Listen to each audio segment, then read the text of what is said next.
Hey, John, Ratman, and Foxy.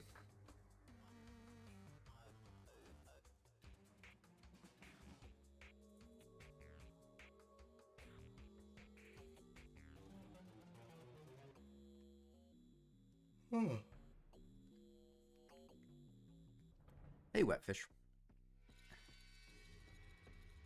Hey, Jacoboya. So unfortunately yesterday, my internet kept cutting out, and the stream kept getting interrupted every couple minutes for like a second or two, which is really annoying. So I cut the stream off early yesterday, so we didn't actually do that much against the twins. We have Spasmatism in phase 2, and about 1600 HP down, I think. But what we were doing, I will just to give people a feel of what's going on in the fight here, I will start by actually fighting the twins fully on screen for a little bit. But then we're going to switch over to watching some old videos. What is that emoji? I think that's a man sticking his tongue out with a mailbox. Like an open mailbox on the end of it. That's what it looks like. Okay. So, in order to hit Spasmatism, I have to essentially keep teleporting to position myself lined up where he is. That's a coffee mug and a drink? No, it isn't. No, it isn't. That is a mailbox. But the main reason that I'm going to take this off of the full screen is because it's very disorienting watching me teleport around like this. And that's really the whole fight, is just teleporting around like this to line myself up to a point where I can hit Spasmatism. Because otherwise I can't deal damage to him.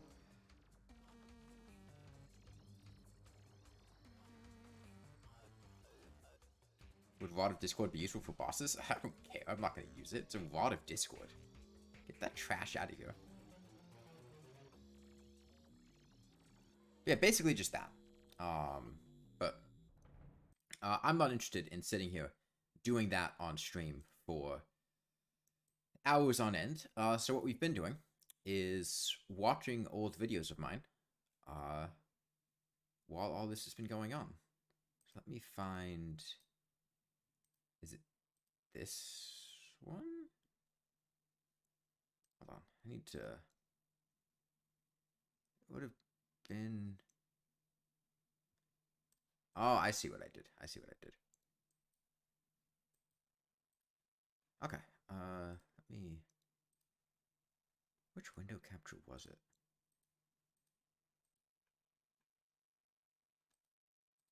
Must have been this one. Yeah, we were in the middle of watching this. And then we kept getting interrupted over and over again. Do 720 instead of 1080 and see if Steam does not lag. The video's not lagging now, is it? Didn't they change the VOD of Discord's drop rate? No. It's still 1 in 400 on Expert, 1 in 500 on Classic. It's not playing. That's because I'm alt-tapped. It's not supposed to be playing.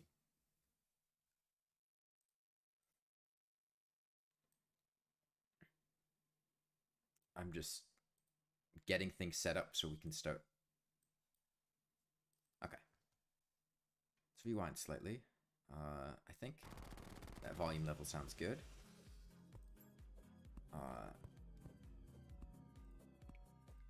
Okay. Is that showing up on... You missed the Traveler? Yeah, I don't think the Traveler is going to come back. Hold on. This is... Wait, no. That's framed correctly. Okay. I don't think the Traveler ever returned. Okay.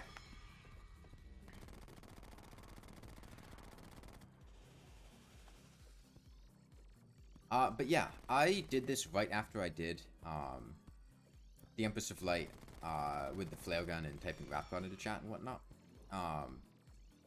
This isn't terribly difficult to do, but it's really fun. Did I fix the issue from last stream? I don't even know what the issue was, so no. I just hope it doesn't happen again. A hook doesn't count as an accessory? No, they're not accessories. Accessories are very specifically the items you put in these slots here. They are not accessories.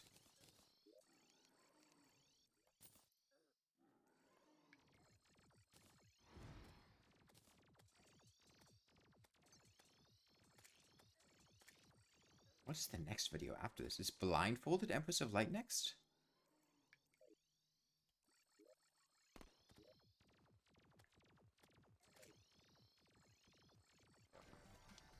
Oh no, this is a stream highlight from Flare Gun only. Ah. Okay, I'll sit here and regen my HP, and I will try to bait that Mimic down to the underworld, which is a bit of a distance away, but if I can get him down there, I feel God, my mic quality was awful. Come on, fly into that lava. Come on. Come on. There we go. I should go into that. It's so bad that hurts to listen to. Okay, well. So down, down, down, a lot of down. This thing's gonna moto me. I have some incredible dodges of this Mimic here, though. It's fast. It's fast. It's really fast. I don't like this. Get away, please. There's a... Tim, damn it. No. No, no, no, no, no, no. I want to get off. This is so fun. No, no, no, no, no, no, no, no. No, no, no, no, no, no, no, no. I don't like this. I don't like this. I don't like this. I don't like this. Okay. Well, this is going to... Yeah, this is why we fight hollowed mimics. Okay. You know, maybe this wasn't... Maybe not the best plan. This thing does have 10,000 HP. But what I can do is bait it into the lava. There we go. Yeah.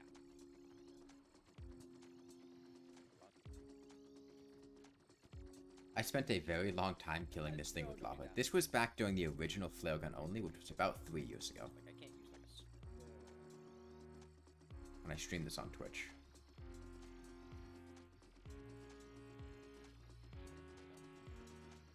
This is also where we set the legal precedent for killing biomimics with lava.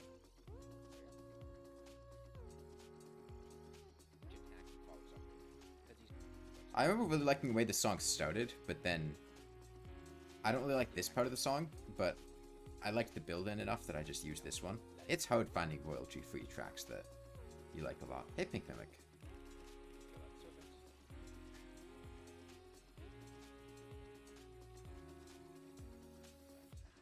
They do it with copper short sword this way?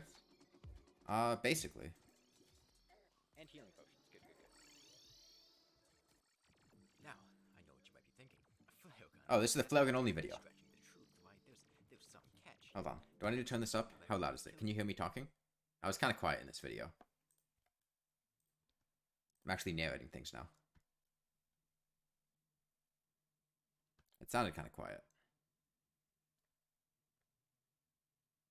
Can't hear me talking in the vid? Okay, I'll turn it up a bit. Now, I know what you might be thinking. A flare gun only. That's gotta be stretching the truth, right? There's some catch here.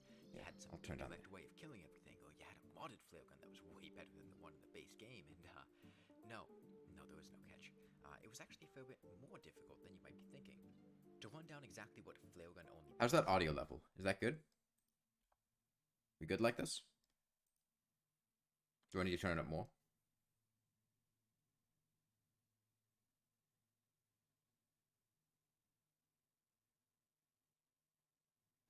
Maybe slightly quiet. Okay. Means that I can only use a flare gun. Now, I know what you might be thinking. A flare gun only. That's gotta be stretching the truth, right? There's some catch here. You had some indirect way of killing everything, or you had a modded flare gun that was way better than the one in the base game, and no, there was no catch. This is me making a subtle jab at people that have done low damage challenges but use some gimmick that changes the fight or changes the game and therefore makes it not using the actual weapon. If something like a fallen star hits them, that's fine, but I can't set up boulder traps or dart traps to kill bosses for me. I didn't use traps at all, really. Even with regular enemies, the only indirect method I used was lava, and I didn't use it much. I also can't use armor sets, accessories, or potions to deal damage for me. No orichalcum, honeycomb, styrofoam. God, my mouth sounds so wet here. Potions, nothing like that. The character is on journey mode, but the only powers I can use are time control to freeze time for the mech bosses and difficulty adjustment to make the game harder. The baseline is normal difficulty. If mech bosses didn't exist, I would be playing on normal because the wall of flesh can't be killed with a flare gun on any difficulty higher than normal. I just made the game more difficult because normal mode isn't that hard even with only a flare gun. I played almost all the game while not fighting bosses on master mode. I also have to kill the Moon Lord, but not optional bosses like the Empress of Light and Duke Fishron. I've killed those two with a flare gun and paper airplanes before. So quiet in this video. Difficulty. I didn't really feel like doing something similar again here. I think it's like the first video actually narrated. So bad on paper, but if you've ever used a flare gun before, you might have realized that it's not exactly a great weapon. I used blue flares, obviously. Doing this with red flares would be a war crime according to Article 8 of the Geneva Conventions. Even still, the flare gun's 3 damage isn't exactly ideal, along with it being... Oh god, the texture stretching on that flare gun thing. I did not keep the aspect ratio of that properly. It does have 2 things going for it, though. It lights things on fire, which is great, except when it doesn't, because lots of enemies can't be lit on fire. It also pierces enemies, which is pretty cool. There is one other important thing about the flare gun. Terraria has a built-in limit of 1,000 projectiles that can be in the world at any one time. If you try to spawn more when 1,000 are already in the game, nothing happens. Since flares take 10 minutes to despawn and you shoot them pretty quickly, you can reach that limit with a flare gun. Firing as fast as possible, you hit 1,000 flares in about 6 minutes, and that means you can't keep firing until some of the flares start to despawn. And that's problematic, but I'll get into that later. Now, to start with, I tossed out everything that I owned, disabled the active powers, and cranked the difficulty up to master. Like I said before, journey mode is only to give me a way to pause time and to make the game harder. I don't want all this extra gear. After building a place for the merchant, I needed to find a flare gun. I can't kill anything until I find one, so it's a top priority to get one quickly. And I did, less than 20 minutes in, and I'm as powerful as I'm going to be for the rest of the game. And with a weapon in hand, it's time to start killing bosses. I start with the Eye of Cthulhu, but I couldn't find a way to deal enough damage to him before morning on master difficulty. He just had too much HP, and I didn't have enough time or ammo. So I moved on to the brain. Despite being 78% water, the brain burns very easily, and without too much trouble I burnt it to a crisp. An arena of several platforms is more than enough to give you room to evade it.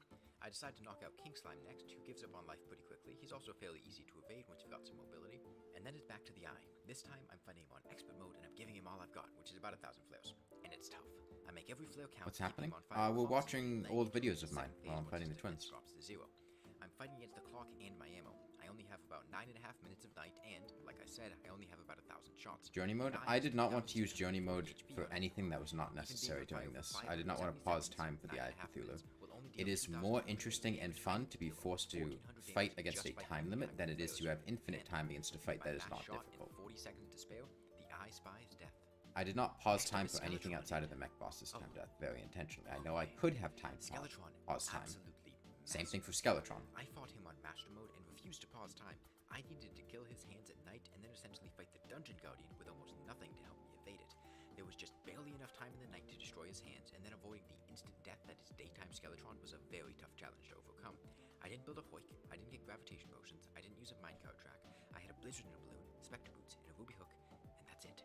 The fights were incredibly tense. Skeletron needed to be right next to me, and a single long key press meant instant death.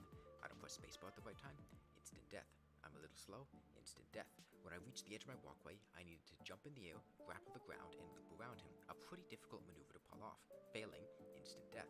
Skeletron killed me far more than any boss during this challenge, but after hours and hours of milk deprivation, his bones finally snapped. And feeling pretty confident after slaying Skeletron, I decided that not only am I going to fight Queen Bee, I'm going to fight her Enraged on Master Mode. This is where we started the tradition of fighting Queen Bee Enraged on Master Mode during all these low damage runs. Her attacks when she sped up past half HP, I was ordered to tanking bees and using iframes to stay alive. Next was the Wall of Flesh. Now, the Wall of Flesh is the only boss I wasn't certain about being able to kill. I found a strategy that worked, but required a massive amount of preparation.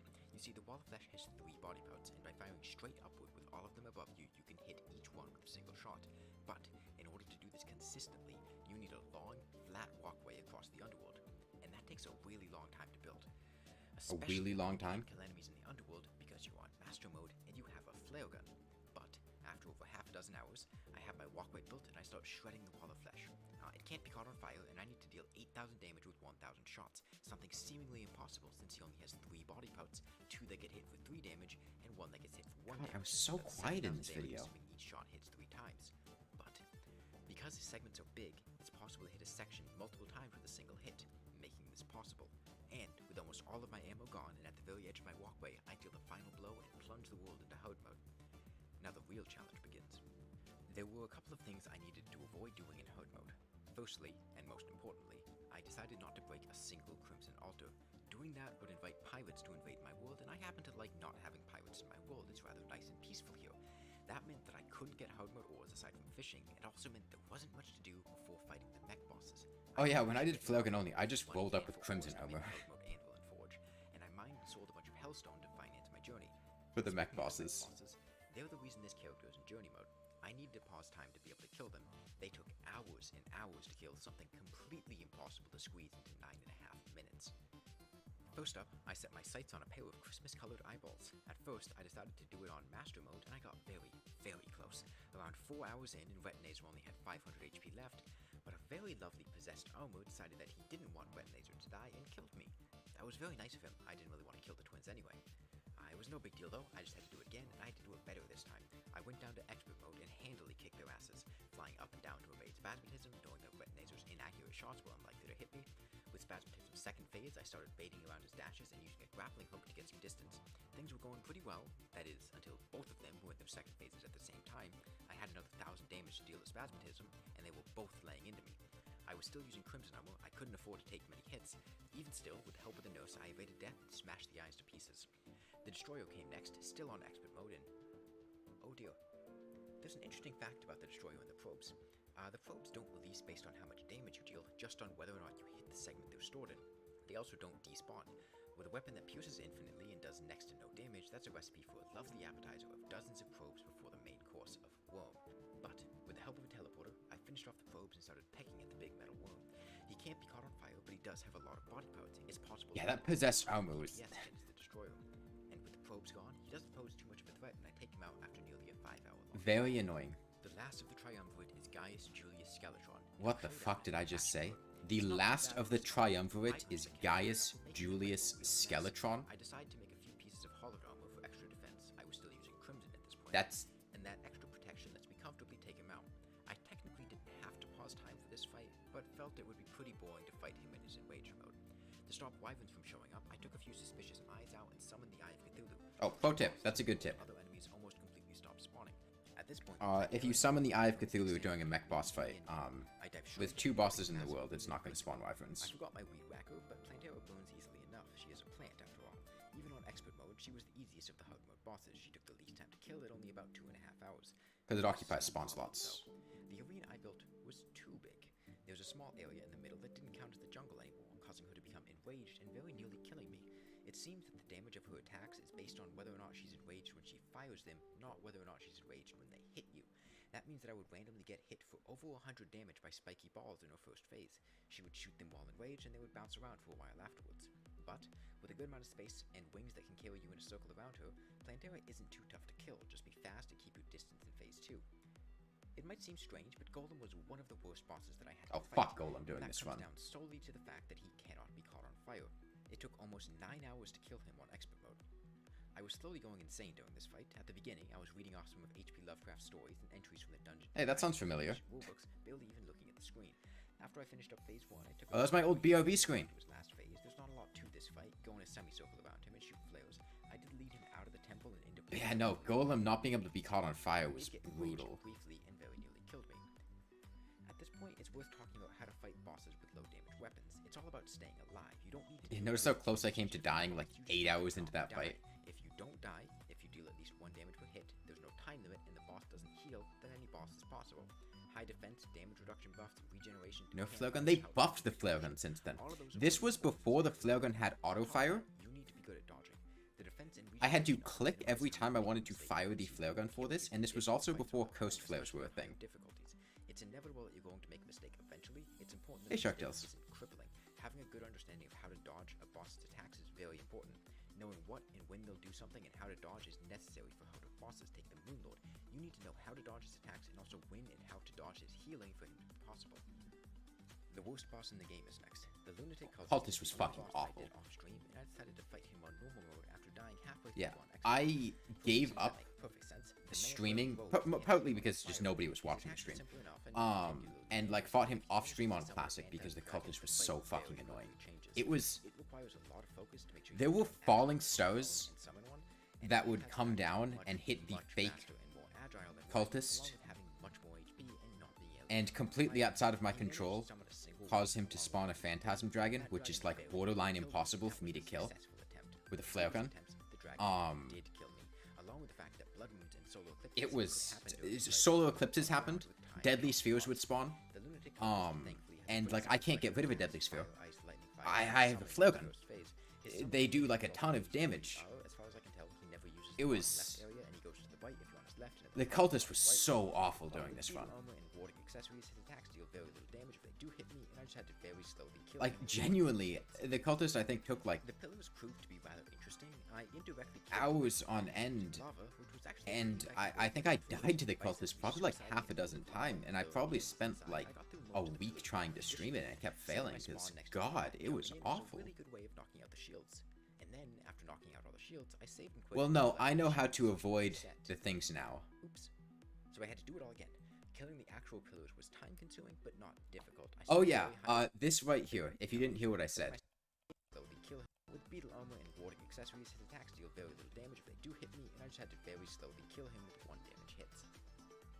The pillars proved to be rather interesting. I indirectly killed the waves of enemies using lava, which was actually a pretty effective way of getting through it. By essentially suiciding in a pool of lava and throwing the enemies inside, I got through most of the pillars without much issue.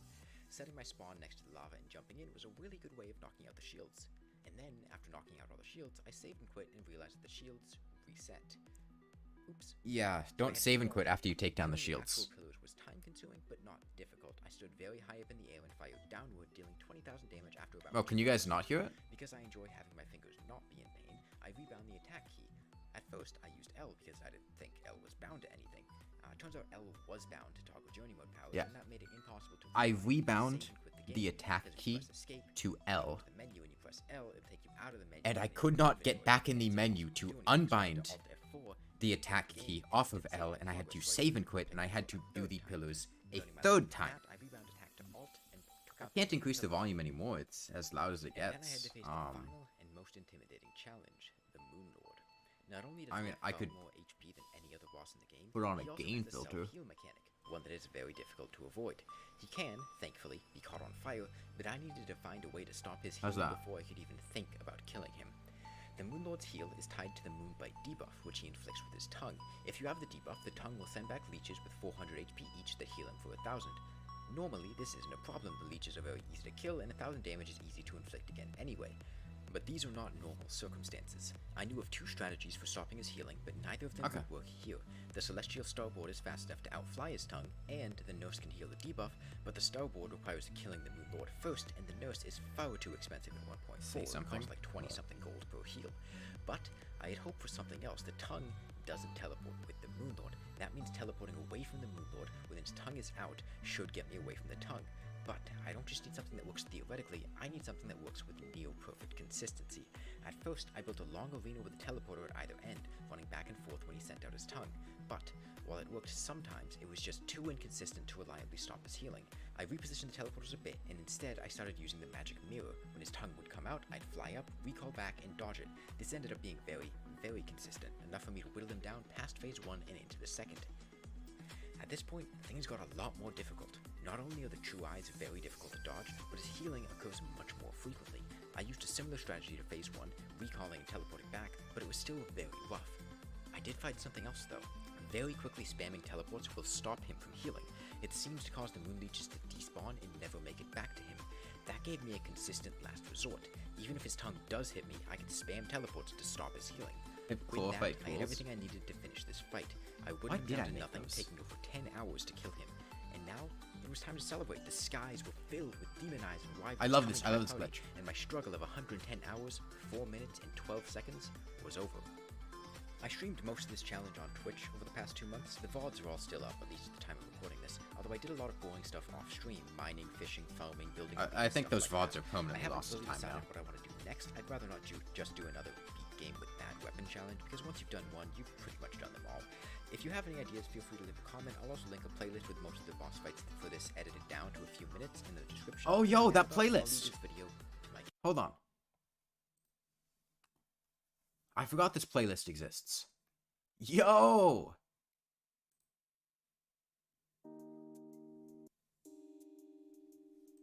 Over the course of the run, I uploaded these.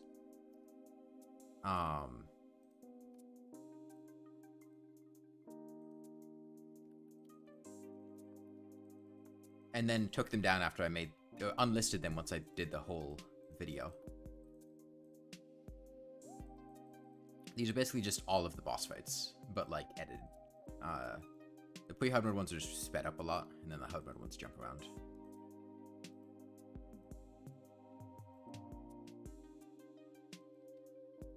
You know, I think the problem is if I didn't want to narrate them, and if I played the audio from the stream, it would be sped up beyond the point of being recognizable.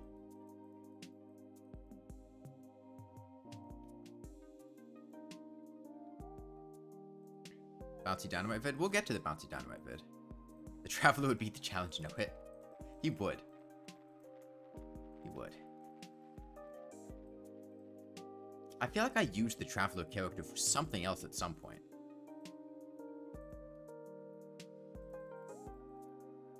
Yeah, honestly, Flare Gun only was much more fun than Copper Short Sword or Lawnmower only. They didn't require as much optimization. You don't know the Traveler? You didn't watch the last stream? You didn't see the Traveler? Maybe we can look at the Trailer Dance Pad video. We'll get there, Shark Tales, but we're going through each video in order. Look, this fight's gonna be really fucking long, Shark Tales. I'm stretching for content here. Okay. But, like, I don't have to care about an Eclipse. An Eclipse isn't gonna do anything to me. There aren't Reapers yet. Nothing can go through walls. Like, I could use the... Oh, he switched, moved to King Slime. I didn't even notice.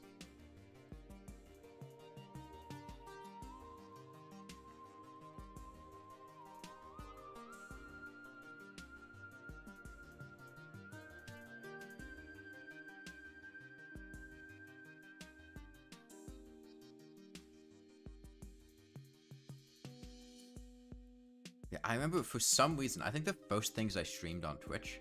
I do have a pet lizard, yeah. The first things I streamed on Twitch were... Well, actually, no. There were 2 points in time. There were 2 separate points in time where I tried to stream on Twitch. The first... I tried to set up streaming Dark Souls remastered from my Xbox One. And that was awful. Like, just doing, like, streaming from console, no PC involved. That was awful. Especially because I think I didn't even have an Ethernet cable. I was streaming wirelessly. I think I actually had a wireless Wi-Fi repeater that was connected with Ethernet to my Xbox, but it's still wireless. Will I add stickers of my cat? There are already stickers of my cat. Yeah, I know Shark Tales, but it was like I wanted to stream, but I didn't have any other means, so I figured I'd try with what I could for my Xbox. What the fuck? Is it because I'm watching a video? Somebody had mentioned that the other day. I don't see why it would be, but I don't know what else it would be.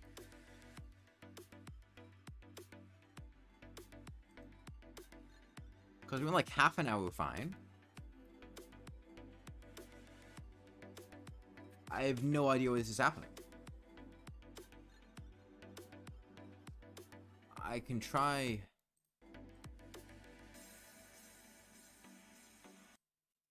I don't know, lowering the quality?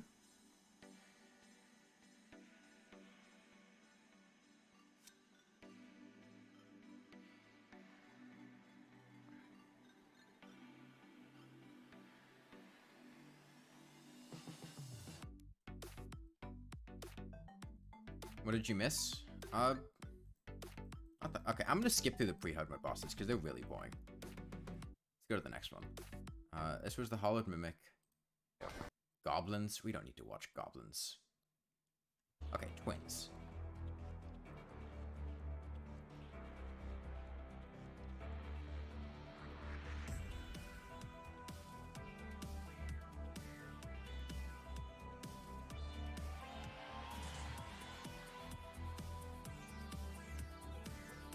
I could try lowering the stream bitrate if it is based on, like, trying to buy.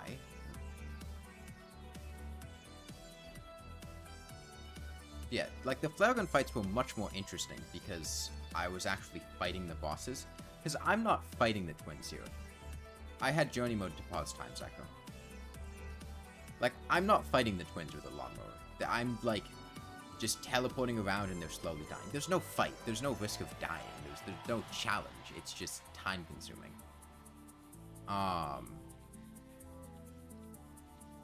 And, like, there's not an alternative because I can't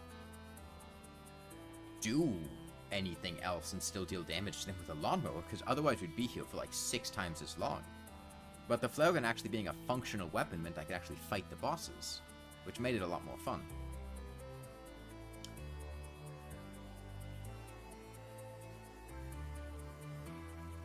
I've already done Bouncy Dynamite only.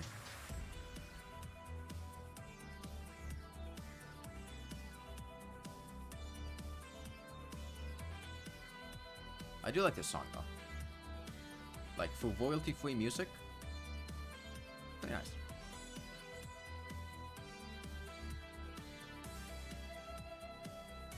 How long is that? Jesus Christ, that's a long video. I mean, I guess there's actually things going on here. Yes, Dramas.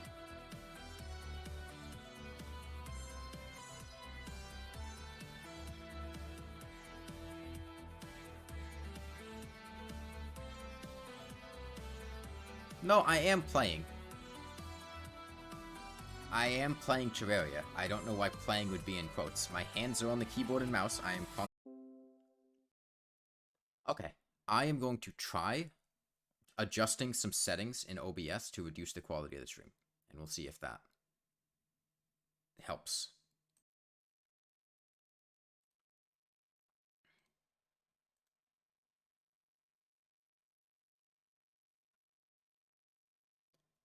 Okay. I dropped it to 720 instead of 1080. And we'll see if that... If the issue is a bandwidth issue, that, like, dropping from 1080 to 720 is a massive decrease in quality and bandwidth required. If that's the issue, that should solve it. If not, then I don't know what the fuck to do. I'll just try to stop watching videos.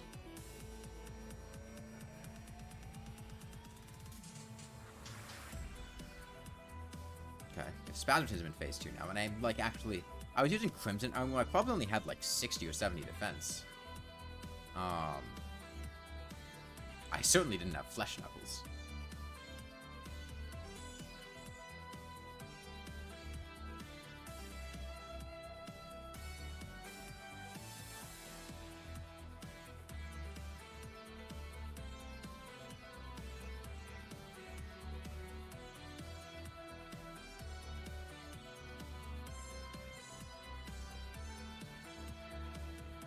Yeah, I do think flare gun only, like what you're watching on the video right now, I think is much more difficult than what I'm doing right now. Because there's no skill involved in what I'm doing right now, it's just patience. And there's not really any other way I can do it, because the mechanics of the lawnmower just make it impossible to fight the boss normally. I have to do this. I'd rather be doing something like what I'm doing in the video there, but that's just not feasible. I just want to get them both into their second phase. Yeah, I got them both into their second phase at the same time. That was very nerve-wracking. You do not want to fight the twins at the same time. With a flare gun in their second phase. Because you were stuck there for, I think, like 10 or 15 minutes. Especially with bad armor, I can't really tank attacks. I have to dodge both of them.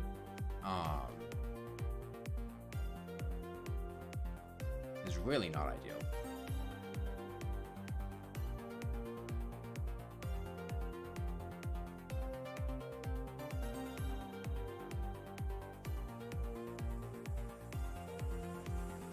I feel like we have a point.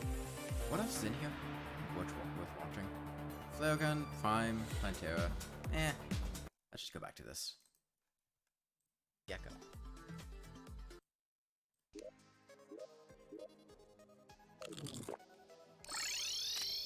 This is Blindfolded, no-hit Empress I lost of track Light. of things right at the very end. You can see me sitting like with the hoodie 10% over my HP. face again. Buffs, summon. Because I didn't have a I blindfold. feel good about this. I can definitely. This is loud, right? Like, we're back to being loud?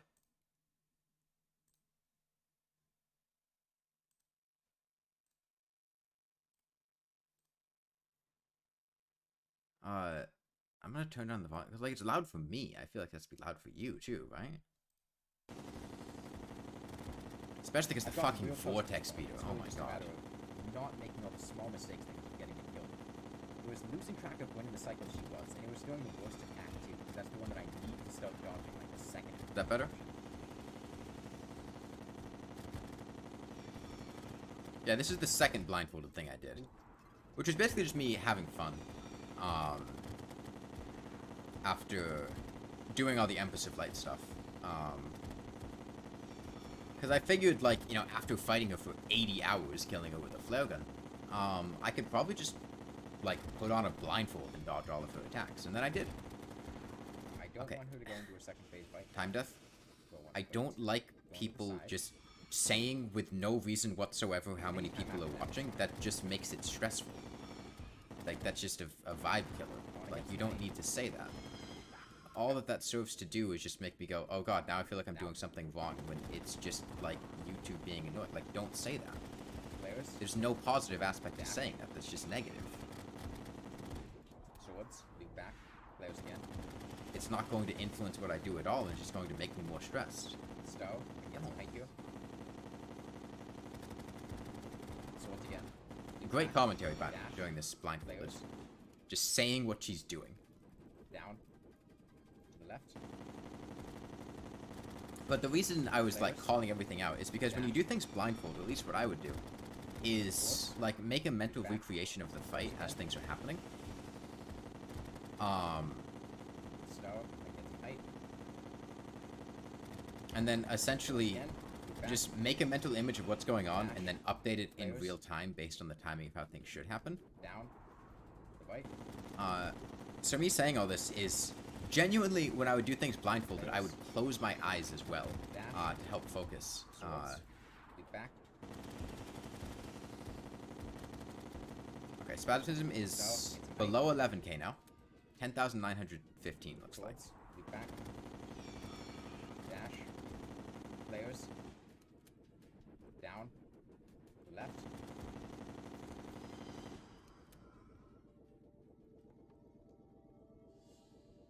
It's really hot in here. Breathing into this hood. Oh. Yeah, that was very exciting. That was also not live streamed. I just recorded that. Oh, you get to see her eat a Dubia Roach? Oh, she's thinking about it? Oh no, she didn't like the Roach. She didn't like it.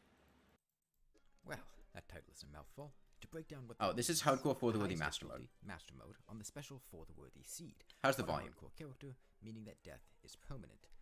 Now, For the Worthy is a unique seed that substantially increases the difficulty of the game. How, you might ask?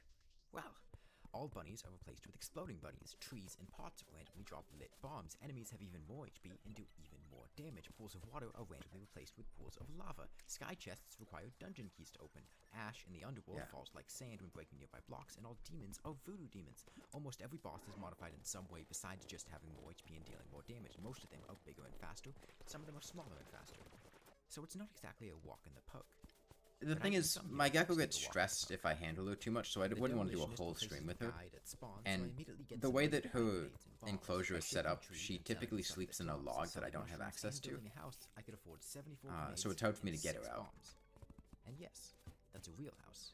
If I die, I'm dying somewhere nice, not in a 3x10 box. We're watching old videos while I'm fighting the twins. Love song for a dead girl.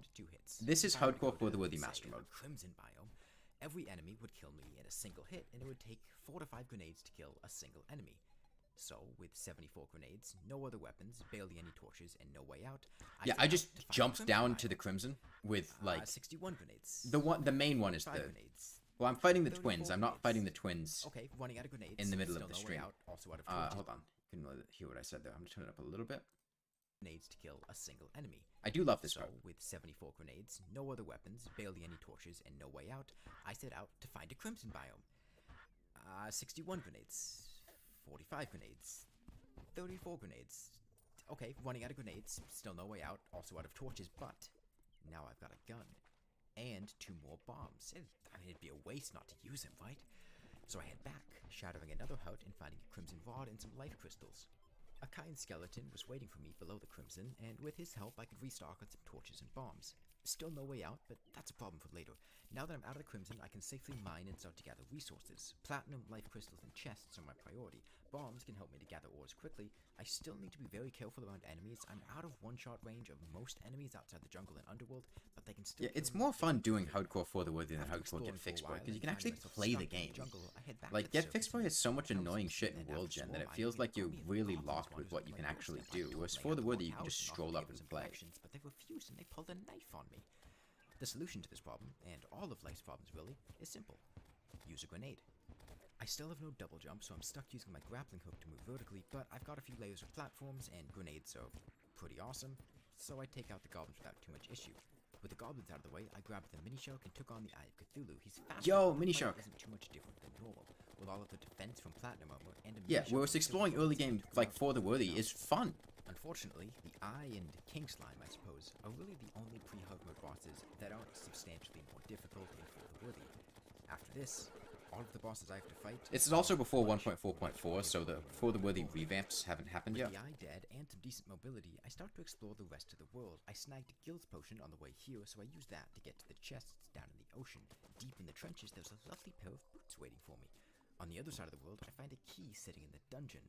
Floating iron chests are locked. I would not consider Get Fixed Boy a joke, Seed. I make my way up and find a Star Fury. It might have been a joke when they originally made it, but it's certainly a real, reasonable to complete seed. It's just very annoying. Beneath the desert. There's only a few reasons there would be pots under No traps is a joke, Seed. Get enough, Fixed Boy is not a joke, Seed. Lighting the path, I find a pyramid beneath the sands. Inside, the best possible find, a sandstorm in a bottle. I've got my eyes on the Brain of Cthulhu next. The Brain is the first boss that's drastically more difficult than For the Worthy, and I go so far as to say it's the biggest difficulty increase out of all of the For the Worthy bosses. Normally, I'd fight the Brain my in sweet big summer chamber child. around the Crimson. This is When before it they has so much revamped For the strength Worthy. boost, everything is much larger, and everything is much faster. On top of that, the Brain hits like a truck. So I give myself plenty of space on the surface and arm myself with Jester's arrows. And immediately we're off to a fantastic start. I get hit by a Chimera and the Brain teleports on top of me, sending me to half HP before the fight has even started. That's no big deal though, I just need to dodge a bit and recover my health. The Brain may be fast, but I'm faster. The Panic Necklace and Sandstorm in a bottle combined let me fly and glide to my heart's content. The necklace also offsets the slow debuff and what would be almost certain Pro tip, Panic Necklace, great for Skeletron and Brain of Cthulhu because it offsets the slow debuff, which makes it much more difficult to be hit multiple times in succession. I use the map overlay to show me which brain is the real one. This doesn't work anymore, unfortunately. They patched this in 1.4.4. You can't use the map overlay anymore. This is my first and only character that made it past the Brain of Cthulhu. After this, it'll be my first time experiencing For the Worthy bosses. And yeah, this is my first time playing For the Worthy past the Brain, and I'm doing it on a hardcore character. It's For the Worthy, not for the mediocre. Jab at After people. the Brain is down, I move on to destabilize the Slime Nation. King Slime is, yeah, he's big. I imagine he hits like a shot of absinthe, but I don't grant him that luxury. Aside from being really big and then really small, he's not that much different than normal, and the various storms in a bottle easily let me evade him. The sandstorm in a bottle absolutely carried me through this challenge. The mobility and speed... Yeah, the audio quality in some of these later videos was a bit inconsistent, so let me know if it gets quiet at any point. I want to arm myself with a real weapon, something that packs a serious punch. So I head down to the underworld, an extremely dangerous... Yo, my baby, the Molten Fury. The houses can kill you I love the Molten Fury so much. And that's not even mentioning the enemies. on top of all that, every demon is a voodoo demon, and accidentally summoning the Wall of Flesh would absolutely be a death sentence, so I need to be very, very careful. I use obsidian skin potions to navigate and mine plenty of hellstone, enough for a molten pickaxe, a molten fury, a phoenix blaster later, and a lava-proof bug net. With a molten fury and unholy arrows, I start to take out this skeleton. Yeah, it's no big deal though. After all, I've got my panic necklace and my sandstorm in a bottle. I move at lightning fast speeds. Skeletron's got nothing on my— Nope, he's faster than me. What the— And we're safe. We're fine. That, like, I took a break made me for very about a month uncomfortable, after this, and and I what stopped happened a month doing later, you might Hardcore wonder. for the Worthy for like Round 3 two, the months. Skeletron happened. This Because time, that was, I know like, that he's speed hacking. I made my in way like the even fall bigger or than he winter, found and then I time to didn't show keep up doing it before until the like the fight. spring He or left me a something. nice pile of hearts to collect during the fight, and with that, I began my rematch. It's also a blood moon. Fantastic. I know his dance moves this time around, though. To talk a bit about For the Worthy, I think that This is why you get good at using recall potions. This is my first time playing For the Worthy, and I was expecting a Also, yeah, lot of pre growth as to how 1.4.4, people talk For the about Worthy it. difficulty was overhyped as hell. Play intelligent. It's a lot harder in This happened at all 1.4.4, times, but as long as I was being cautious and smart people about my overhyped how decisions, difficult it For the wasn't Worthy really that was bad. back then. Normally, I play really recklessly. This is I my have first to time ask playing for For the Worthy. arenas, I'm Not, careless with decisions, and that's all this is the hardcore. We're watching old videos, bad name. Once I got This is my first time beating For the Worthy. This is the first time getting past the Brain of Cthulhu in For the Worthy, and I only played For the Worthy in hardcore. down in the dungeon, I'm really only looking for two when doing things. this. Cobalt shield in hand. I hadn't played I it find normally without before too that. much trouble and start getting ready for Queen Bee with a Phoenix Blaster in hand. Normally, I would fight Queen Bee in a I was making mistakes with circumstances. I build an arena For next the to Worthy the high Skeletron. turn, I was moving horizontally too area. much and I not also put keeping in some mind his seasoned infinite Bible acceleration to to catch you. spawns and provide quick and easy access with a pylon. Queen Bee is tough, fast, and she hits hard. But all the space I have really helps in staying alive. I bought a Bazoar as well to nullify her poison. I realized about halfway through that I was using silver bullets and not meteor shot, so that was whoops. I also spent some time recovering about halfway through the fight to heal before she starts to speed up even more. I want to make sure I'm at peak condition before she starts getting to the really hard part of the fight. After this, I spend a lot of time preparing for hard mode. I kill some sharks to make some hunter potions. I fished up a third balloon for Shark statue? Never heard of her. damselfish for calming potions. I used dynamite to prevent the corruption from spreading wide. Oh my god, I actually did like corruption prevention? What the fuck? In later, and I built a very long walkway on which to fight the Wall of Flesh. Now, I wasn't really sure what to expect from the Wall of Flesh, but I decided to I also didn't know what these bosses did. Walkway that I thought I needed. I used dynamite in For the Worthy. and I had to be very careful around the voodoo. I didn't know what the over changes place. were during this. All the while, the hour of reckoning crept closer and closer. And 15 hours in, the path of no return was walked. Once I summon the Wall of Flesh, there's no going back. Once it's here, one of us is dying. If it's me, game over. If it's the wall, we're in hard mode. I have no idea what to expect. I set up my secret weapon, though. Exploding bunnies I've been collecting throughout the game. And here he comes. And oh my god, why does he have 30,000 HP? Bunnies are useless. Bees, why are the bees useless? Well, I guess we'll just have to do it the old-fashioned way. I've never met a problem that couldn't be solved with a gun and a few thousand bullets, and this is no exception. I forgot to equip my panic necklace. Common theme between the hardcore For the Worthy video and the hardcore Get Fixed Boy video is me coming up with a strategy to kill the Wall of Flesh, it not working, and then me just using the Phoenix Blaster. And he's getting fast, really fast, and it's also a blood moon. Well, that's fine. I built a giant walkway and we're fine. Nope, not fine. He's dead. There was never any doubt. Piece of cake. That's just the beginning, though. Now we're in hard mode. I have no idea. God, I was so dramatic with this narration. I lucked out and got a ranger emblem from the wall, which is a fantastic find for me because guns. I decide not to recall since it's safer in the underworld than doing a hard mode blood moon, and I wait out the rest of the night here. Yo, Gecko! There she is. Game audio still playing in the background.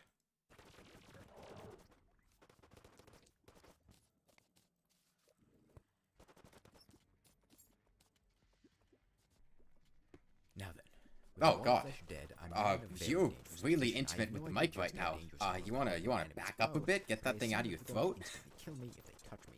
To start with, I wait out the rest of the blood moon here in the underworld. It's much safer down here than up on the surface. Once that's over, I need something capable of dealing with all of the enemies. So, I go back and I make 10,000 exploding bullets to use with my Phoenix Blaster. They may not kill things that quickly, but they can stun lock and keep every enemy I find at bay.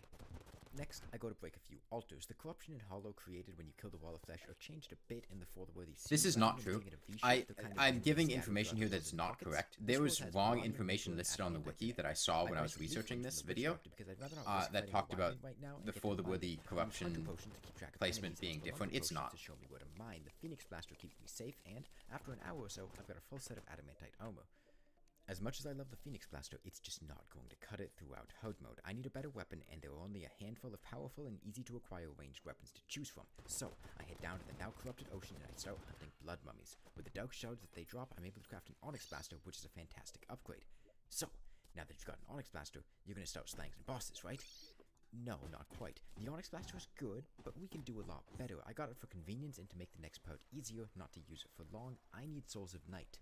A lot of Souls of Night. Probably. So, I head back down to the Crimson and get to work. I've got a lot of Hunter Potions and I'm using them heavily to stay safe. I'm assuming that a single floaty growth sneaking up on me through a wall will instantly kill me, so I'm being extremely cautious. Yeah, I just didn't let things touch me doing this. I didn't know how much damage they were going to deal. They wouldn't have insta-killed me, but I thought they would. To make a single Key of Night, and with that, I fight a Crimson Mimic. This Mimic will almost certainly slaughter me with so much as a scratch, but it also... Yo, nice alliteration. The Doubt Pistol.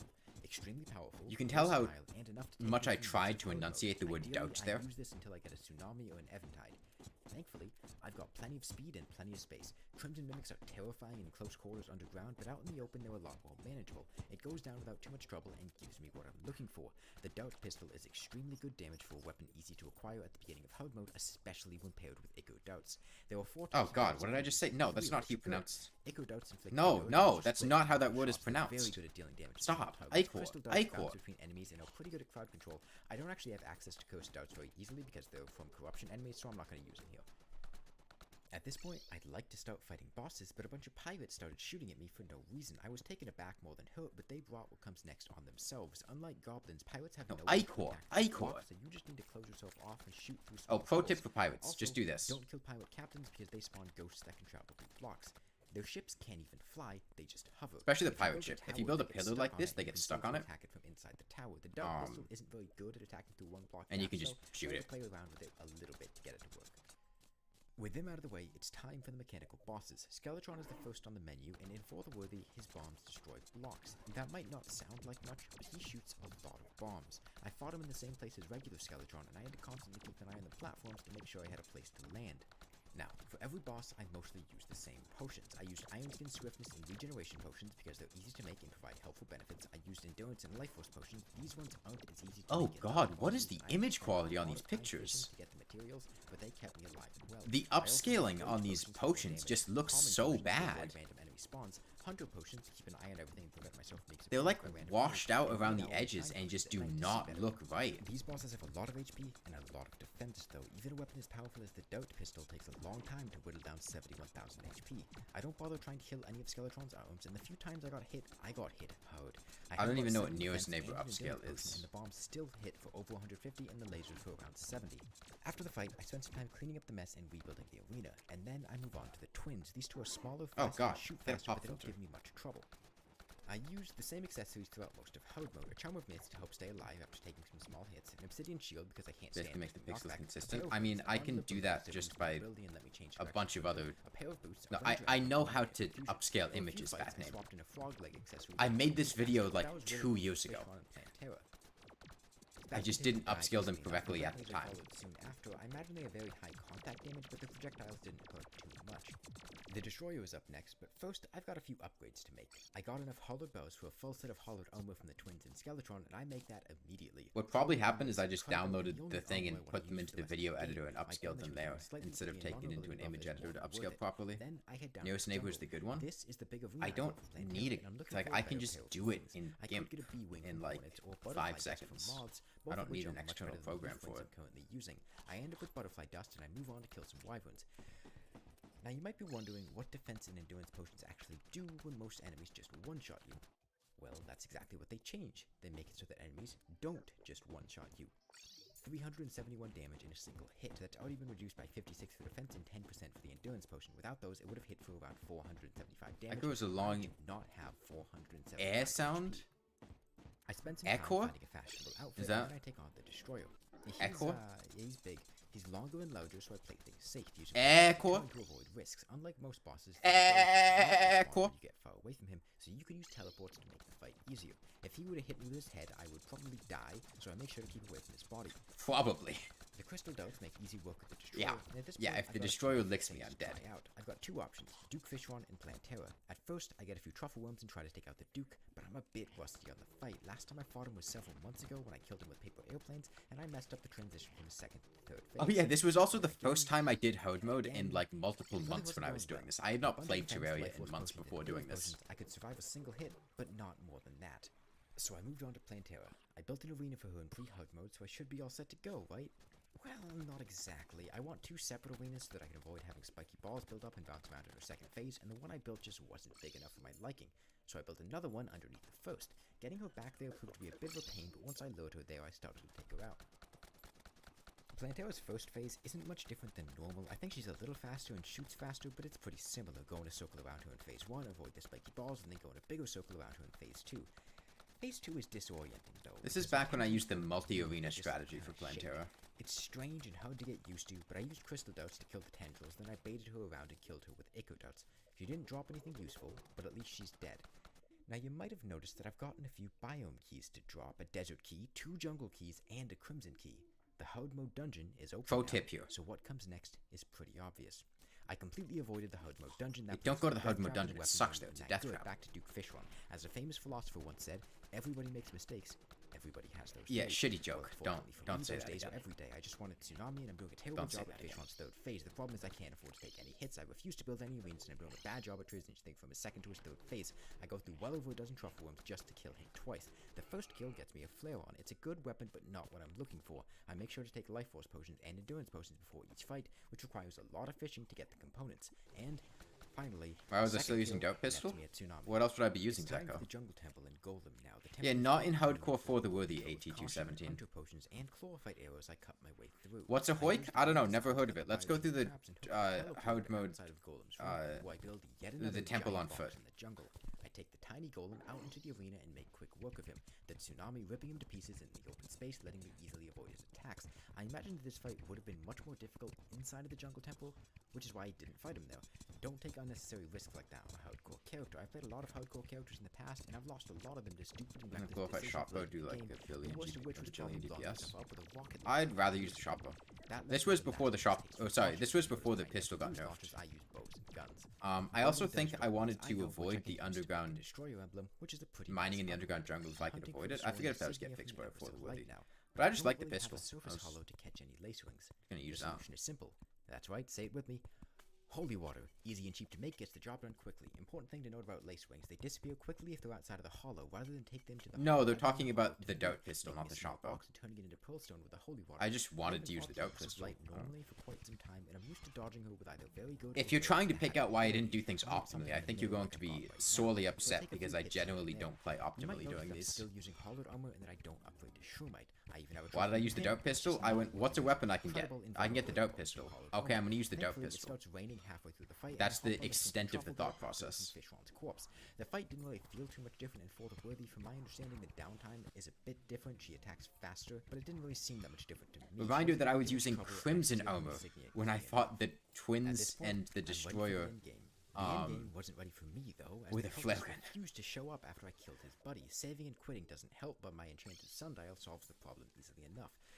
The cultist is pretty much the same as normal, as far as I can tell. He might attack a little bit faster, but he's still not too tough of a boss. The horizontal platform is a good way to avoid most of his attacks, and his clones appear based on where you're standing.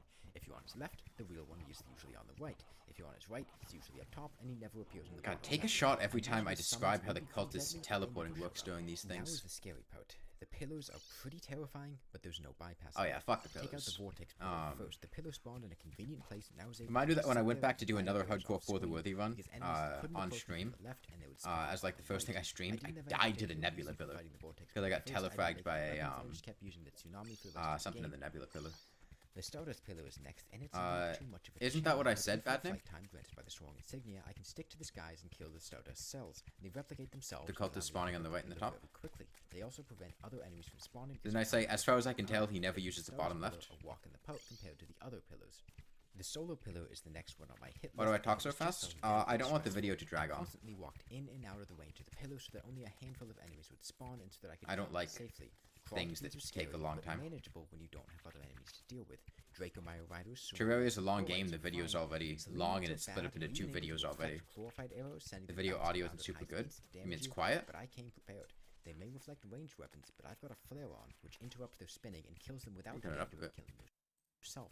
To actually kill the pillar, I flew high up in the air. Crawltipedes still need ground to spawn on, so if you fly high enough up in the air, they won't appear and you can safely shoot downwards.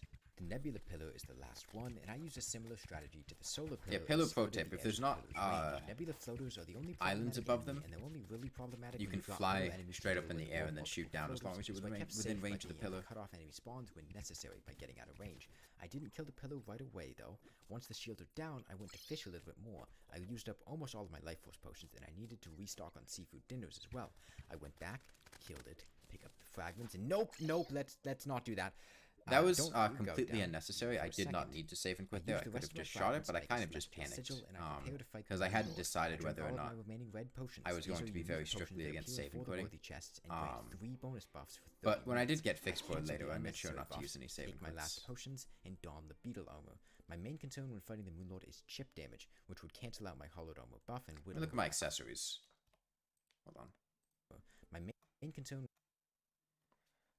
Destroyer Emblem, Brain of Confusion, Obsidian Shield, Soaring Insignia, Steampunk Wings, Charm of Mitts, Terraspark Boots, Frog Leg, an alternative thing, and 100 When defense. fighting the Moonlord is chip damage, That's which decent. would cancel out my hollowed armor buff and whittle away my HP. Beetle armor helps to negate that.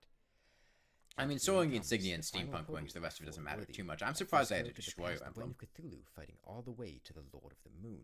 The tsunami What was the deals thought high process damage, but behind the Moonlord bringing has very Terrasparks? high HP. I didn't come all the way to die here, but the Moonlord isn't letting me off the hook that easily. Probably This so that is when I where my narration teleported for back this to my video house, I could ends. run out of the The house rest of the quickly. fight speaks for itself. This is where I say goodbye for now. Because if I didn't, I would be running out of the house slower if I ever recalled.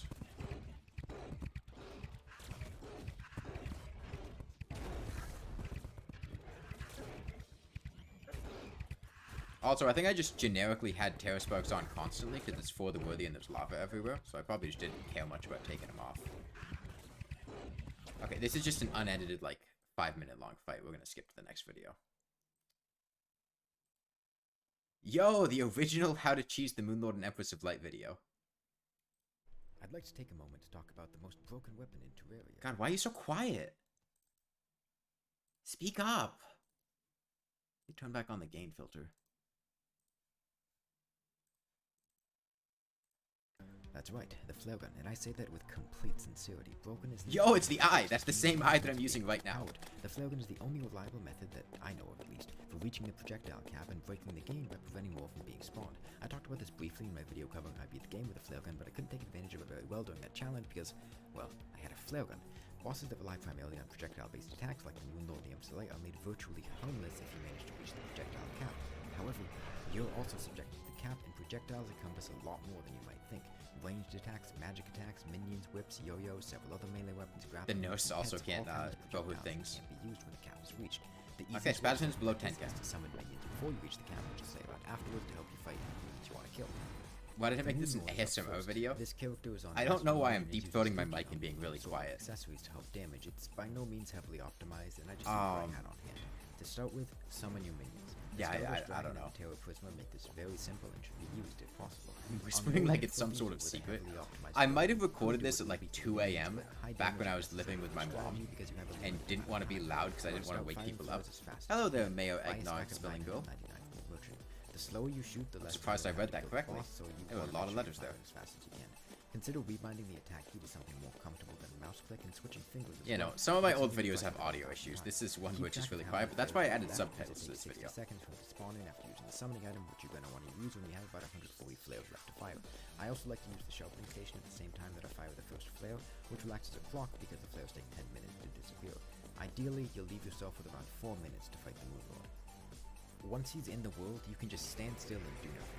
Since whips count as projectiles, it's a bad idea to try to use them. You'd need to have 999 projectiles and use the whip as the 1000th, which would let the Moonlord attack during downtime. You were watching stream, then an old vid came back into the same vid. Don't try it. There's only one threat, and it's an extremely small one. In his second phase, the True Eyes of Cthulhu will occasionally dash at you. Just moving at a decent speed horizontally, like running with a pair of boots, is enough to evade the attacks. This exploit will work on any and every difficulty, even before the Worthy Master mode on a Journey world, as long as you have enough damage. Because yeah, back when For the Worthy in Journey was bugged. The Empress of Light is even easier because her only damaging attack is an obvious and easily dodged dash. The setup is the same: summon your minions and start shooting flares. You don't have to predict when the boss will spawn like you do with the Moon Lord, and you can just place and kill the laser. Actually, Kodakio from that TF2 stream, you just changed your name to a funny joke you told somebody? Okay. Wings and just sit still. When she does her dash attack, recognizable by this sound, and the animation where several after images fly around her, fall downward and then fly back up. I used the Sanguine Staff, which is quite weak for this stage in the game, especially without whip support. Most summoning weapons later in hard mode would make easy work of her like this. In both of these fights, specific armor and accessories I hate when I give strat. It was an issue with the Cheese All Bosses video too. Well, I give really specific strategies, but the gear wouldn't matter. But then people would keep asking like, "What's the gear though? What did you have equipped? What did you died to Devour of God 6 hours in? Fuck, that sucks. How close were you to the end of the game? Oh, sorry, end of the fight. You're using the anchor, right? It's brutal dying. Alright, so the idea is, yo, blindfolded, no hit all For the Worthy every bosses. boss in the game except for event bosses, blindfolded without getting hit on Master Mode. The rare video of me where I'm not wearing like has a not mini been skirt. going fantastically. Thigh I keep highs. despawning and I keep getting hit by random things that are just kind of RNG. These were not And I kind live of streamed, keep these were attempting them recorded. until those things stop, and until he stops disappearing because he's a little bitch. I'll get a bit more into what I'm doing here as soon as I start it, but I want to find my keyboard first and my mouse, which is over here. This is like the first major blindfolded thing I started I doing. summon him, press C to get my potion, to go left one to get the mini shove. I might need to and then turn this jump down. up and start It sounds kind of loud. So I imagine with the gain filter, it's even louder. My lips don't match what I'm saying. It might be lagging behind slightly. to the left where he hopefully is. He's right there. Okay. And I want to How's that audio where level? he is based on damage noises and adjust my aim to shoot in that spot and then not move. So I want to kind of get just above horizontal and then just shoot there. And he should keep dashing into it. And he should take a lot of damage very quickly. I'm essentially on a pre-hard mode version of an asphalt bridge here. It's a very long sand walkway. Doom Rider boots to give me a speed buff. Which is very helpful for avoiding his chain dashes when he gets low on health and he starts just spamming them everywhere, which is not really possible to avoid when you can't see unless you're just fast enough to outrun them. At least I don't think it's remotely plausible. I've also got pressure plates on either side of the arena, which I should be hitting shortly. There we go. He hasn't God, hit the second timing. plate yet. There he is. I'm going back left now. I basically rehearsed all of this stuff over and over as I was saying it live. This isn't me talking off the cuff. This is me, like, saying the same thing for, like, the 10th time in a row. I don't want to get too far away because he will despawn. A bit further down. He'll probably start chain dashing now. He'll probably shout. Is that what I just said? It's really a matter of maintaining distance. I've got peace candles and calming potions, which should get rid of any other random enemies that would be spawning. Hey, no. I'll probably, yeah. Hey, Melody. Hit me. I got really close there. I could hear the damage noises. Okay. Yeah, I'm shout wheeling the Eye of Cthulhu. Constantly dashing, but not constantly dashing, just God, dashing. God to your aim. No more slow dashes, essentially. Can I hit him? I am not having much luck hitting him. I'm aiming too high, I see.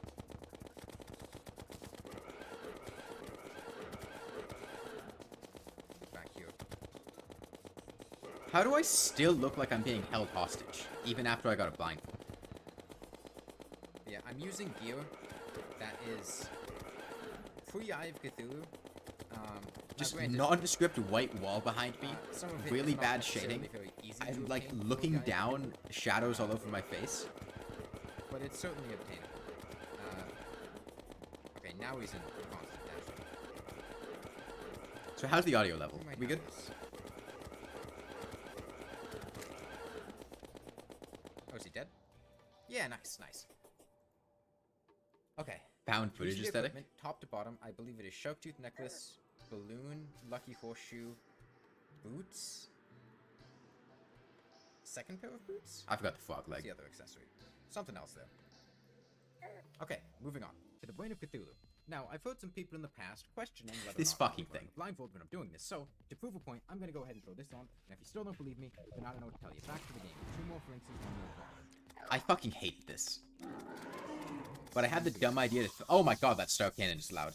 No. In-game audio, please. Yeah. I don't look like a hostage, I look like a dead body.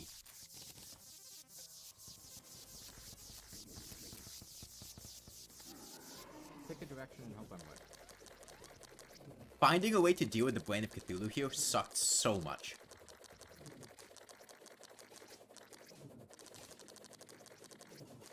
Live body bag reaction.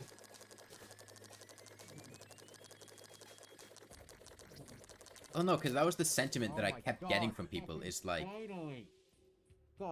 oh, you're not actually blindfolded, you can see out of the thing. So I'm just like, fuck it, how do I prove I'm actually blindfolded? I still have, like, giant-ass blanket over my head. There was a pause between when my minions were hitting it, then it was probably on the other Yeah, side. I used the very so I would slight start walking in the other differences direction. in the damage noises And of that the is minion to only try to thing that I could determine come whether up it was on my anywhere left or my close right. to approximate where the brain actually is in that second phase. I had to use the Terragrim to attack below me because the minions would stun lock it and they would. It took me stun lock forever it to do the Brain of It was a Cthulhu. whole ordeal. Oh my god, we can finally move on to King Slime, who, with any luck, will be much less difficult than the Brain of Cthulhu. I'm gonna fight him up here where I fought the Eye of Cthulhu for simplicity. King Slime, I think is the only one that I first tried. He's over there. Oh, he's on top of me now. Because, like, you just walk to the side I think and this King should Slime be- can't hit you. Actually, I hadn't thought about this too much, but Also, if I just walk nobody right, commented I on this die. in, like, any of these videos.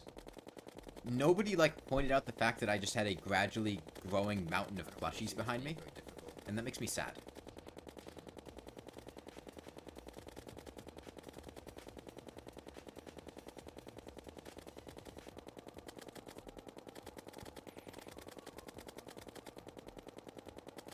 This was back in my old apartment in Baltimore, back when I was in college. Yep. Yeah, there we go. That was easy. Which I think is why I finally started, like, talking normally, is because I wasn't The rest concerned of about the my bosses family now, overhearing me. I think we're done with the easy ones, so I guess it's time to move on to the Eater of Worlds. And I lied. We do actually have one more easy Eater's boss. piece cake. This one. Now, pro tip: if you ever having These trouble with blindfolded the Eater things of are a Worlds, mix between me if you finding drink strategies, like kind of an like a Inferno predecessor potion, to the its Cheese All projectiles Bosses will video. never hit you. Strategies that least make the bosses they'll pretty easier, much and then in always some destroy cases just beforehand. fighting them outright And like you the might be Brain of thinking, Cthulhu. hold on. And it depended on how plausible I felt like it Photo was to potion fight them. before I fight the Eater of Worlds? Of course you can. You're in a Ford-worthy seat after all. All that you need to do is drink a red potion and give yourself an Inferno buff for 30 minutes. This doesn't Then work you've anymore got an because Inferno they've potion, changed projectiles will never hit you. Then you just stand up how super the high Eater with works in piercing weapon, Ford-worthy. shoot downward. One, he reflects stars. Two, Inferno, the projectiles are indestructible on the surface. They can only be destroyed below ground. He's dead? Nice, still alive. My webcam looks so blurry. Okay, Spasmatism is at 9,500, by the way. So the Star Cannon, I'm using it, and it is a pre-Brain and pre-Eater of Worlds weapon. Alright, he's dead. And it's not the easiest to acquire before them. In order to get it, you need to go down to the Underworld and find a chest that is close to the Underworld but is not a shadow chest, which will spawn with Underworld's secondary loot, including meteorite bows, and that's how you get a Star Cannon before you get a meteorite to fall from the ground. Alternatively, you can kill Skeletron and get a shadow key, and then open shadow chests, and they'll have meteorite bows in them. But yeah, it's absolutely a pre-Reign of Cthulhu and pre-Eater of Worlds weapon, and it's also by far the God, best I'm weapon moving in around mode. so much when I'm talking Completely here. Outshining Thank you, every other Crab 50. weapon by miles. The only issue is that the ammunition's a bit tough to get to find. Moving on to Skeletron, who I have a. This is pretty where the minecart fantastic strat came strategy from. for. So to dodge Skeletron, you want to go in a circle about it, and I've got an arena that goes in a circle for me. And it's not a hoik; it uses minecarts. And I had quite a lot of fun building it. It's all pre-Skeletron. There's no booster tracks involved. It's I'd see all a just normal 8217. minecarts and being hammered. And you'll see this in just a second. I did summon with the clothier, though. Okay, we hit him. So I just need to do this a couple. There's a blood moon. That's just wonderful. Well, I'll hope that won't be too much of an issue. It probably will. But, okay. Yeah, this stuff was all before I started live streaming. God tier aim. I'm using the pressure plate tracks and the bumping to determine whether to aim up or down. To tell me when to switch aiming direction. Also, the lighting in there. Why not use a B gun or something with homing?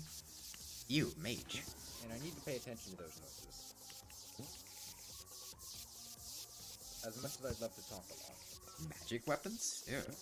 I do I'm pretty sure I find use ranged weapons for all these. Bee's knees? The bee's knees would not work well for this. You still have to aim the bee's knees. I won't like, have enough damage to kill him if I don't.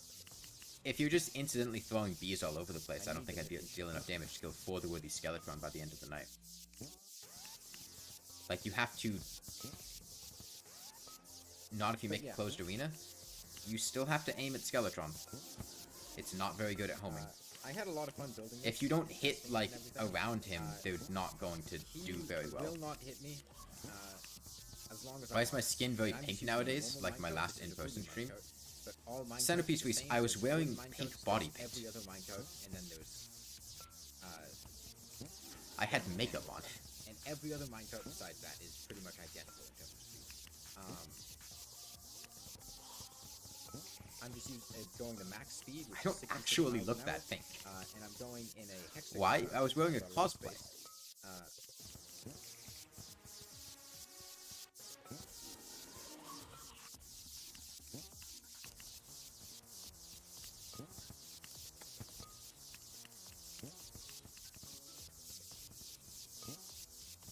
This is quite a long fight.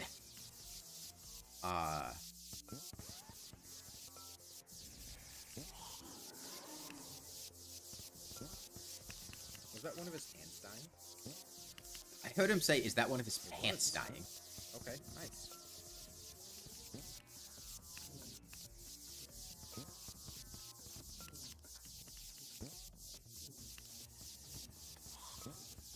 You thought I was bouncy dynamite cosplaying?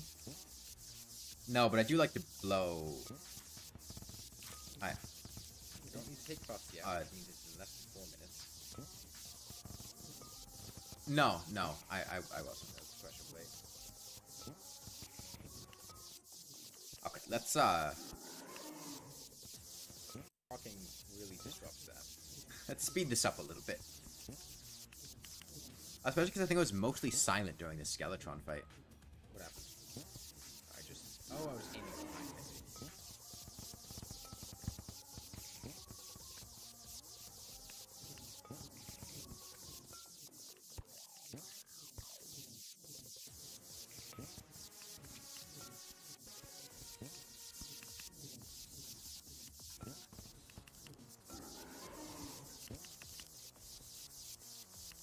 Besides, aiming while blindfolded was kind of part of the fun. Will I ever play Starlight River? Starlight River isn't out yet, is it? Like, I wouldn't play it until it gets released. And then maybe, I don't know. It is? Isn't it in like a really early beta state? I don't want to play it in a really early beta state. I don't know how those are gonna behave. I want to play it when it's done. He's dead. Okay. Because I'm probably not going to go back and play it again. Oh, you get to keep riding. Left is clean beating Like, the wall. I'm going to play it once it has all the content in it, and then... Okay. Well, I guess I have to pay attention now. God, I hate how blurry this gecko video is. I love this video, but I hate how blurry it is. Alright, so, the Wall of Flesh, the last boss that I have to fight in free held mode. What I've done here abuses the way that he positions himself to force him into an area that he cannot move in vertically, essentially a narrow corridor that I can go to one end of, shoot behind me and hit him, and he has nowhere to go to dodge my attacks. I know exactly where he's going to be, and I just need to shoot at a precise angle to hit him. The problems. Number one, the angle is pretty precise, and I keep aiming too high. Every single time I've attempted this, I've been aiming too high. No matter how much I try to adjust downward, it's always too high. So I'm going to be aiming very, very, very low this time. Number two, random enemy spawns. Bats, imps, demons, still gonna show up. I have them reduced with calming potions, peace candles, and sunflowers, but they can still show up. I also have some frogs to hopefully deal with them if they do show up, but there's only so much those frogs can do. So, getting out. The defeat in my voice when I say there's only so much those frogs can do. Go out this door. Go right one to get the voodoo doll on my hot bow. I need to go left where these pressure plates are. I need to jump and throw it into the lava. Now. Okay.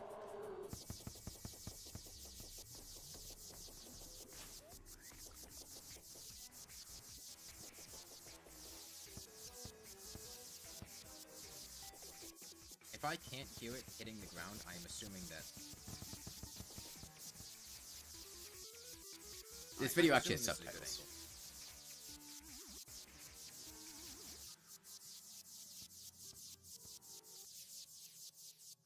You might be wondering about Queen Bee, who's going to be at the end of this video. No, this was not Blindfolded Terraria. This was, I did them individually, Blindfolded. I really like the strategy that I came Blindfolded Terraria was something else. But I feel like it was a bit too easy, and not very interesting. Okay, I think I'm hitting him.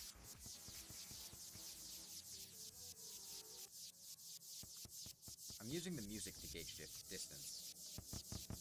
Oh, I'm definitely hitting him. I can hear his chomp speeding up. Okay, this is good. This is really good. Is he dead? No, he's not dead. That was the guide spawning again. No, he is dead. Oh, he's dead. Yeah, he's dead. Okay, nice. Whew. Okay, finally, the time that I aim low enough and actually get the aim right. With this, I either miss every single shot or hit every single shot. Also, for everyone wondering what this arena is like, dirt up here, long sand bridge down here, which is apparently crimson now. And we killed him about there. Yeah, you can tell I built that top part with dirt bombs. Okay, and onto the destroyer. We're almost done with the star cannon. These buffs go to the... I used dirt bombs to make it melee. Back to... This is basically the original version of that star cannon cheese, but should be good here. Set up to now, do there's blindfolded. A lot of RNG here.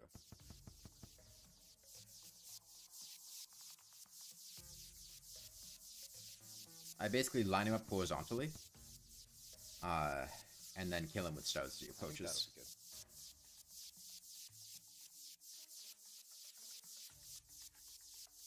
So, much I did not build I these have a long blindfolded. corridor that the destroyer is traveling. I would not be playing on full worthy master mode He never blindfolded. despawns, and I have a long range weapon. It was hard enough on expert. The star cannon, that should do a lot of damage if he lines himself up correctly. And there's two ways that he might line himself up. There's completely horizontal or a little bit below me. It's kind of hard to hit him if he's. Why are stone noises in the subtitles? In case people can't hear, so they know the stone noises are playing. Picking a direction that's roughly horizontal and a little bit down, and hoping that it's right. That was. I sat here for genuinely like 3 minutes blindfolded, holding down the star cannon, trying to figure out whether or not he was dead. No, that must have been the merchant dying. But it's the middle of the night. You should have died a long time ago. That couldn't have been the destroyer dying. Could it? What, is he dead? I think he might be dead. Yeah, I think he's dead. Yeah, the destroyer died. Okay. Okay, I guess it was like 2 minutes, but... Okay. I was expecting a lot more trouble, and every other time that I did this, it was way harder, and I'd, like, go back and forth between spawn and do all these teleporting, but I guess he's just dead. He lined up perfectly. Okay. I'll take it. I need to find where he died. Oh, he died right here. I get 1,000 stars. Okay. Just gave them to myself, I don't know. This isn't a full run, this is me doing things individually. Second. Star Cannon is... Hence the fact that I have is Starboard. still extremely powerful, and still better than all the other pre-hard mode weapons I could be using. This is essentially what we've got going on here. I summoned him over here, and then I went back to spawn to bring him up a little bit, and then he just kind of traveled this way, And I guess he went down and then right around here, I just kind of shot right into him. Or he was just going horizontal and I was just shooting straight and he just happened to die right there. Okay, on to the twins. And I apologize in advance for two things. One, this might sound awful because of all the noises happening in the game. And two, I might start a lot of sentences and have a lot of pauses where I'm listening to what's happening and focusing. This should look familiar to anyone who's done, watched the Cheese All Bosses video. This is where that idea came from.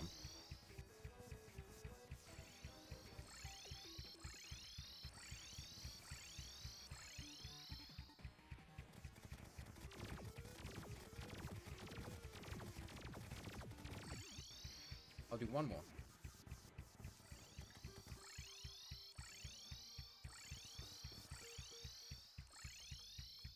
Because it was, first and foremost, I needed to find a way to kill them blindfolded without taking damage. Okay, now we'll go normally. I should have gotten a lot of damage in there. So, to explain what's happening here, I've got 7 teleporters, each of them with a box of blocks around them. The box blocks the projectiles from the twins. I hope I didn't get hit there. It blocks the projectiles from the twins, so they can only hit me with melee attacks. And I'm teleporting to avoid their melee attacks. At the beginning, I feel like you get the idea of this. I'm not listening to this teleporter setup. Where their cycles aligned and they would stay in relatively the same position, so I could aim and then wait for them to start. Queen Bee's next, but that one sucks too. We're going to the next video. Alright, we're starting today with Skeletron Prime, and I'm going to start this and then start describing it because this is pre the second kind of absurdly long.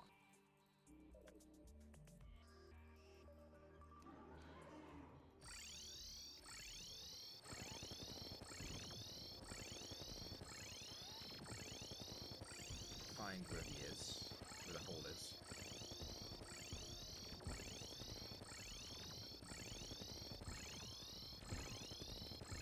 This is just enraging Skeletron Prime and then working him with a dot build. There we go. Alright, so Skeletron Prime. Simultaneously, the easiest and the hardest of the mech bosses to do this way. Now, he's the hardest because the way that I put Queen Bee in the middle of the hard mode boss. It'll end soon, I spent quite a while testing and trying to find a way to go around him with minecarts. And then shoot him with the storm bow, and it just didn't work. It would work for like 7 out of 8 minutes, and then randomly I would get hit one time 4 minutes in by some random laser, or his vice grip in the top right corner would always end up having problems. So that didn't end up working. I didn't put Queen Bee in the middle of the hard mode bosses. I intended to do Queen Bee before the Wall of Flesh in that video, but I didn't like Queen Bee, the way the fight turned out, so I put it at the end. Absurdly easy. It just takes time. Right now he's enraged, and I'm on either side of him, teleporting back and forth with a 1-second timer, and he's stuck in between me. He can't hit me, and I'm just shooting him. I'm focusing damage over time effects here. I have cursed bullets and frost armor, and it'll take about 20 minutes, maybe 20-25 minutes. I didn't want to have to do this, but I also didn't want to spend. Okay, let's Alright, moving on to Queen Slime, who I'm actually doing in a very similar way to King Slime. Now you can watch me play Terraria while watching me play Terraria while watching me play Terraria. Reach the edge of the bridge and the minecart track at about the same time she reaches her second phase, and then hop on the minecart track and go at about 70 miles per hour horizontally. No, Gemini. The same speed that she flies at. Enrage. And then keep her locked in the same position relative to where I am, and just shoot her with homing bullets with a mega shark. And I think that's the last time we used teleporters. Like an asphalt bridge or something, to which the answer is, I don't feel like it. This is more fun. Summoning her if she's anytime you have a question for me about why I didn't do something, this is your answer. In the same position relative to where I am, and just shoot her with homing bullets with a mega shark. Now you might be wondering, why not use like an asphalt bridge or something? To which the answer is, I don't feel like it. This is more fun. Summoning her if she's to my left, I'm dead on arrival. If she's not to my left, it sounds like she's below. No, she's to my right. Okay. I need to wait for her to catch up a bit. I don't like her being to the right, because that means she takes damage faster than I'm expecting her to. I'd prefer it if she was below me and then teleported on top of me. God, I would love that. This means I'm going to have to stop shooting for maybe 10 or 15 seconds to make sure she doesn't hit her second phase too fast. I also haven't taken damage boosting potions yet, because I don't want her to reach her second phase too fast.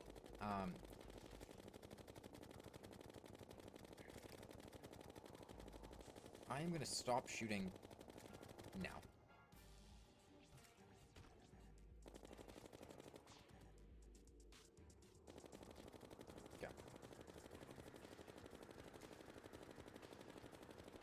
No, if she was on top of me. Sounds like she's Apparently. in her second phase.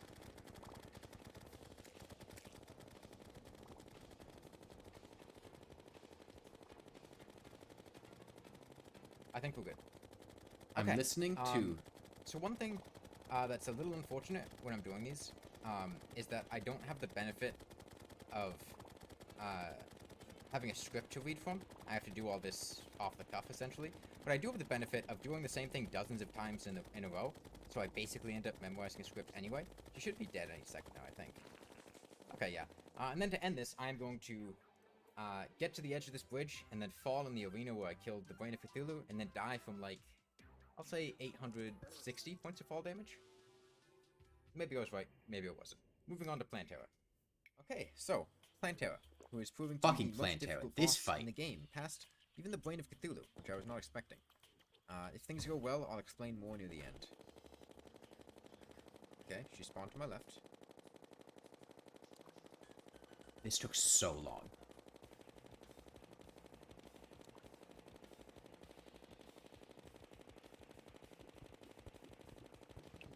She's gonna hook me if I keep waiting. Oh. I can work with this. Need to find where she is, though. I think my mouse is just positioned awfully. So I do the one normally and put on blindfold? This is better now. No, this was... I basically just individually made a bunch of arenas and boss things. This was not a run. Like, I was not playing the game in between this. I took an endgame character and then took gear that would be appropriate for that stage in the game and set up things. It wasn't like an overarching run.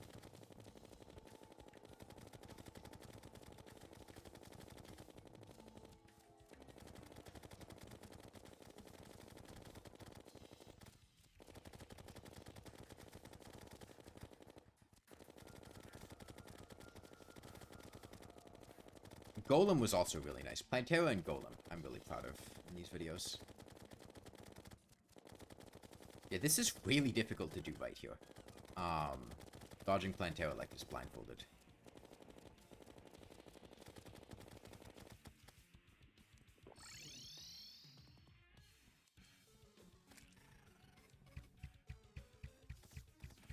This is blindfolded. No hit all four of the worthy bosses, part 3. Okay. We should have this. I'm spamming C to make sure this Inferno potion doesn't wear off. Because the last time I got here, like 150 attempts ago, the Inferno potion wore off when I got hit. So, Yeah, this first took part of the like fight. 200 Being attempts upside or down something. helps to 300 avoid attempts? I don't spiky even balls. remember. Asphalt, semicircle around her with butterfly wings. Where is she? She is. Get her down to her second phase. Second phase, go to the surface, enrage her. Fly up on a platform she can't reach, and shoot downward with a stormbow.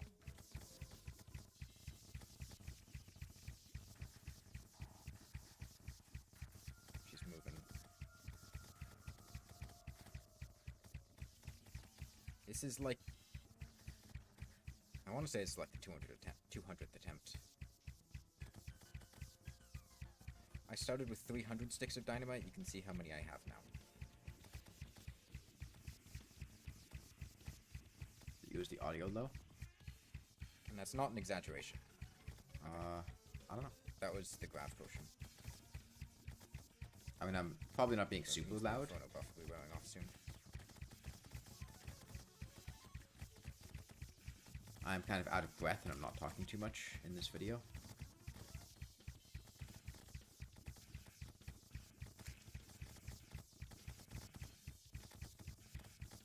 I can tone it up if necessary.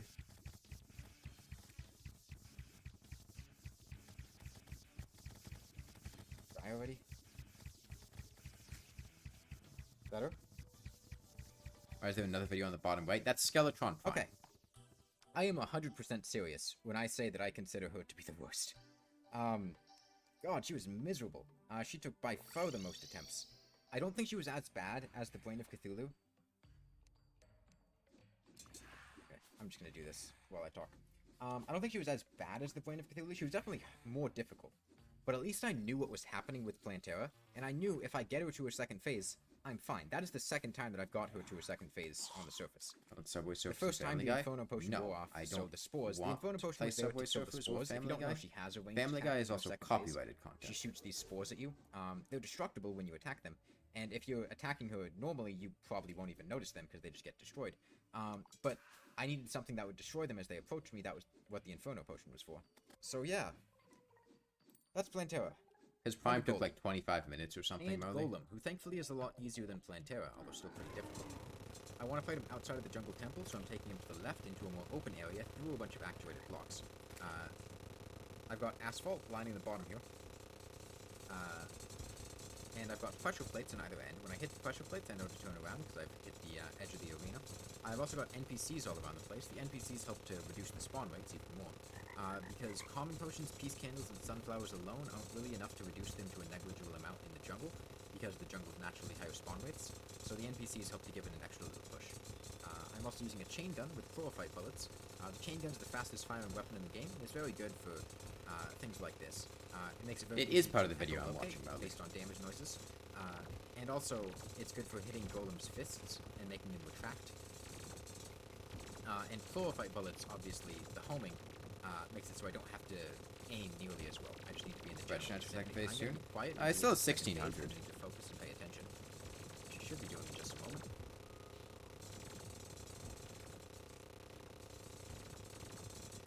Shouldn't be too long though.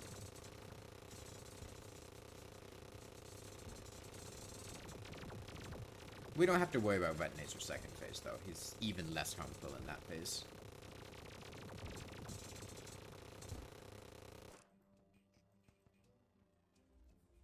He's dead. Did I not get hit? I really hope I didn't get hit, because I've been doing this for a while. So, second phase. Hold on, I'm gonna go somewhere safe. I was using the Shield of Cthulhu. I normally hate the Shield of Cthulhu. Can't hit with my But, setup. I in have a this setup to hit him, situation, the kinda. dash, It's right there. Was very helpful because it let me. That setup right without there is our being able Retinator to setup. see, it was kind of difficult. Baptism to get a is at consistent way to get around the 8,518. head. I This prepared for Retinator. helped a bit. We just getting don't around. have it set up right now to Because hit the him. problem is, it would take a bit too long to circle the head, and it would hit me with lasers sometimes, and it was just a mess. So the Shield of Cthulhu gave me a little bit of extra consistency, though. We're killing Spasmism first, then we're gonna deal with And yeah, Retinator. I've also got lizard bricks around the place because they look cool. They don't serve any purpose. There's already enough jungle grass to make it the jungle. It doesn't matter. They just look nice. And yeah, back to killing Skeletron.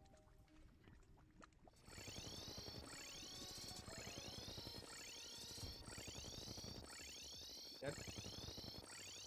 Dead. Why do you hear crackling? Okay. I don't know. I don't hear crackling. Well, I certainly hope whatever other things I showed while this was playing out in the bottom right-hand corner were more interesting than sitting back and forth, teleporting, and holding the attack button down. Yeah. Okay.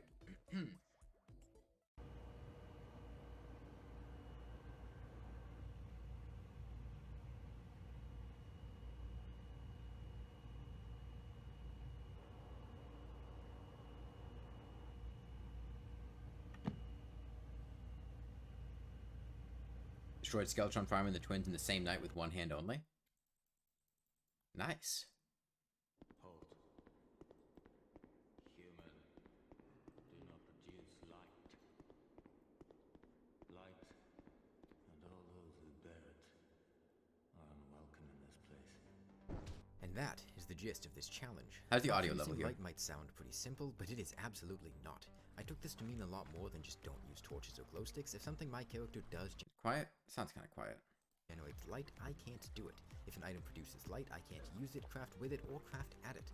The biggest implications Quiet, of this loud, are good. that, firstly, all magic and summoning weapons are immediately off limits because regenerating mana produces light. All guns and launchers and most types of arrows also produce light, so I can't use those. Even among melee weapons, a very large number of them produce light, meaning I have an extremely limited Is that my selection. pet? of Can you useful tell me whether or weapons. not the I also audio is can't good make level any of NPC quiet? houses because I can't place light sources. The only NPCs It is my I can gecko, use are yeah. the ones that naturally spawn in the world, and they're only going to have one life. I can't smelt any ores into bows because furnaces and forges produce light. This also means that I can't make glass quiet? bottles Okay. for potions, which is gonna. Human, do not produce light. Light, and all those who bear it, that is the gist of this challenge. Not producing light might sound pretty simple, but it is absolutely not. I took this to mean a lot more than just don't use torches or glow sticks. If something my character does generate light, I can't do it. If an item produces light, I can't use it, craft with it, or craft at it.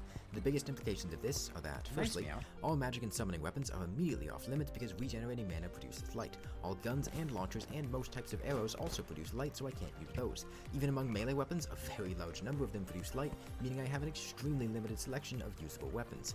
I also can't make any NPC houses because I can't place light sources. The only NPCs I can use are the ones that naturally spawn in the world, and they're only going to have one life. God, the upscale. I can't smelt any ores into bows because furnaces and forges produce light. This also means that I can't make glass to make bottles for potions, which is going to limit my potion supplies.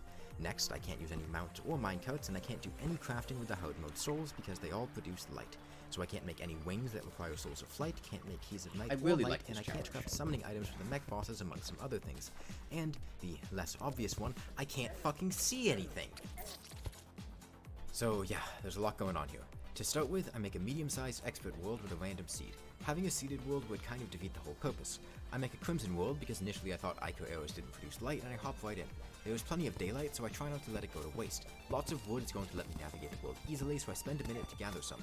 The axe's weird hitbox forces me to have to kill a slime, and then I get on my way, immediately running into a living tree. I may not be able to see what's happening here, but these generate in a very predictable way. A jagged path downward with a door to the treasure room which I can hear opening.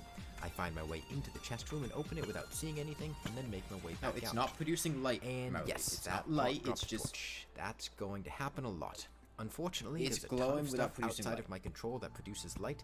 The best I can do is just try to minimize it from happening and remove them immediately. Now, sunflowers will also produce light, so I go ahead and get rid of any that I come across while I've got the chance. Stone is going to let me make arrows, and I make a pit stop to grab some before heading on. I start navigating the jungle, but the water and the lack of a speed buff makes it just a little bit tough. Now I'm going to blame dying now at the point where my video quality got light substantially here on the higher, surface. I mean, I couldn't see what was going on at all. Alternatively, I could tell you that it was all planned and that dying is my only way to get back to spawn. This is don't produce light, potions or magic mirrors, and re-entering the game is for cowards. In either case, this is the first of many, many deaths. I make a small house to keep myself and the guide safe back at spawn since he can't respawn, and I need him alive for the wall of flesh. I do accidentally throw a glow stick because of smoke tools, so I just reload the game to get rid of it. Off to the Crimson, and night is fast approaching. I cut down a tree to make a shadewood bow, which is substantially better than a wooden one, and I head down for the hell of it. There's no way for me to break Crimson hearts down here, nor is there anything that would actually help me. I was just kind of bored. I dance around a bit with some spiders and then drown myself to head back home. It's nighttime now, and I start wandering the world, going across the Crimson in the process. I'm still deciding on the rules at this point, and I come upon some torch zombies. I play around with the idea of leading one of them to light the way, but decided not to after a few seconds of it. After all, Agdane will murder you if a torch hollow follows you into the undead crypt. After this, I head back to the surface and keep exploring. It's dark at night, but you can still kind of see what's going on. The next major issue starts to reveal itself though. Enemies drop coins, then pick up those coins and produce light, and ultimately there is nothing I can do about this unless I just didn't play on expert mode. At first I try to kill every enemy that's picked up coins, but that's just not feasible. Enemies picking up coins is going to be a major source of light throughout the game, and in the end I decide to kill enemies that produce large amounts of light, like these, but I'm not obligated to kill everything that makes any amount of light. I head across the Crimson, loot a few chests, pass the dungeon, and take the treasure from this ocean before drowning again. I have to spend a lot of time on the surface right now because going underground without being able to see is very difficult, especially with a slow mining speed. After I get an iron pickaxe, I start making my way down using rope to create a elevator. I stumble into a glowing mushroom biome, get some treasure from it, and continue to make very slow progress like this. Using Spelunker, Danger Sense, and Hunter potions, it's almost like I can see. However, with very limited potion supplies because I can't make glass, I don't have this luxury all the time. So a lot of the time I'm stuck wandering around in the dark like this. But being in the dark doesn't mean I can't do anything meaningful. With a metal detector I can tell when I'm near a chest and I can use Smote Cursor to open it when I'm nearby. I've just got to look around a bit and right click until I finally... Yo, it's Shaded Citadel! Okay, well now it's disarmed. I head back, take the loot, and notice there's another chest nearby. I've just got to wander around a bit again until, at last, I find... Alright, well, third time's the charm. There's another chest nearby, and this time I've got the help of a Danger Sense potion, and I avoid dying to a third dead man's chest. Overall, dying really doesn't matter that much, which is why I'm very liberal with letting myself get killed. At least Holy that's the shit, lie I'll liberal keep telling myself politics? to cope with constant failure. Worst case scenario, it's a recall, 15 seconds of waiting, and I lose a little money. I never lose anything meaningful since this is a softcore character, so I'm not remotely afraid of or concerned about dying. I do it on purpose, over and over again during this challenge. Aside from a few times early on where I left and re-entered the world, I only get home by respawning or by walking all the way back. Respawning. My plan at first had been to reach the underworld to use a Hellforge before I decided that I couldn't use them because they generate light. I more or less made the rules as I went along, and I did a bit of testing as well.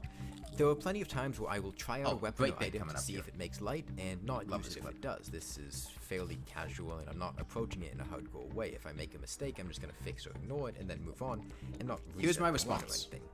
If you don't like that, feel free to file a complaint, and I will respond at my earliest convenience in a cordial and mature manner. The floating islands I find have nothing but that's my furies, response which if is you quite criticize the unfortunate, but rules after that I a while I managed to find a solid number of huts underground along with a mace, the main weapon that I use for a while. I do plenty of exploring and get quite a lot of loot, although I don't find any boots or lucky horseshoes before heading back to the surface. And with a blood moon upon me, I'm stuck in the middle of the Crimson with just a mace. Did I actually respond to rain. someone like I'd that? love to No, get that home, but I'd entire rather thing not lose I all the made up money I've got on just me. for the sake Plus, of... That's I've not got a real some comment. vertigo. Nobody said that. I get a tentacle spike to drop, which proved to be a very solid weapon once I got the hang of it. But it was a funny It's bit. just like Don't Starve Together all over again. It has decent damage and stackable damage over time effect, so I use it a bit. I spend the night here getting a few bloody tears in the process. I do make a slight mistake, which is that I make and use some enchanted night crawlers.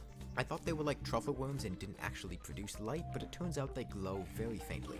It wasn't ultimately consequential, I did not have a meaningfully different outcome because I used them, but in hindsight I should have just used the regular worms. After spending some time in the jungle, I finally get a full 400 life and a good set of equipment. I make a summoning item for King Slime, which, again, I realize, in hindsight, I crafted at a light-generating Crimson altar, but anything is justifiable for the incredibly fashionable slime mask. This right here, this is perfection. I take out the Eye of Cthulhu next, and then prepare to fight the brain before realizing that there was absolutely no reason to fight the brain, as it would only result in a futile spiral into a deep depression. So on to Skeletron, because there's no way I'm fighting Queen Bee in the dark with a mace and wooden arrows. Before that, though, I'd like to get a Goblin Tinkerer, which means killing goblins, and the problem Yo, with that tinkling is that I time. can't I love take tinkling. Crimson Heart, since explosives produce light and I don't have a Dryad, which means goblins can't naturally spawn. I have to farm a bunch of them to make a battle standard, which takes nearly an hour. Whatever.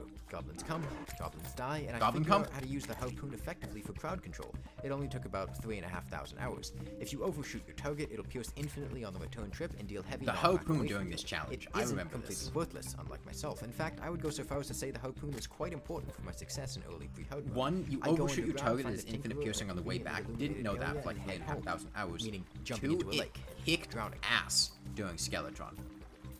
After combining a few of my accessories, I go ahead and fight Skeletron, and it's just a little bit Get a load difficult of this. dealing enough damage to kill him with wooden arrows and a gold bow before daytime. Also, my aim was downright terrible. But in times of great need, heroes are born, and there is no hero greater than the harpoon. By Not that you positioning can see myself what the fuck is going on uncomfortably close to anyway, because I Skeletron, can't can deal produce rather light. large amounts of damage pretty quickly due to the very low cooldown. Like, oh, you With like him seeing dead, I get the Skeletron? bone You like glove and understanding access what's to the going on? dungeon. Yeah, go fuck And yourself. the dungeon is actually pretty easy to navigate in the dark, because the enemies make large amounts of light naturally, and the dungeon generates in a very predictable way. I rescue the mechanic and buy everything that I need from her, which are the components for the grand design, and then go out hunting for a Valor, a Shadow Key, and a Cobalt Shield. A gold bow and a mace just aren't going to cut it for the Wall of Flesh, and I had planned to try using the Valor with a long walkway at first. I've only got one shot though, since the guide won't respawn, so I need to make sure I don't make any severe mistakes during that fight. I also make sure to get an alchemy table, as that'll let me stretch my low supply of bottles even further. And there's another extremely valuable item that the Okay, mechanic Spadpin's has, below 8k. and that is her fishing rod. I happen to find her at just the right time to buy Basically, one, but I it's need to also go a home and ranged get one weapon first. type. Once I come back and buy it, I've got the best fishing rod that I'll have for the entire game. Miles above the reinforced rod and substantially better than the fiberglass pole. I also make the Spinal Tap, which is an incredible weapon on its own. Even without minions, the damage and range are fantastic. Yeah, Spinal and Tap goes mocking hard. enemies makes it much easier to navigate and find them in the dark. The only And problem, tagging which enemies it with it shares lets me all actually whips, see where is things that are. it is incredibly annoying to listen to. It's just this. But over I hate the whip noises. over again. God, it's so annoying. After getting what I want from the dungeon, it is time to fish. Not having NPC houses means I can't get a merchant, and no merchant means no bug net. That means no Duke Fishron, no hard mode crates, and no Blood Moon fishing. There is an alternative, however, but it is incredibly slow and tedious. I need to fish. A lot. Not only do I need to turn 6 enchanted nightcrawlers, which technically should be worms, into an unlimited supply of master or journeyman's bait, but I need to complete fishing quests until I get a golden bug net. It takes several hours and a lot of my bottles being turned into sonar potions, but I come out of it with plenty of bait and a golden bug net. It took me several I hours to made come this much out more of it tolerable since with I a can bug sleep net. to fast forward time and Wow, I move my that's spawn here. slow. I would venture out, then die quickly to get back and turn in quests. I take a few minutes to loot the underworld and in the process find a Hellwing bow. Unfortunately, firing wooden arrows will make flaming bats, which give off light. The Hellwing bow would be phenomenal against the wall of flesh though, so I head underground in search of a solution to make the bow functional. Now I can't make houses to spawn NPCs that would sell me arrows, nor do I have worm's teeth to make unholy arrows because this is a crimson world. All of the craftable arrows will make light, and there's only a single other type of arrow in the entire game that I can get, excepting the unholy arrows required from the Eye of Cthulhu and Hard Mode pots. What is it? This arrow is available What's in the arrow? infinite supply, is very easy to acquire in the right circumstances, and is Who's that normally Pokemon? almost completely useless. Silhouette of an That's arrow. right, Who is it? It's the bone arrow. The unique Ah, arrow shit, it's the sold by bone the arrow. skeleton merchant during certain moon cycles, which deals marginally more damage than a wooden arrow and pierces a single time. I hunt down the merchant, wait for his inventory to change, and buy a bunch of them. And, luckily enough, using bone arrows will stop the Hellwing bow from making light. I've got my weapon for the Wall of Flesh, make my arena, and summon the boss. And honestly, I completely forget what an appropriate arena size is for the Wall of Flesh in normal circumstances on different difficulties. What's ingrained in my mind is a pacifist rule set in For the Worthy Master mode, which takes about 7,000 feet of completely open space. What are you dying about? Half of a large-sized world. I decide not to take any chances since I can't summon the Wall of Flesh again and make the arena much larger than it needs to be. I kill the Wall of Flesh without much trouble, get a Ranger emblem, and confirm what I knew to be true. The Pwn Hammer generates light. That means that I can't craft mech summoning items, and I also can't use the Pwn Hammer to break a demon altar and let them spawn naturally. I don't have many options, and I'd really love to use a weapon that doesn't split your eardrums open. With nothing left to do here, I end it all in a pool of lava and head home. Now you might be wondering about Yo, Gecko, there's hair in my recently. own. I've been dealing with some stuff in my personal life and haven't had the motivation to do much. Also, Deerclops is a phenomenal pain in the ass to kill blindfolded because of the hands added in expert mode. I hate whoever added those because it means cheesing is the only reasonable answer I could find, and I didn't want to do that. Regardless, making these is a very long process. Sometimes the gameplay takes a very long time, sometimes the editing does, and sometimes both do. I've been doing takes of this video for like 6 hours just to get voice recordings I'm content with. It mostly comes down to motivation and free time, which I've been short on recently. I'd like to upload the second part to this video soon though, and finish the blindfolded stuff. So hopefully that'll be in the next week or two.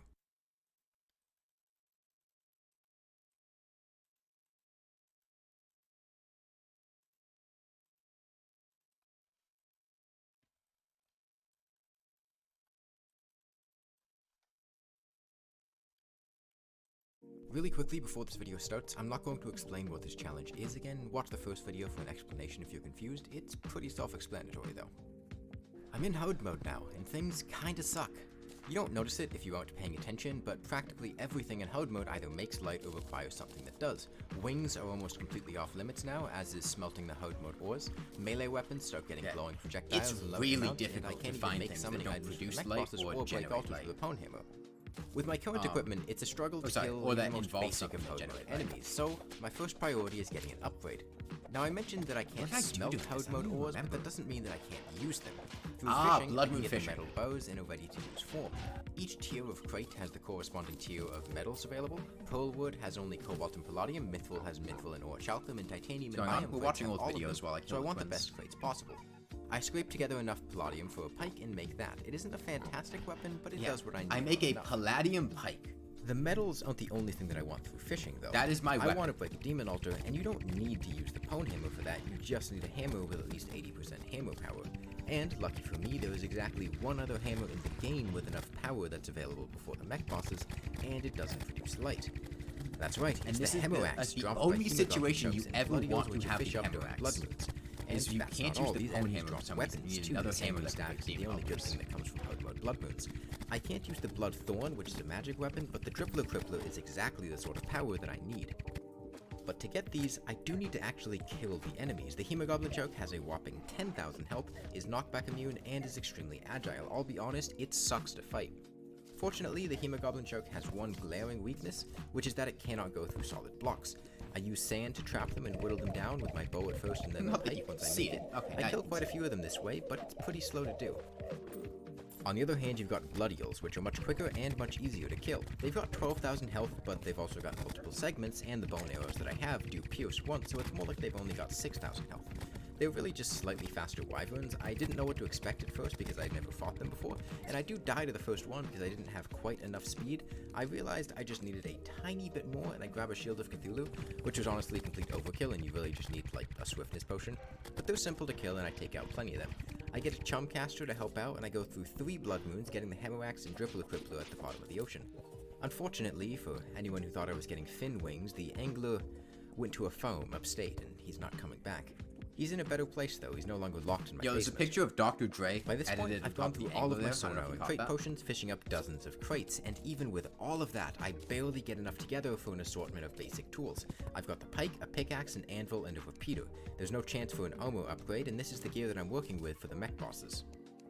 Before that, though, I go ahead and kill some pirates. I wanted to play around with the Dripple Crippler, and it does the job, but it's kind of awkward. If you didn't know, you can use 1.4 flails to set a trap by letting go of attack and then quickly holding it back down, and it's not bad for dealing with enemies from safety. I had trouble with the captains and the ghosts with this strategy, and overall it was kind of meh, but it was fun to try.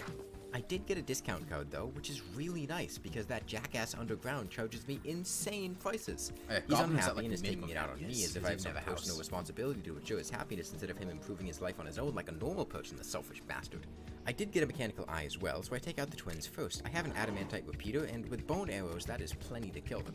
I don't have wings, but it's not too bad fighting the mech bosses without wings. You might notice that I never use fledgling wings, and it's nothing against them. There were a couple times during this video. They stand for. They're boring and remove a lot of the fun of pre-hard mode movement, and they're also completely unnecessary. I tried to take everything I say with as much salt as Japanese. But I saw the discount code, I got 2 really discount codes. Time death. Remember what I said last time. Feel free to file a complaint and I will respond at my earliest convenience in a cordial and mature manner. And the twins die without much trouble. Now personally, I really love the escapism that you get with video games, how you can get away from the monotony and the boredom of everyday life. I get to live out the ideal fantasy, what every human dreams of. The joke here is that I'm sleeping in a bed and not doing To anything. deal with that. That's the gravitation potions. That's the are ideal pretty fantasy. nice for dodging if you can't get wings, and I if you use a didn't few catch that for one. dealing with these bosses. I get to go back to sleep after he's dead though, so that's nice. The destroyer comes a little bit later, and after some initial difficulties, I take him out with the Dripple Crippler. The problem at first is that I was trying to keep a bit of distance, which was completely unnecessary and just made it much more difficult. I went back into the strategy I used when I beat the game with the flare gun, which is to stay close and angle attacks really well, and round 2 went a lot better. In my defense, I had also just gotten my COVID booster this day, which gives me a convenient excuse to exculpate myself from any responsibility for my failures. Yes, It's Merlin. life root time now, and honestly it's pretty simple to get enough. It only took around 10 minutes to get 20. With good mining speed, a metal detector, and spelunker potions, you just need to wait to detect one nearby and then find it. I stumble into a bulb, which is a Holy very shit, convenient to source of find natural life light fruit, to you set just my have to spawn near. find them? I will break this bulb and What? get rid of the light. I'm just going to build an arena Holy first. shit. Granted, that's a very difficult thing to do in almost complete darkness in the hard mode jungle, especially when you can't break chlorophyte. That's actually quite a big issue. Without being able to see the Oh yeah, I chlorophyte, don't have if a I leave it pickaxe floating in I the can't arena, mine I might bump into it. So I and can't get mine stuck. qualify because the Then mech die. souls. There's a lovely Souls solution, produce though, light, which is so I that can't can do use anything that actuators. uses I head souls back to to the craft mechanic, them. buy a bunch, and Whether disable souls all of of the light, chlorophyte. souls of I light. also I still don't found have plenty of wings. the enemies to get banners because it was quite a headache trying to mine while being These attacked are by my enemies. accessories, if you didn't catch I that. also, which is that I Lightning boots, a cobalt shield, a moon chome, a white horseshoe balloon, a charm of myths, and an ancient chisel with a frog leg being swapped in.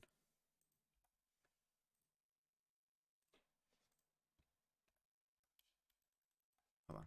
can use actuators. I head back to the mechanic, buy a bunch, and disable all of the chlorophyte. I also found plenty of the enemies to get banners because it was quite a video is a headache bit trying to cut mine off while near being the attacked by edges. enemies I couldn't see for several hundred points of damage. After a while, the arena gets done and I summon Plantera.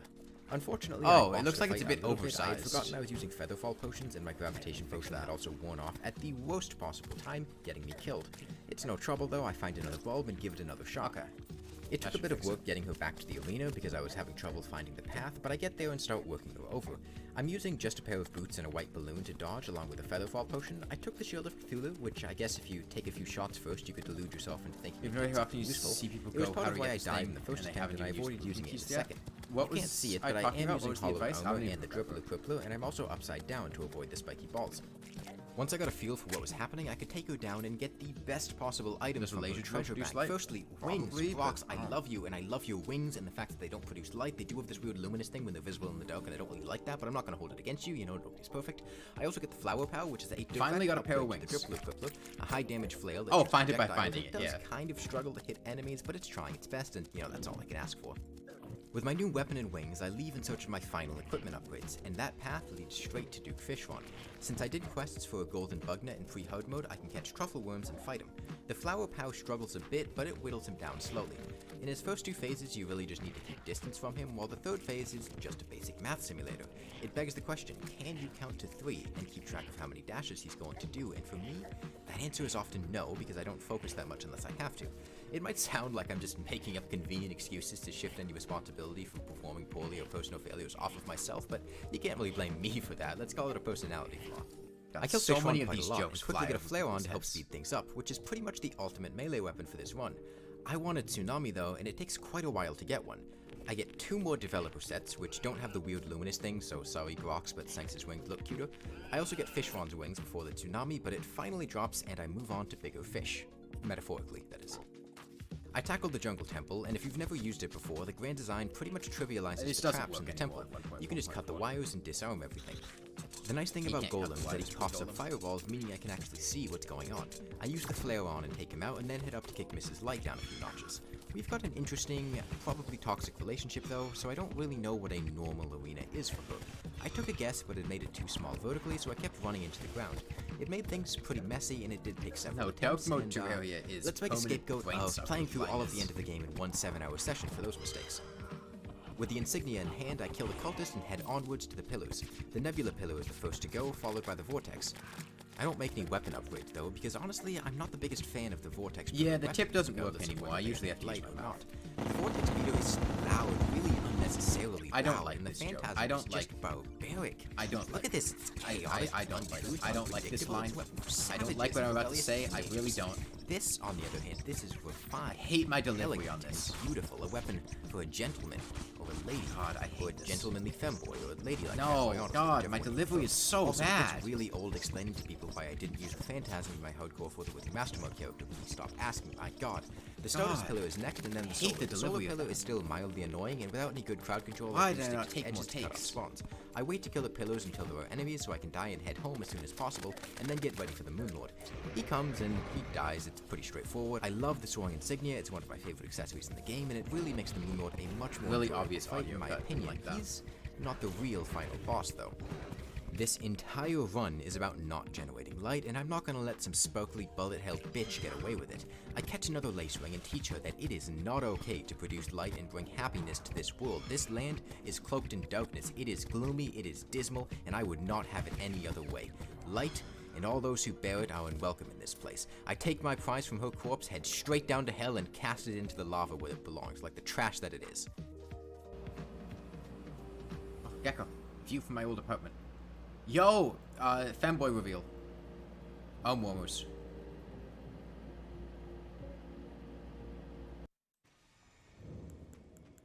What is this? Oh, this is the no-hit double crucible knight fight. This was like right after Elden Ring came out. I was getting really into it. I made a couple Elden Ring videos.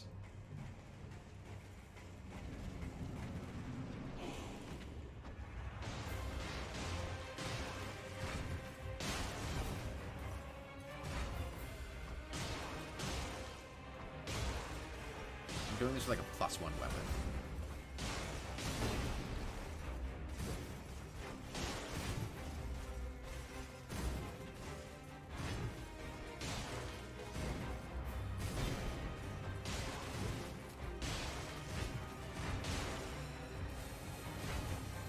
That's not having gear. I'm sure I have things equipped. I don't have any armor equipped though. I don't need armor. I'm not getting hit. And I think I hadn't even found a blacksmith yet by the time. I forget. No, I think I might have just been choosing not to upgrade things. I forget. I intentionally did this with low damage, so this was not my first playthrough. I forget the context of why this happened. But I know I didn't go... By this point, I had not been to Round Table Hold. I don't know if I had found the Ionia. I must have. Well, no, because there's the thing that would let you get a +1 weapon.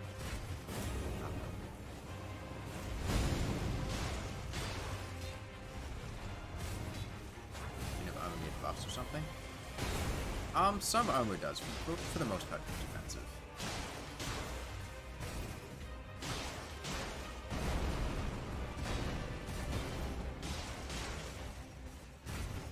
I'll probably skip the next video once we kill the first Crucible Knight, because then the fight just gets boring and long.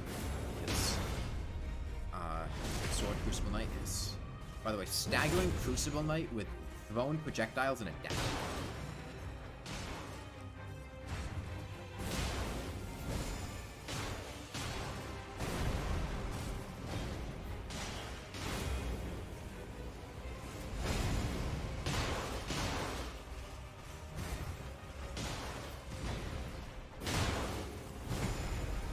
Is this like a first boss?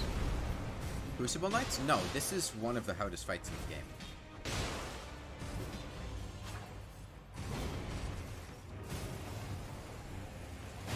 You should have like a fully upgraded weapon by the time you do this fight. Or a very heavily upgraded one, if not fully.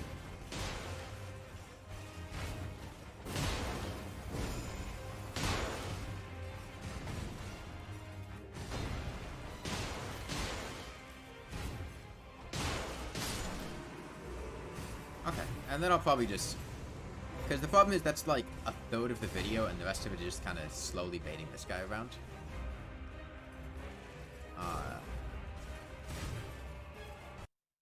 So we'll go to the next video.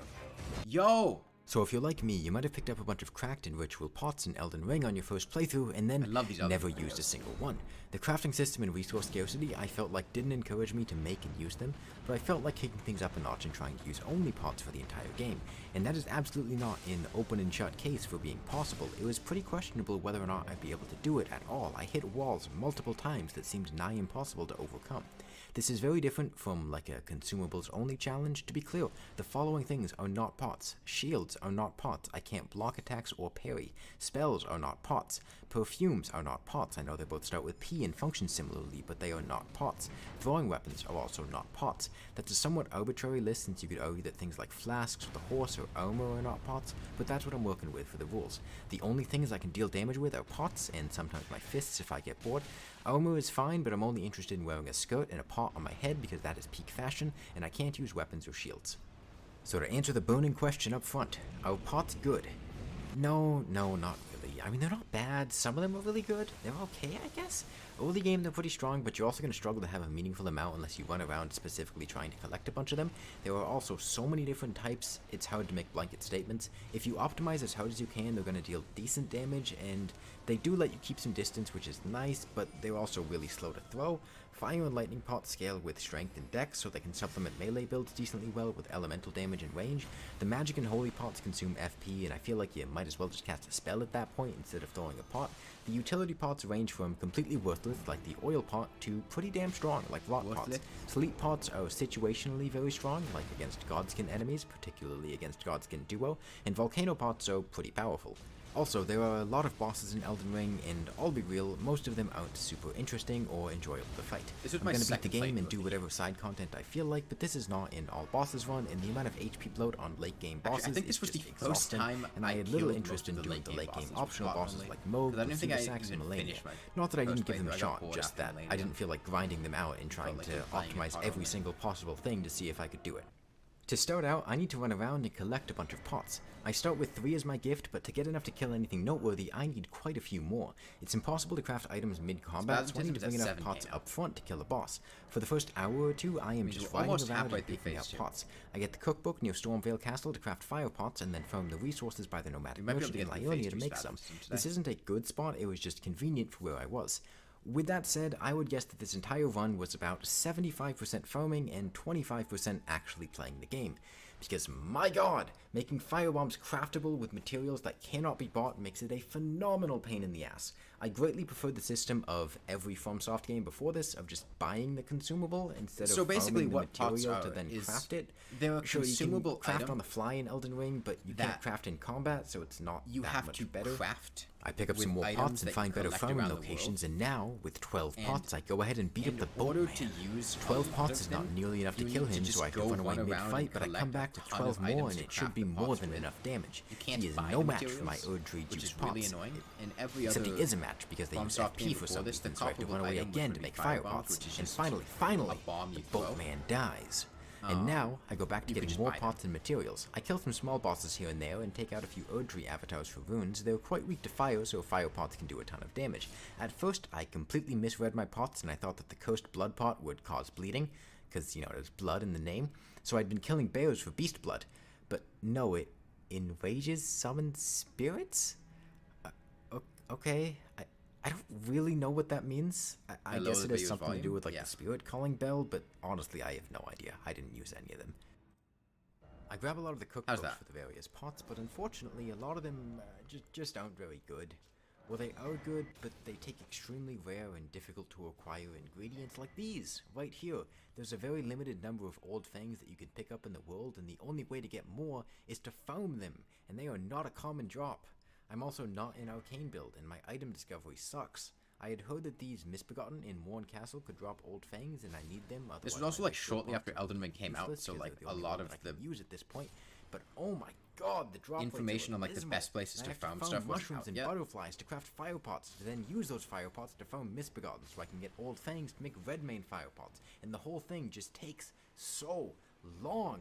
I quickly give up on these guys and instead go farm the boars near the Third Church of America. They at least don't attack back much. I also start farming glintstone fireflies to make magic pots because those are easier to make than fire pots and both will instantly kill a boar.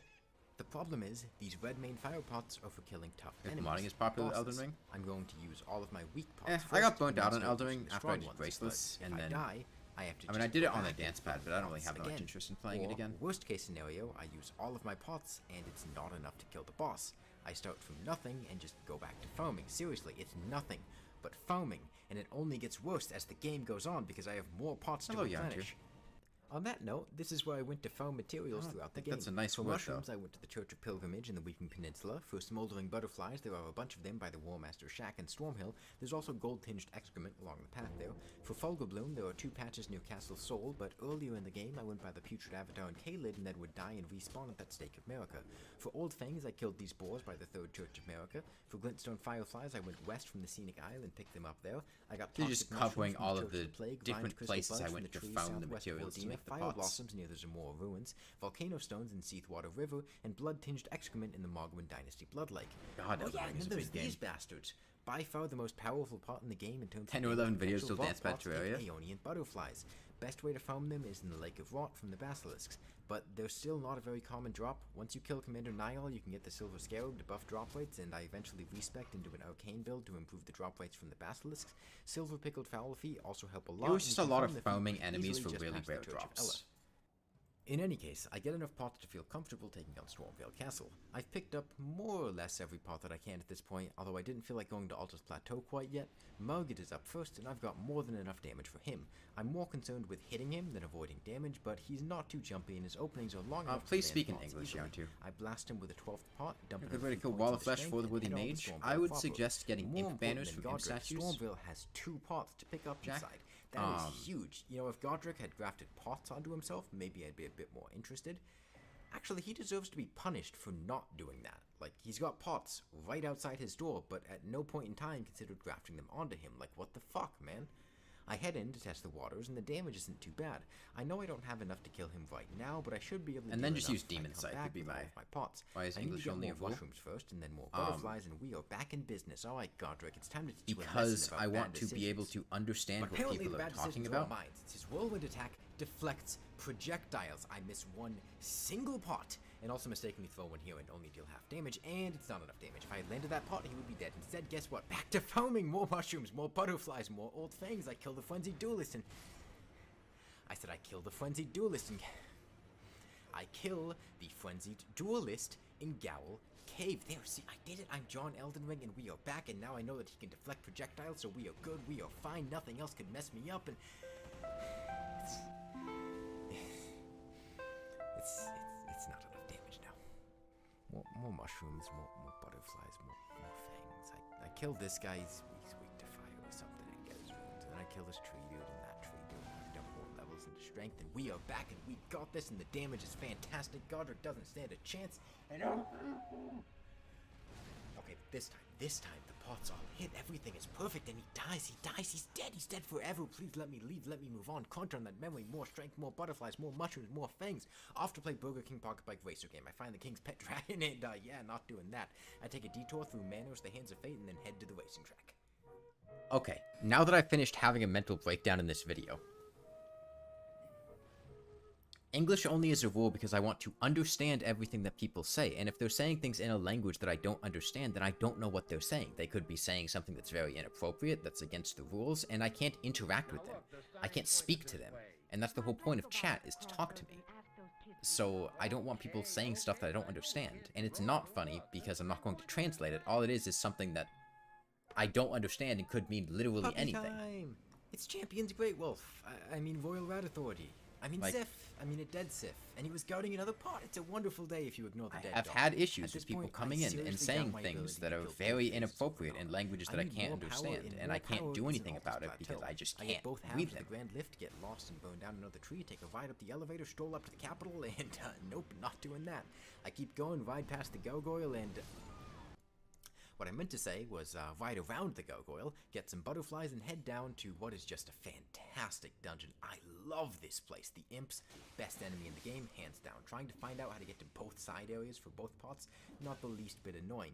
And the boss, well, it is genius. Give frenzied duelists slightly different weapons and throw in a few pots as side enemies. Miyazaki really outdid himself here. And it's finally time for me to get the volcano pots. Just need to ride past everything, dodge around, and what? Like I said, run past everything. Yeah, I'd rather not right now. I try to pick up a map, but instead read a lovely message and get roped to death. I get the Fire Scorpion Charm to buff my damage a bit more, buy the Volcano Pot recipe, get more fangs, and head to Lothric Castle to kill Prince Loretta. Something.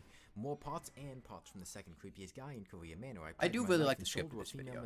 And I guess it would be back to confusing if you're not funny familiar little with thing, Elden killing Ring these or ladies Souls volcano likes, pots but doesn't count towards breaking I really like the Vanilla 2 Elden Ring I also videos need I to made. waste 6 pots just killing them, and then a few more on first phase Vanilla, and then still have enough left over to kill her in phase 2. That is a lot. I make it there a few times, but it's just not nearly enough damage. She also turns invulnerable repeatedly during several of her attacks, which can nullify my pots.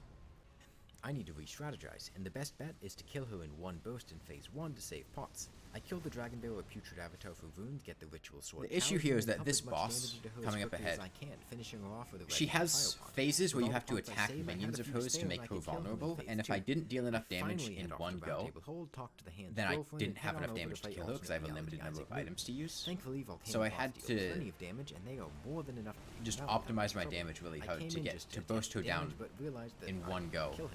in her first The runes phase. are nice, but I just wanted to progress Alexander's quest to live out my role-playing fantasies and to unlock the Lake of Rot. I find him up in Lyonia, and I do technically use something that's not a pot here. I didn't understand what was going on, and I still don't really understand, but I think you need to do a certain amount of poise damage to free Alexander, or something. Only a jump attack with a jellyfish shield worked out of the items that I had. I then walk in on him taking a bath, and as you do, he gives me what effectively amounts to a child's body to put on my head. My delivery in this video is so much better. I head down to Mimic Town, have an existential crisis, and You can I tell that I can't had a do lot of that. fun with this one. Machamp takes me to Noxtella, I put on a lovely looking skirt, I go fight the Oolade Man, and I pick up the Rot Pot recipe. I kill these two and then go kill Draconic Tree Sentinel. Turns out he is kind of resistant to fire and lightning, and it really annoys me when bosses have completely unintuitive resistances that you would never be able to guess.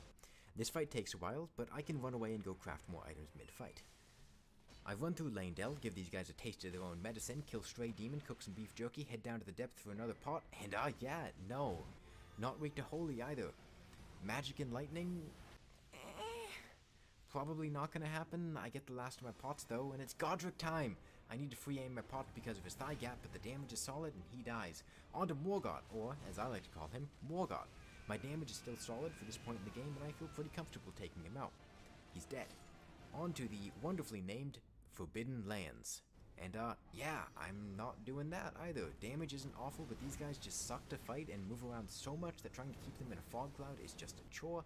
He's optional and there's no benefit to killing him, so yeah, Yeah, the way the pots I'm using right now work Mountain is they time! leave... I love mountains and mountain flowers that I can use to make more pots. Fire blossoms are one of the they few leave ways a to easily cloud make ritual that does pots. the damage over Giant time flame effect. pots scale with faith And they do FP, like which is kind of really lame, good but damage whatever. if I head enemies to stay in Castle the Sol, dark for kill the the whole lions thing, for but if fangs, you and only kill hit them with Commander a Meow. part of it, it's pretty His low. summons are a headache, but rot pots can finally shine, and volcano pots take him out.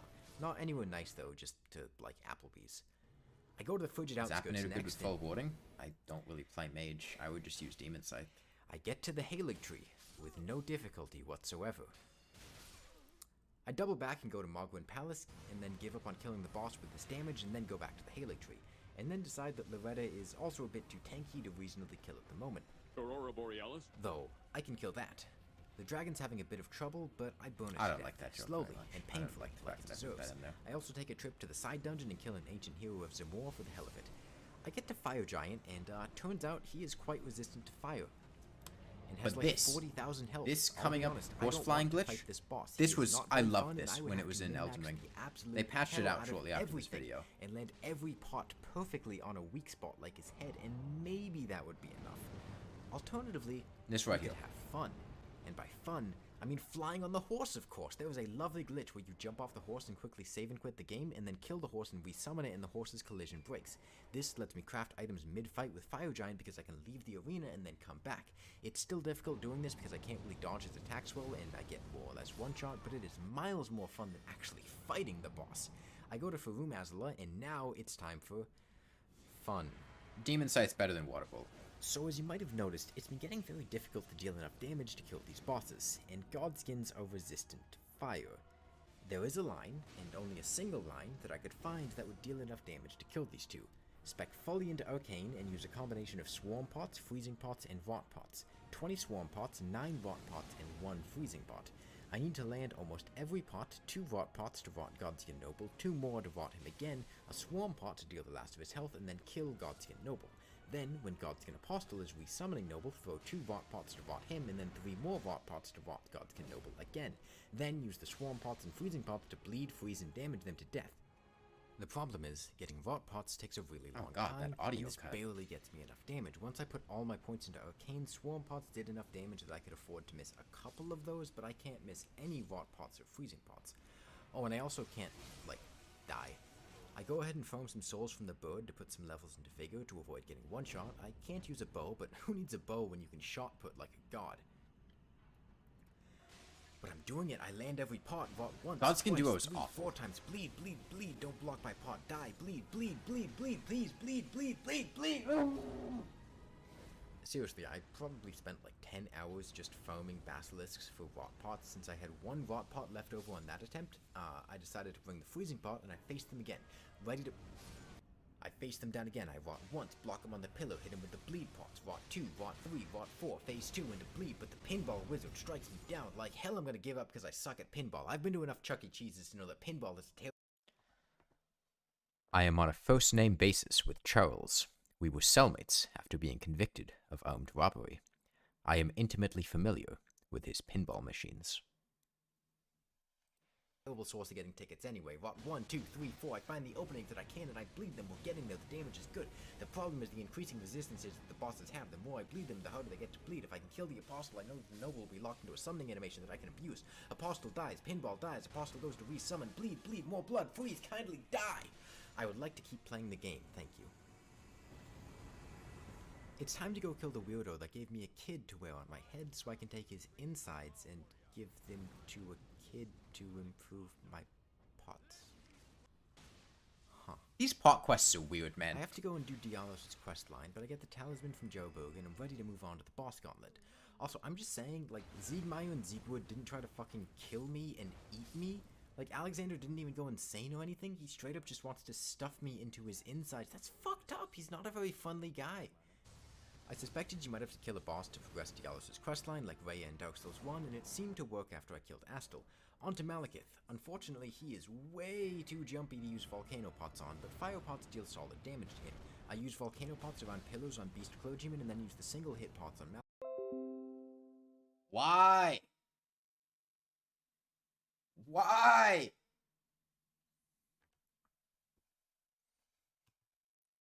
Much trouble. Being all-knowing is nice and all. It's been but like it an would probably be hour. better to be all-seeing so you could avoid the large and extremely obvious cloud of death directly in front of you. Godfrey time! Honestly, the only one of the boss rush at the end of the game that I genuinely really liked fighting mechanically and visually the entire time. Like 2 hours, Malik yeah. gets fun, but Beast Clergyman is pretty Gideon's okay. I'd like Radagon a lot more if he didn't teleport, and I love Elden Beast visually. Oh god, the video. Whatever. But god, some of those attacks, the health pool, and having to fight Radagon every single time is not fun. Took a few tries to get Godfrey down, and I'm still not very confident in Horror Low, but Rock Pots eat away at his health, and Volcano and Fire Pots chip down the rest. Jumping the AoEs and dodging his attacks is genuinely really fun, and none of his attacks feel cheap, which isn't something I can say about most of the bosses in this game. Elden Ring's late game is I really killed Horror Low, and at not this point, something I like have to very admit much. defeat. What accessory should you Tried use? so much, but there was absolutely no way to deal enough damage I to don't Radagon play and mage, Elden man. Beast with only pots. Radagon isn't terrible, he can be rotted and he isn't very I don't know what to tell you. fire, but Elden Beast has like 20,000 Magic something Luminescence. health, is extremely resistant Lightning to all boots, elements, and is an completely upgrade. immune to all status debuffs. It's not happening. I tried looking for glitches and cheeses, I tried I'm not clipping good out at giving bounds and advice for entering the things. fight, but none of it was working. So, to keep things thematic, I decided to use throwing consumables for Elden Beast. Yeah, I'll I kill couldn't Radagon with kill the pots, last as many as I 2 can with bosses Elden back to Beast, back. and There just finish him off wasn't with enough various damage with throwing pots because they have Since I insane don't need to elemental optimize, I am resistances. no longer farming rock And pots, pots I'm pretty just much going for exclusively Radagon do fire. elemental or status It damage. takes a few attempts both Elden getting Beast through has like Radagon and Elden 50% Beast, but I resistance to finally all whittled down elements except Radagon and Holy, started which he has chipping like away at the beast. 90% resistance to, Using and then he's throwing also like weapons is immune to all absolutely status not making effects. it easy, the damage is pretty awful, but I have hundreds to throw and I whittle them down. I still don't understand how to dodge this attack, but I get through the fight and I chuck the last of my I still pots don't know at how to the dodge cute that little attack. eldritch god that lives next door. It dies, and with that, the game is complete. I go back and kill Loretta, and then try out Melania, and I came to the conclusion that killing one of her phases is pretty reasonable, but getting through both with pots is not. Also, just the amount of damage she deals and the healing on hit sucks. I debated using throwing weapons like with Elden Beast, but stopped trying after a few attempts because it just wasn't fun. It also wasn't the challenge, it's not consumables only, it's pot only. She can't be killed with the rules that I've set as far as I can tell. I sound so dead inside here. And that is pot only Elden Ring. 1 star, would not recommend. It's farming hell and there was a hair in my soup. Food was alright though. So it's currently like 5 a.m. I've been editing this video for like 12 hours straight at this point. I think more like 14 hours straight. I think it's taken longer to make this video than it has to record the footage. It took me like 10 hours to get the audio way that I wanted. And then Yeah, I spent like 14 hours editing that video. noon to, I think Recording it. like 1 yesterday, and then today I think like 2 to 5 a.m. It was all worth it. That one Manos the Hands of Fate joke. Yo, bloody stream! I love this video. Why did I decide to do this? Alright, so, in Elden Ring, you've got these things right here. They're called Sites of Lost Grace. They put them every couple hundred feet. They serve as checkpoints, fast travel points, and hubs for you to perform a lot of upgrades for your character. And this challenge is to not use any of them. That means no maidens or maiden substitutes, so no leveling and no horse. No round table hold either. Not getting the horse means This Ronald video shows got, up like, at the church to give you the almost spirit no calling bell, views. so no spirit summons. I can't And use Ashes of I War, got Great extremely Ruins, mix the depressed Wondrous after it because I Physics, fucking upgrade my loved this flask, video attune and spent an spells, or insane fast amount of travel. time making it. I also can't rest at Grace to replenish flasks or set my spawn. I didn't use Stakes of America at all, either. If I die, I go back to my spawn point, regardless of how far away that is. And sometimes that is very, very far away. Well, with all that said, this requires some Yeah, glitches this is to be able to basically, pull if off. you're I forgot to put familiar this in the script, but there are 2 graces that I touched throughout the game, and one that I do with rest at. To be the able to other pull off Souls the games, it would aforementioned be like glitches. playing without I could skip bonfires. the entire game and go straight to Farum Azula. If you've seen the 1.03 or, unrestricted speedruns, you'll know what I'm talking you know, about. Hollow Knight Decided without I'd rather touch benches, up the or graces to let me play more of the game. Rain If you World don't like without that, feel free shelters, to or fire like a no rocket, and I will checkpoints, respond at basically. my earliest convenience in a I can't forged checkpoint and my mature manner. progress. But I try to follow a normal progression path through the game and not just skip to the end. This was also done before the most recent update, so some of these glitches may But have been Elden Ring is knocked a out by now. massive game, and if doing for it some without reason that you is want to watch some more very footage, I have an unedited playlist in the difficult. description. Going into this, I wanted It also to try means you out can't some level new up. weapons that I You- haven't used before. So I can't decided to upgrade start my as weapons for a Vagabond and while. try using the halberd. I can't That go to was round easy. table hold. The damage is not very good. The halberd is not very And I was also fast, fucking around with like moveset and halberds and hitboxes crossbows and are, not using like good weapons. yeah. It's usable, but I don't really like it that much. It's a bit like when you want to go out for dinner, but remember that you don't have any money, so you just eat the store-brand pizza that's been in your freezer for a month because you bought it on sale for $2, and you're not really happy with it, but it's edible. I did that a lot in college. It's I would worth drawing buy attention to the cheap fact that I pizzas have on very sale, little health and will only have these and three leave healing them in my flasks for the freezer. entire game. I would have like Dying 7 is also pizzas in kinda my freezer disastrous because that I bought for like spend anywhere $2 from, each. Like 5 minutes to half an hour running back to where I was. Doing that, I have to run past a lot of dangerous I didn't things get a that horse either, so I had to just run kill across me. the entire Most of this fucking map playthrough every was time I just died. running around, and it's only going to get worse as time goes on. I'm not going to dwell on it too much, but I am dying relatively frequently and then spending a lot of time running back. Keeping with the theme of bad decisions, I tried to play the game semi-normally and not just sprint past everything and go to the main bosses. I spent quite a while in Limgrave, killing enemies and side bosses, collecting loot, and helping out NPCs. That's the other thing, I am doing NPC quest lines left and right. It's this neat little roleplay thing that gives you that warm and fuzzy feeling inside. I'm teaching everyone that you don't need the guidance of grace, I'm making their lives better. Take Kenny, for instance. I taught him that there are more important things in life than your old fort, like not standing next to cliffs. Except Patches, he doesn't need my help. I go through Limgrave and the Weeping Peninsula, picking up upgrade materials everywhere I can because I can't buy them infinitely in Round Table Hold. Oh, Arena here wants to visit her dad. That's lovely. I can help with that. And what? I'm sorry? Why does this girl explode? What? Well, she wanted to meet up with her father, so I head to Castle Morn, and I thought this was a shorter fall! Well, I'm not making that trip again. Time for Daryl, Hunter of Walkers. The other thing about playing a game like this is you really get to appreciate These enemies some are of the such design bullshit. choices that they made.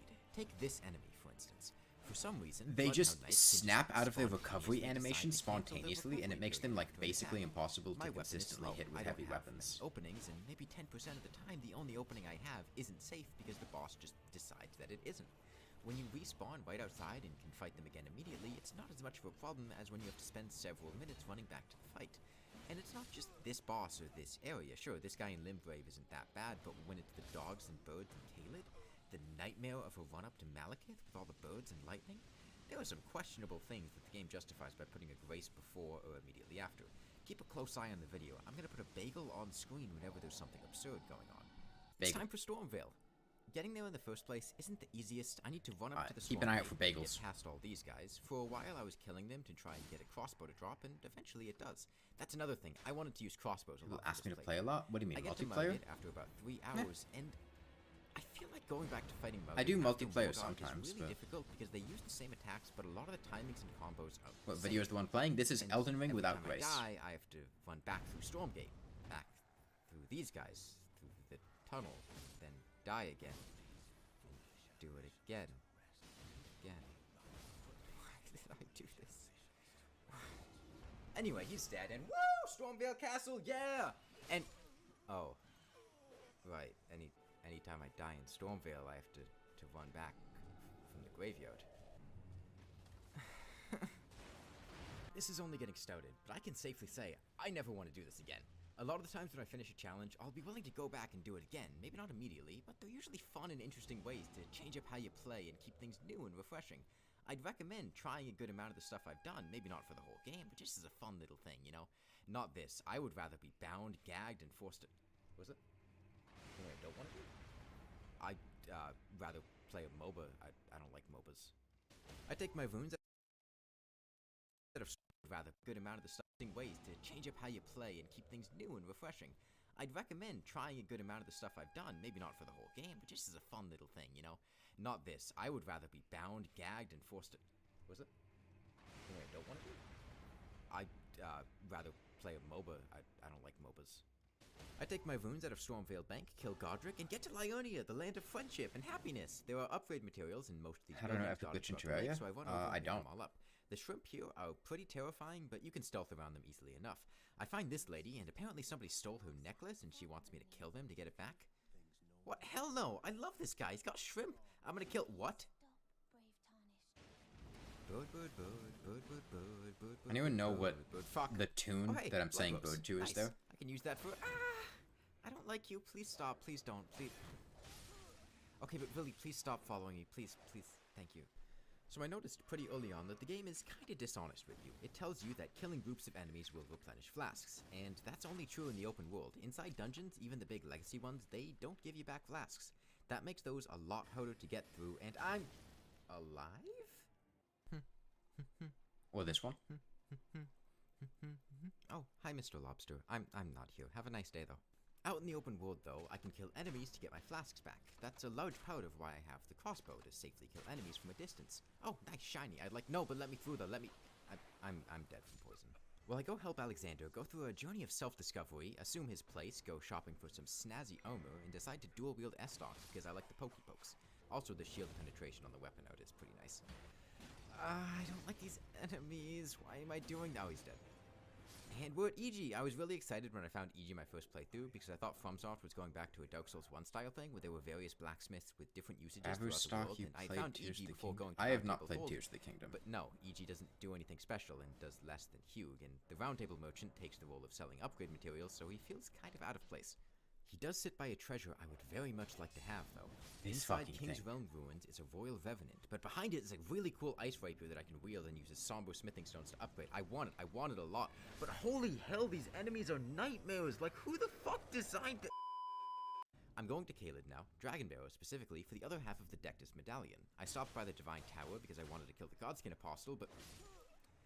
Alright, well, Bagel. I am going back Bagel. there now, and I can finally pull out one of the aces up my sleeve. There are a very small number of ways to change your spawn location without grace, mostly using transporter traps. I'm gonna play that one again in case you didn't Alright, get well, it, because I stopped by the Divine Tower. clever little play on Godskin words here. Apostle, but...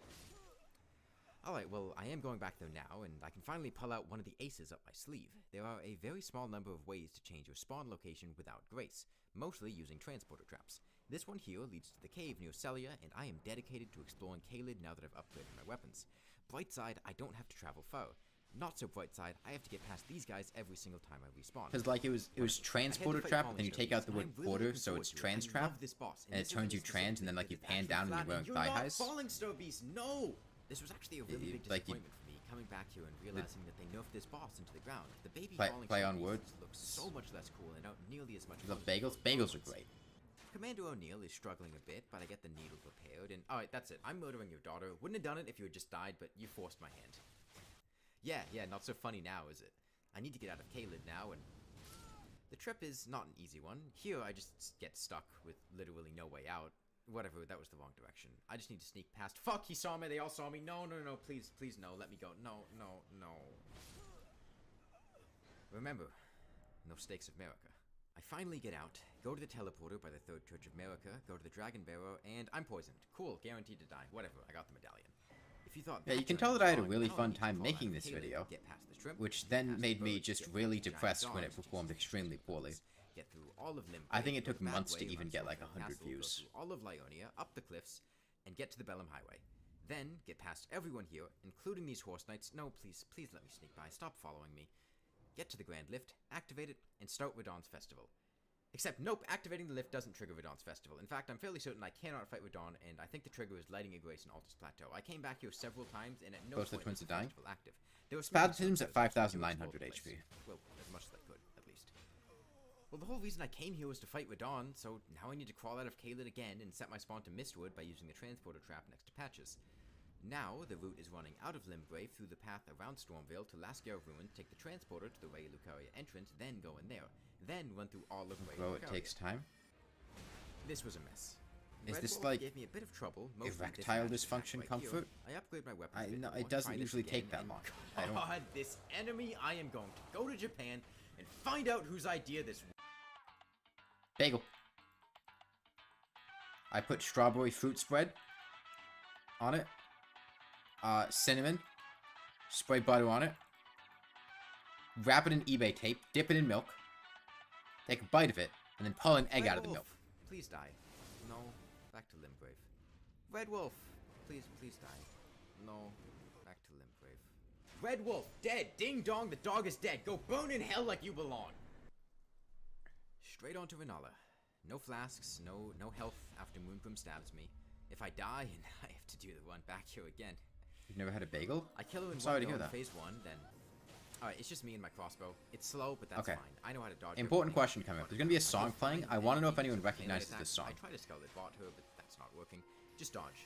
No, dodge.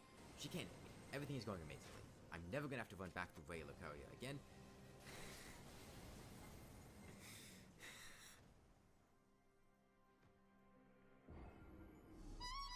Alright, what's the song? I don't recognize it. It's from a video game.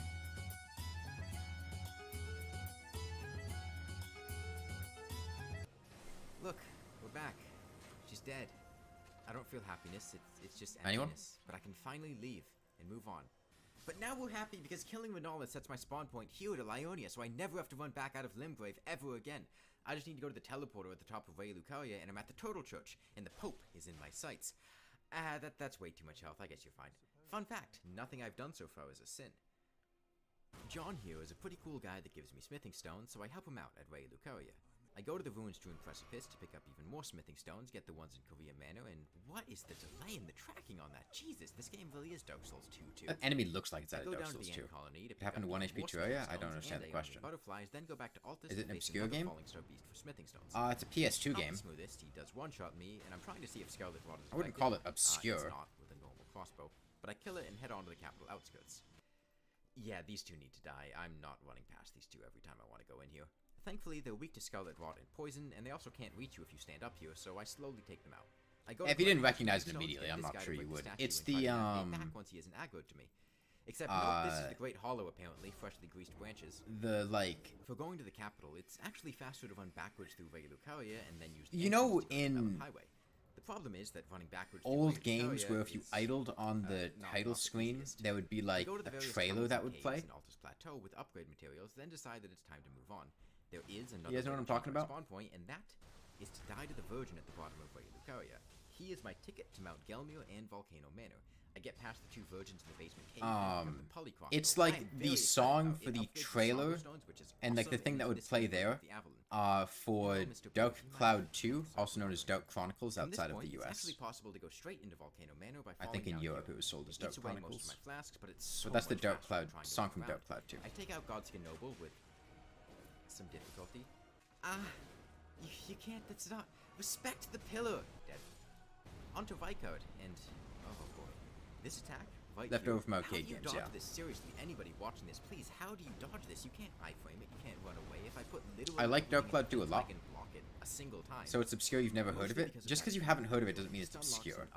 I don't think Dark Cloud is a particularly obscure PS. Like, it's not like super popular, but it's not like some random game that people have never heard of. I mean, cookbook for poison cures from the merchant in Limgrave.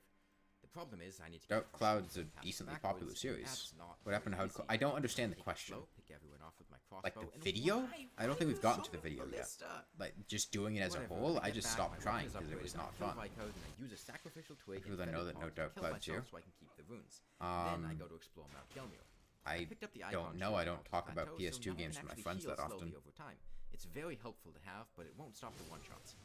Thankfully, the boss in this dungeon is much easier than the random knight. I head out to go to church, and... Oh, it's this guy. You failed? Oh, hey, you seem like a nice enough girl, and... that's a lot of dragon. I like dragons. Dragons are pretty cool. You want to talk about this? I'm open for dinner tonight, too. You like killing people, I like killing... Well, as long as the dog doesn't show up, we can sit down and have a nice chat to work through our differences. Every time I want to go to Altus, I need to run past this guy and his giant skeleton of death. Dark Cloud 2 is not that like... Foul tarnished. You Yo, dare this is... So there was this... Actually, I'll go into describing it later, but this is me, I'm saying this. This guy and his giant skeleton of death, whose hitboxes play perfectly with elevation changes. Foul tarnished. You dare approach the ladder of the great grafted scion of Mount Gelmir. You're suffering. Wah! It's Falling Star Beast time. The real one. I love this boss. Not really in this arena, though. The size of it and the elevation inconsistencies are a little bit annoying. I really loved it in that one cave, but whatever. God, it's just so cute, and it's so satisfying to dodge. Its face looks so fluffy. The only thing that was throwing me off was this attack right here. I do like Falling Star Beast a lot. Remember the gravity pull being there? I learned this boss a while ago, and I don't know if it's a spacing thing, or if I just happened to be rolling it back then, or if it was bugged and then fixed, but it kept snagging me with the pull and then the AoE. I finally get to show off the Poly Crossbow, though, and I love this thing, with status debuffs being very powerful in Elden Ring, and the Poly Crossbow effectively hitting Poly Crossbow 3 was times really each fun. round in succession, and being able to do that quickly, you can build up status effects very easily.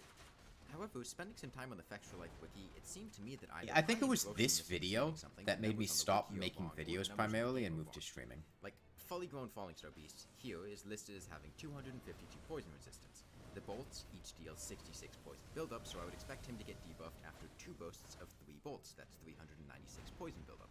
Okay, well, I'm gonna come in here again and post. I'll intimate with my microphone. Stop deep throating your microphone. Because I found an even better show. God, you can back away from your microphone. You don't have to get right up inside of it. Yeah, I can lick it though. Either his resistance is not 254 or these bolts. Oh God, it's not 254. What's going on here?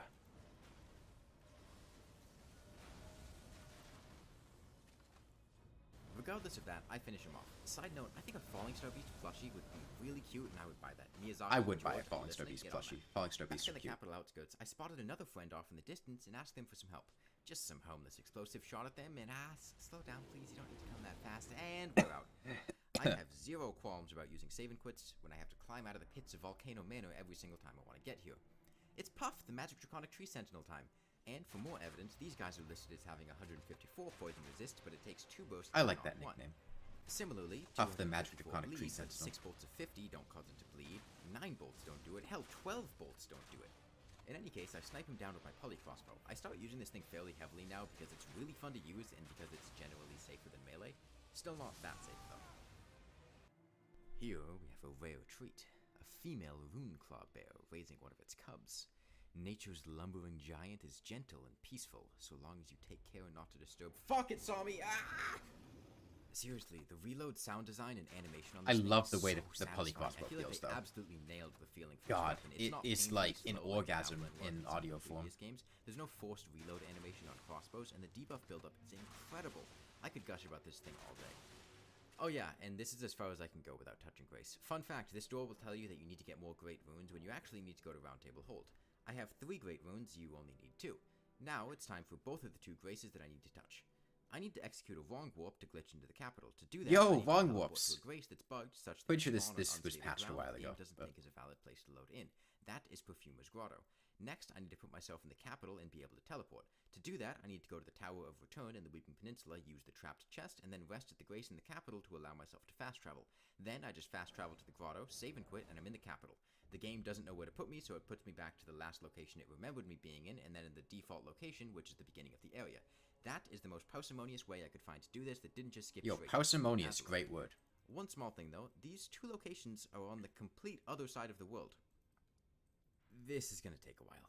Also, once I go in, I can't come back out easily. The way this is gonna work is Once that I go essentially in, my I spawn can't will come be at the beginning of back out Landell, easily. and I can't get back in unless I do more fast travel or rest at the Grace in Landell, which is against the rules that I set.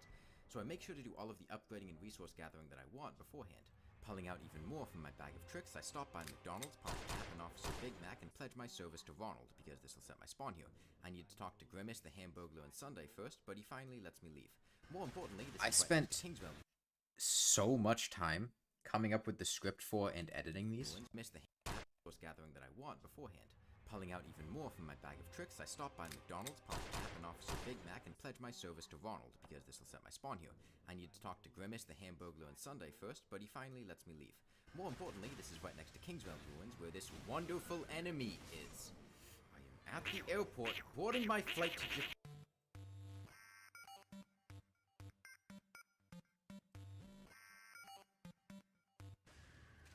You can buy a bagel at McDonald's, yeah. They have breakfast With bagels. strange timings, relentless hitboxes, tiny arena, and teleporting, that makes this a very difficult thing to do. Yes, you can easily kill them with healing spells, but I can't attune spells because I can't use Grace. Alright, fine, since FromSoft made this enemy and they love Ronald so much, I'll shoot him! Right now! Happy now? He's gone! And you know where this song is from?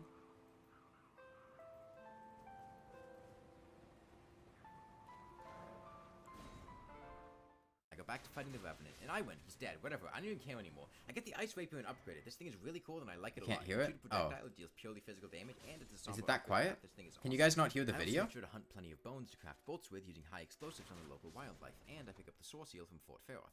I didn't use it much, but I wanted it just in case. I need to run back through Stormvale again, down to the Weeping Peninsula, and open the chest in the Tower. Kind of of Return. quiet. Oh. And we're in. Just need to You could've sit said here, something. fast travel here, save and quit, and done. Like I said, this was done in the previous patch. This specific wrong warp I think was fixed. I didn't explore Lanedale all that thoroughly, but I pick up any upgrade materials and useful items that I come across. Also, because my spawn point is Perfumer's Grotto, I can just save and quit when I die to get back to Lanedale. For running through, you want to sprint past the boys, jump on the roof, do some parkour, head on down, sneak around the terrifying lightning knight, sneak around the next the audio is bad, let me know. I can't. At first I was trying I don't know to what use the stream a sounds crossbow like. for some reason, but as soon as I switched to the more comfortable S-Stock, I killed him. It's just much easier to punish him and control the fight that Well, it sure is a good thing I didn't accidentally light the grace that spawned on top of me as I was pressing. Did I almost touch a grace, or did a vibrator start going off inside of me? An extremely annoying boss fight later, and I'll have to panic Alt F4 and redo the fight. You are now entering An alternate reality, one where I choose to fight Morgott. Doing this will solve. Alright, where's that you are now entering The from? only way out of the boss room is to rest at the grace. It's louder than That's me not now? gonna stop me though. I run past his Black Knife Guardian, cock back, and prepare to unleash hell on the home. Just ignore these. None of this is real. This isn't a canon universe. Fun fact: whoever this lady is summonable for the fight. No idea why though. Hey, Quaxy. Well, when Morgott dies, some interesting things happen. Firstly, you get stuck in this room until you rest at the grace. Secondly, the scripted cutscene where Melina gives you the medallion for the lift does not happen because I haven't met her. Resting here will disable the fog wall, but it won't give me the medallion. I just thought that was a neat little thing that happens. Back to the real world. I go down to the literally sewers just to threw get shit upgrade at that materials man. and kill Moog. This place is hell to run through though. You normally only have to do it once because there's a grace right before Moog. I'm doing pretty well, Quaxy. Not this time though. I need to go past these guys every single time. I can't even. That guy needs to be in the Olympics. What? Moog does not go down easily, but I load him up with enough bolts to bring him down. Now it's time for my master plan. I can leave Lanedale through the sewers, go through that's deep where root Dance depths, Pad sit in the Terraria- coffin, go to Angel River, pick up more butterflies in the Lake of Ra, and then go up the lift to Lyonia and go to Farum Azula from the 4 belfries. I just need to. God damn it! Morgott! This is the real timeline, where Morgott is still alive. I really wanted to go down there, but okay. Similarly, I can't go to the mountaintops because Morgott blocks the path. Well, I head down to Farum Azula by going to the 4 belfries. As a reminder, I and made this same video Bond when I had Bridge. like 400 And subs. or boy, this something. place is not fun to run through. Or maybe like and what's my 500. reward? I Like get through Bagel everything, percent? and it's I'm these not even two. sure what that means. Cool. Mixer bolts, bleed and normal. I completely ignore Apostle because, yeah, we're cool. And I just pick off Noble with my crossbow. He's very easy to hit when stuck rolling against a pillar. The problem is, Godskin Noble is a hacker and randomly decides to cancel his animations. He also randomly decides to not get blocked by pillars. This is extremely slow going because, as fun as the Poly crossbow is, it is not good damage. Whatever. It takes forever, but I use the last of my cold bone bolts. I snipe Godskin Noble from afar with magic bone bolts. They're dead. They're dead! They're not dead anymore. I had to Alt F4 and force quit the game, otherwise I would have touched the grace. I go restock on ammo and head in with poison as the strategy this time. Thankfully, we are getting there, and Have you Oh, God, I forgot about nothing, this. you stubborn fool? I have no heart, and so cannot be broken. Okay. that if it's not obvious, sounds I am well really past the weird point of having fun doing because this. I just want to be done. And now we're out getting of to the really context, painful part. The area There from was Godskin originally to like Malekith this is an subplot absolute where I kept nightmare.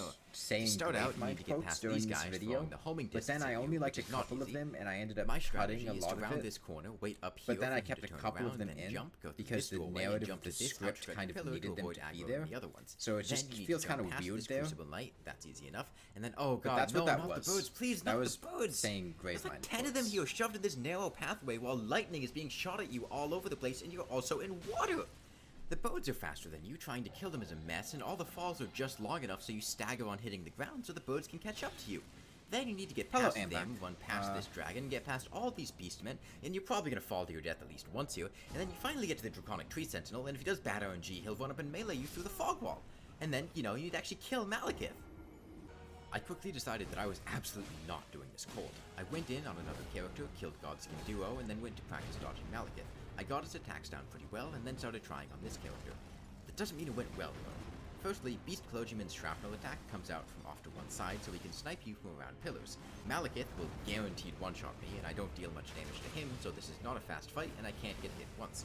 Also, there are fun little quirks that happen, like this, where Malekith, instead of jumping backwards, gets caught on a pillar, so his projectiles have a different Yeah, travel the more I time did than what challenges in floats. Elden Ring, the less I Overall, liked it. do like Malekith a lot, and if the run up to him wasn't horrendous, I probably would Particularly enjoy this it a one. lot more. This one took I a lot died out of me, lot and on the fact run that the up. video flopped I got to really learn a hard. lot of fun things about his AI, like how this attack is distance really based. If you dodge into him, killed you my slam motivation into the ground to to do play a leap well. backwards instead of a double spin in the AoE in front of him. I think it took about 3 hours, but I put the last few bullets in him and set the Erd tree on fire. And now we're in Lanedale, capital of Ash. I upgrade my weapons as much as I can, and whoops, can't go to the mountaintops because the path is blocked now. Whatever, nothing fun was over there anyways. I was hoping that the capital of Ash would disable the Morgott barrier because Morgott no longer exists, but no, I still can't go to the Three Fingers area past Moog. I'm gonna guess this is tied to either the event that happens when Morgott dies or to acquiring his Great Rune, because there's no other way for me to get past this now. This is gonna be kind of awkward, but who are you? Have we met before? I don't think we've met. Hi, I'm Sorbet. What? I don't like the way I said that right your now. daughter? No, I've never met her. I'm surprised anyone would have sex with. Oh, she's adopted. Well, I'm sure you'll be a worthy opponent in our battle. I can't say that with a straight face. Yeah, Gideon can't do anything if you keep attacking him. Man's got no poison. All his attacks are slow. He can't even heal. Well, that was a strange fellow. On to the Elden Throne to face the King of Lanedale, Morgott. Oh, you're not Morgott. Look, right there! Morgott is dead. Disable your damn barriers. Oh, you seem like a cool dude. Your daughter? No, I would never kill anybody's daughter. Or anybody, for that matter. Murder is not cool. Did you think me defeated? You are nothing but a puppet, a fool. Okay, so there was originally this subplot in the video where I was doing a bunch of Gravemind quotes and wanted to add the visual distortions and shaking effects like in Halo 3, but I ended up cutting out almost all of them because I only liked my voice acting in a few of them and they felt very out of place and tempo breaking in the video's narrative. Also, I couldn't get the audio and visual effects anywhere near what I wanted. The audio was barely edited at all, just a very slight bass and treble boost and the minor distortion because everything sounded too mechanical or just outright awful. And trying to get the shaking and zoom was a keyframing nightmare that I gave up on after doing it a few times. But I took them out of the video after recording the script, so there were a few references and odd transitions here and there, and two of the lines I was content with the way I recorded them. And two of the lines I was content with in the way I recorded the lines made it difficult to cut them out without making the transition sound awful. Also, the whole reason they were there in the first place was because of the "I will feast upon your bones" quote, which I kept thinking of when killing animals for bones, but then that line didn't fit anywhere very well, so the whole reason I wanted to have them in the first place was gone, so I lost a lot of desire to keeping them in for the rest of them. It put a lot of strain on my throat for basically nothing, though. Those were not easy lines to deliver. I need to stop doing the way that I delivered them. They are hurting my throat a lot. Godfrey's phase 2 makes me a little bit uncomfortable because it's very in your face, and it does take me a while to kill him because my damage is not good and he almost always one-shots me. I slap on Gideon's clothes and the ritual shield talisman, and that lets me take a single weak attack. And after a while, I iron out a pretty good strategy. Start with poisoning him, shooting him from the fog wall, and then lay into him as he approaches. Then go melee, getting in his face with the frozen. This video's almost over, the heavy attack projectile whenever he does this. In phase 2, switch to One's the better Bolt Terraria and gun or Dark down Souls? the finest warrior from Whoville. And I've again, played the a lot more reload on this Terraria thing than Dark feels Souls. and looks amazing. I love it. And we're on to Radagon, and I'll be honest, at this point I was pretty exhausted and wanted this to just be over. I had zero interest in actually fighting him, so I did the AI break cheese because it's pretty fun. You run up to I him love getting immediately right and up point like blank blowjob low. height for I don't know if Radagon this was back in patched this yet, but it avoids a huge bug headache and worked. it's pretty fun too. Still need to kill Elden Beast though, and the only one of his attacks that's a problem is this. Again, like with Vicode, please, anyone, how the hell do you dodge this attack? Not using Bloodhound Step with the Crimson World here, because both of those will require a grace to equip, and not staggering him out of it. I don't either. know. I wait still don't know how to kill dodge attack this attack. damage. With how little health I have, it was damn near guaranteed that I'd die from chip damage, and I think the successful attempt was the only time I didn't die to it. I just got lucky with RNG running through it, and I slapped on all the holy defense I could, and it still came pretty close to killing me. Well, he's dead. Elden Beast plushie 2, that'd be cute. Falling Star and Elden Beast. And now, without an invitation from Melina, I get sent to Roundtable Hold. And things are pretty weird here. It seems like I can't get Roderica to start spirit tuning because Hugh has lost his memory already. Ensha is still here, Rogier is alive, Fia is here, Corvin is here, and from the Shrine Husks I can buy the Wondrous Physic, I can buy the Wolf Ashes and Bell, a Memory Stone, the Talisman Pouch that you normally get from the Finger Lady, the Whetstone Knife, and Gideon Spells. Finger Lady? Don't mind if I do. Well, at the end of it all, this is what the map looked like. Couldn't go to the mountaintops, and the only grace that I lit that's still on the map is in Perfumer's Grotto. The game automatically lights the one in the graveyard to avoid soft locking the game. For instance, if you ran to Vicode's arena and touched the grace there without touching any other grace, there would be no way out unless the game automatically lit this one. The game also automatically lights Malekith's grace, otherwise there would be no way to get back to Farum Azula after you left. The Divine Bridge grace that I sat at in Lanedale gets erased after you cover the place in ash, and other than those, the map is beautiful and grace-free. And holy hell, this challenge sucked! Don't do this ever for any reason! Well, somebody here was not very happy with being woken up at 5 in the afternoon and put on a bagel. I've been editing this video for so long at this point. I can't tell if it's like kind of funny or just absolutely terrible. I mean, I've basically watched it probably 40 or 50 times at this point. It's 5 in the morning. I've been doing this for like 12 hours straight at this point. Actually, no, probably like 16 hours straight. I need to go to sleep. But if it's anything like the other videos I've made, it'll probably be... Don't go on... You need to go back in your tank. Okay, picking back up today with the Lunatic cultist. Okay, the first of the last 5. We're back to bosses. Blindfolded. I want to run to the left until I hit these How's the pressure audio? plates. Is it loud? It's probably loud. Check down here. Oh, that's probably loud. Chain down. Alright. Come on. Walk into the line of fire. There we go. how's and that? Now I need to I be turned it quiet down. because talking will seriously disrupt my concentration, and I need to focus. There's something to the right over there. I'm assuming it's a slime, could be a goblin, could be a nimbus raining down.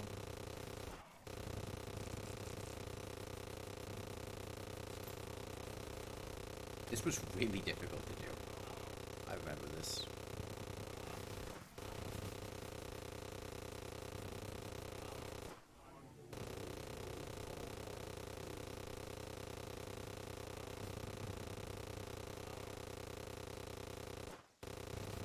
I would love to describe things, but it's really difficult. Captions, please? I'm not saying anything. There are also captions on Did this I get video. hit there? There was a nimbus. There was some confusing audio sounds. It didn't overtly sound like it. I'm being quiet because I have to listen really Possibly. closely to the cultist attacks to figure out what he's doing. But this is going decently, so I'm not going to throw that away. On the off chance it wasn't.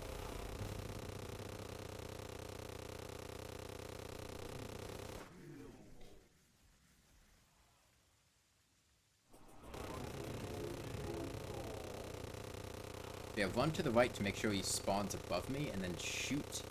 Drag my mouse in like a semicircle to hit the top one. You're almost at phase 2.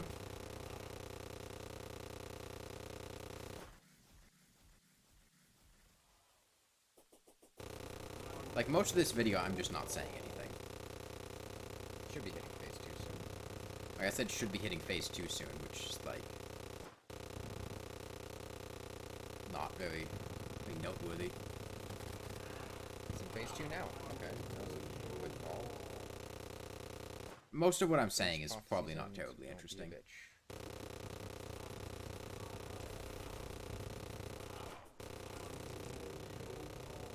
I have pressure plates, so that when I step on them, I'll know when I'm hitting the end of the arena and I need to turn around. Don't even know what that death noise was. I don't recognize it.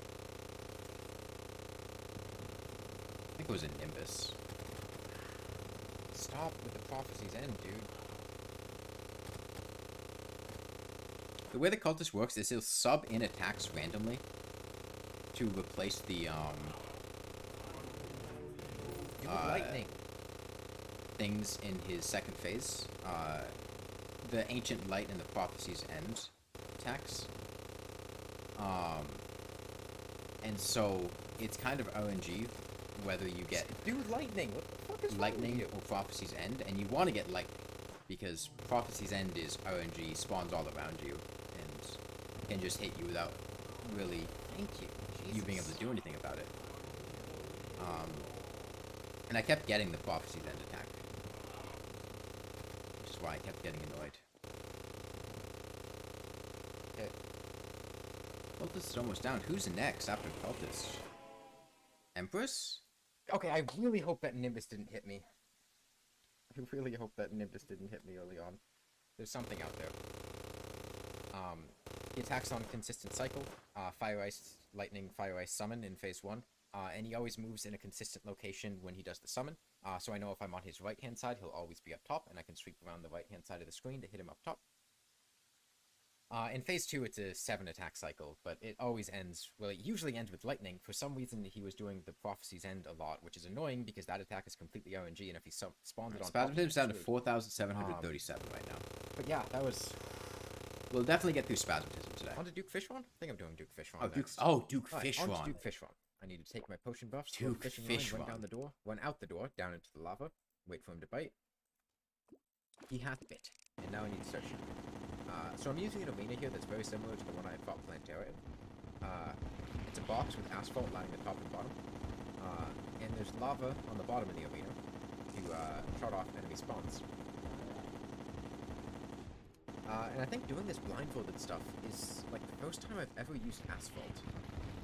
I Yeah, think back I in, like, like, didn't use asphalt before doing this 2013, blindfolded stuff. when I had killed the mech bosses for the first time and got the steam privilege to revive, I had looked at our inventory and seen the Blendomatic and went, oh, let's make asphalt. I wonder what asphalt is. And I made some asphalt and ran on it and went, this block makes you run fast, doesn't it? And then never used it again. Did I press W? Okay, I did.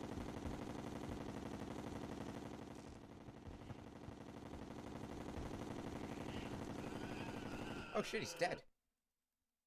Okay. I didn't even realize he was in phase 3 yet.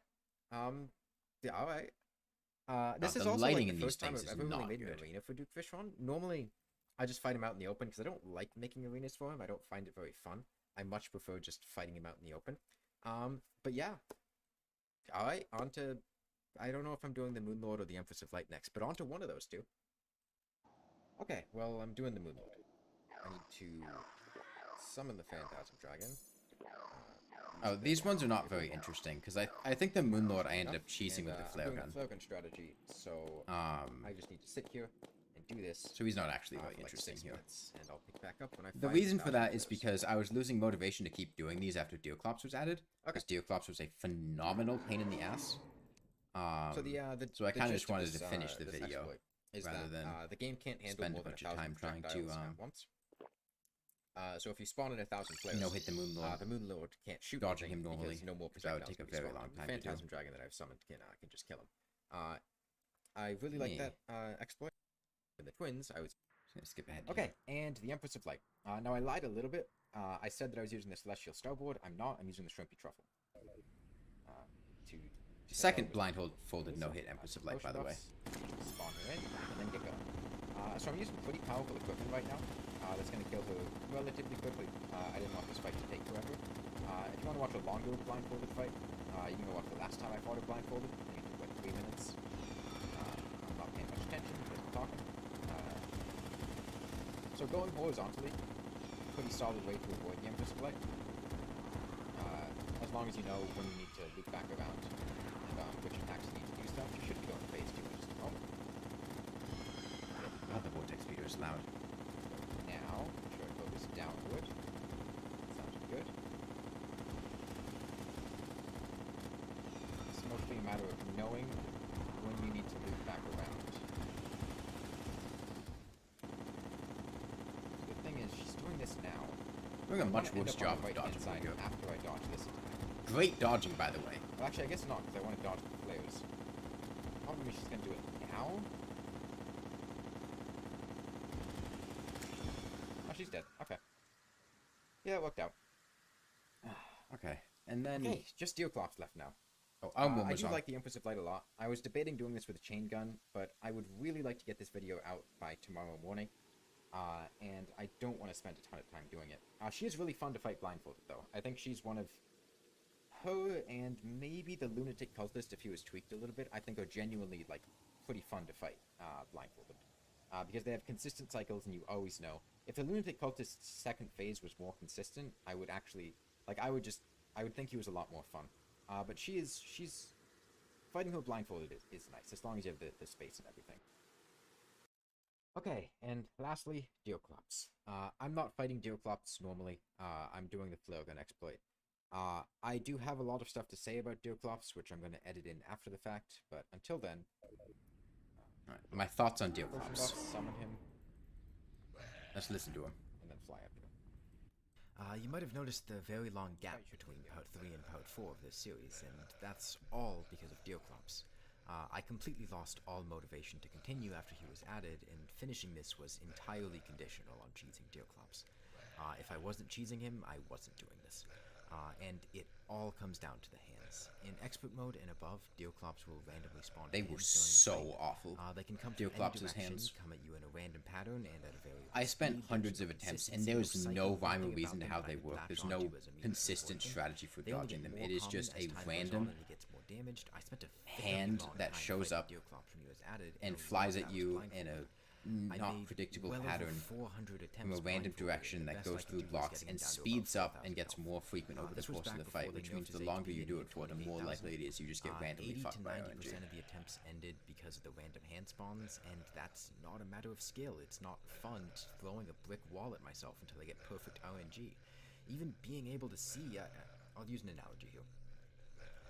Imagine you just started renting a brand new house. It's beautiful, 3-bedroom, 1.5 bath, great neighborhood, overall a wonderful house. Then, as soon as you move in, some guy across the street walks over with a sledgehammer and smashes your windows. You go over to talk to him and say, "Hey, dude, what are you doing?" At which point he points to your lease where it says that this guy can just smash your windows whenever he wants.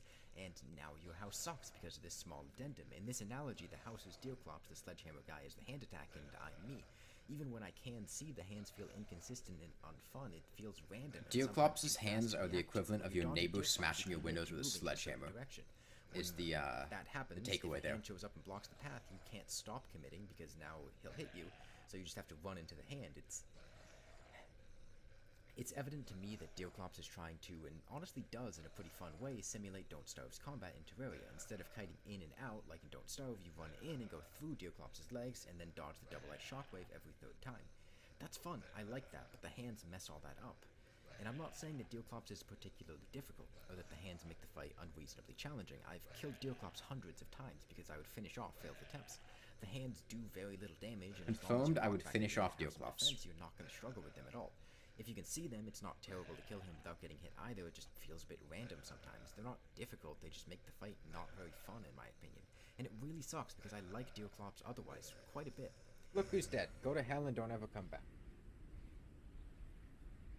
Well, that's all the bosses. Some of them I fought pretty much normally. When I started doing this stuff, it was before Deoclops was added. That let me. They added Deoclops between part 3 and 4, which is why he's at the end. I do like the lighting at the night reason a it lot took me more, so long to because, do this is because like during the day, Deoclops was just there'll fucking be light awful. flooding in from the window back there. Hey, 8217, welcome back. I have a light here that's illuminating me right now, but during the day there's too much light in the background, so I have to turn on the white light from my camera, and I don't like that very much. I don't like the way the white light looks, but here at night, I like. Sound nasally here. Better. That's it. I'm done though. Get this shit out of here. It does not do good things for my hair either. There it is. This is me. I'm here. This is the game. This is live. I am doing this. This isn't like. I can't see while I'm doing this, so I'm pointing the camera like not directly at the screen. And this is my lizard down here. Hold on. I think I take the blindfold off here. And finally get this thing off.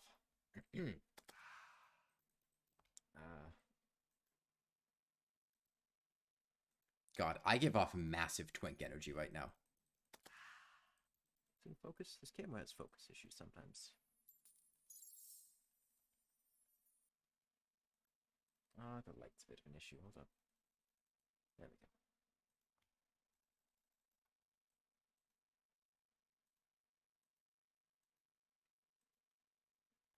I think I'm gonna do the Empress of Light next. And she's really the, well, I guess there's still Deoclops after that. Oh, sorry. Full spell? Oh god.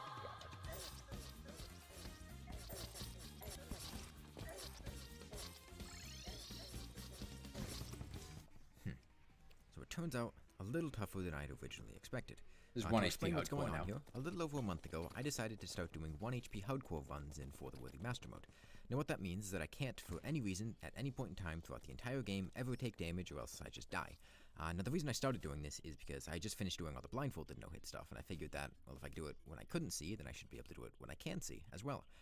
But the problem there is that I only did the bosses blindfolded, and the dangerous part of the game is not the bosses. It's the enemies, the environment, the traps, the thorns, the fall damage. It's genuinely unfair at times, and I do mean that. Truly, it's unfair. Here are 3 examples. Firstly, this is just a blatant lie. Anyone who tells you that teleportation potions cannot put you in a location where you can take damage is just wrong. They haven't used enough teleportation potions for it to happen. This, right here, isn't remotely true. They can send you directly into a pool of lava, or on top of Hellstone, or both. That's a fun way to die. Secondly, trees are able to conceal thorns in the Crimson and Corruption such that they are pretty much completely This was so invisible much to the naked bullshit when eye. this happened. Do you see danger? Since I'm pointing it out, you might notice the faint sparkling behind that tree. I didn't see it when it was happening, and I died. And How's this the was a really good attempt, video too. audio level, by the way? And lastly, Quiet, this loud? one's an actual boss. The Brain of Cthulhu can just teleport directly on Yeah. top too. Just to- Sparkling, completely invisible to the naked. There is a thorn behind this tree being concealed by the leaves. There is a very faint sparkling from the danger sense potion. That is the only way you would be able to identify it. And it's 1 HP, hardcore. So you touch it, you just instantly die. That is like, Die. God, Do I you see hated danger? that. Since I'm pointing it out, you might notice the faint sparkling behind Bit that tree. quiet? Okay. I didn't see it when it was happening, and I died. And this was a really good attempt, too. And lastly, this How's one's that? an actual boss. The Brain of Cthulhu can just teleport directly on top of you in its first phase. There's no way to control or predict it. If you get unlucky, you just die, and there's nothing you can do about it. Like hell, that's gonna stop me, though. This is in For the Worthy, so I get immediate Good. access to a Okay, I'll restart demolitionist the in my video. first... The intro's good.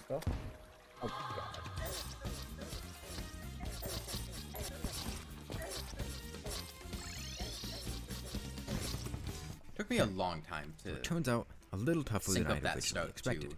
To explain what's going on here, a little over a month ago, I decided to start doing 1 HP hardcore runs in For the Worthy Master Mode. Now what that means is that I can't, for any reason, at any point in time throughout the entire game, ever take damage or else I just die. Now the reason I started doing this is because I just finished doing all the blindfolded spent a no-hit stuff, long and I time figured doing that this 1 well, if I HP do it hardcore when I runs. couldn't see, then I should be able to do it when I can see as well.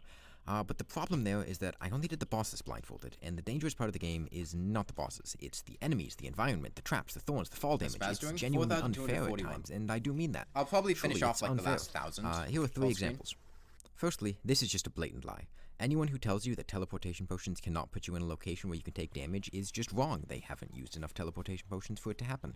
I don't think this is right been here fixed. isn't remotely true. They either. can send you directly into a pool of lava, or I think you on can top of still Hellstone, teleport just or both. That's a fun way to die. into lava. Secondly, trees are able to conceal thorns in the Crimson and Corruption such that they are pretty much completely invisible to the naked eye.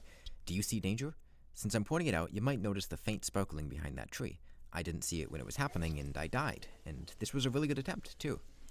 And lastly, this one's an actual boss. The Brain of Cthulhu can just teleport directly on top of you in its first phase. There's no way to control or predict it. If you get unlucky, you just die, and there's nothing you can do about it. Like hell, that's gonna stop me, though. This is in For the Worthy, so I get immediate access to a demolitionist, and my first priority is getting bombs for an undertaker and grenades to kill things. Also, for whatever reason, setting my HP to 1 completely breaks my UI. I can't see my health, my mana, my buffs, or my breath meter underwater. And the first problem shows up. The slimes. Slimes are pretty predictable, but not when they're doing that.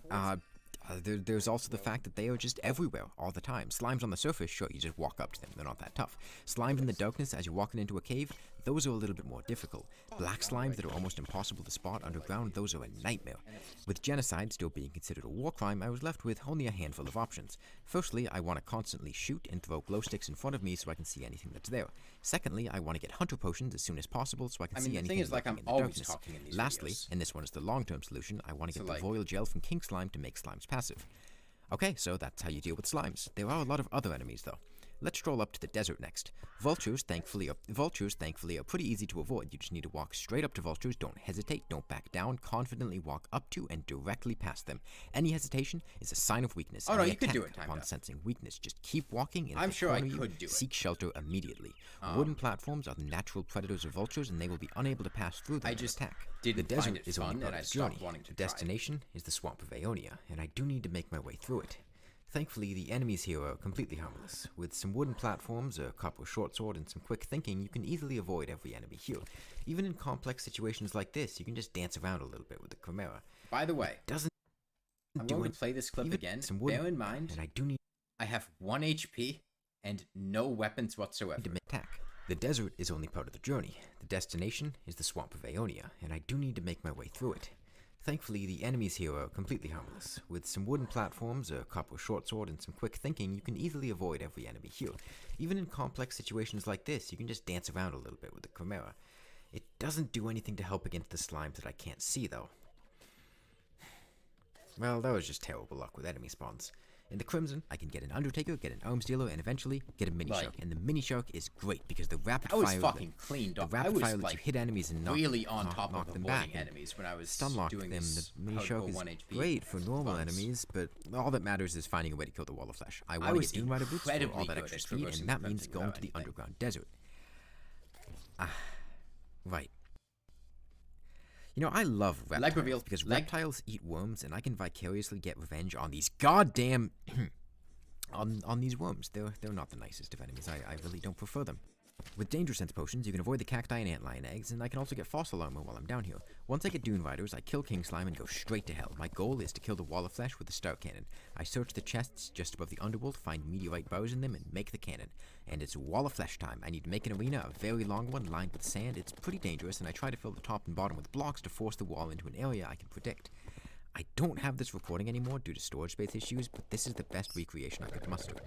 It's an intense moment. I've got a sand bridge spanning thousands of blocks. I'm running down it to summon the Wall of Flesh, and an imp teleports directly in front of me and kills me. And at this point, I decide to downshift to expert mode. I'd already done over 60 attempts at this point, and the amount of health everything had just made it exhausting. Being an expert changes things a bit. I feel a lot more comfortable fighting bosses, so I kill the Eye of Cthulhu on a sand bridge for the Dryad and Infinite Sunflowers.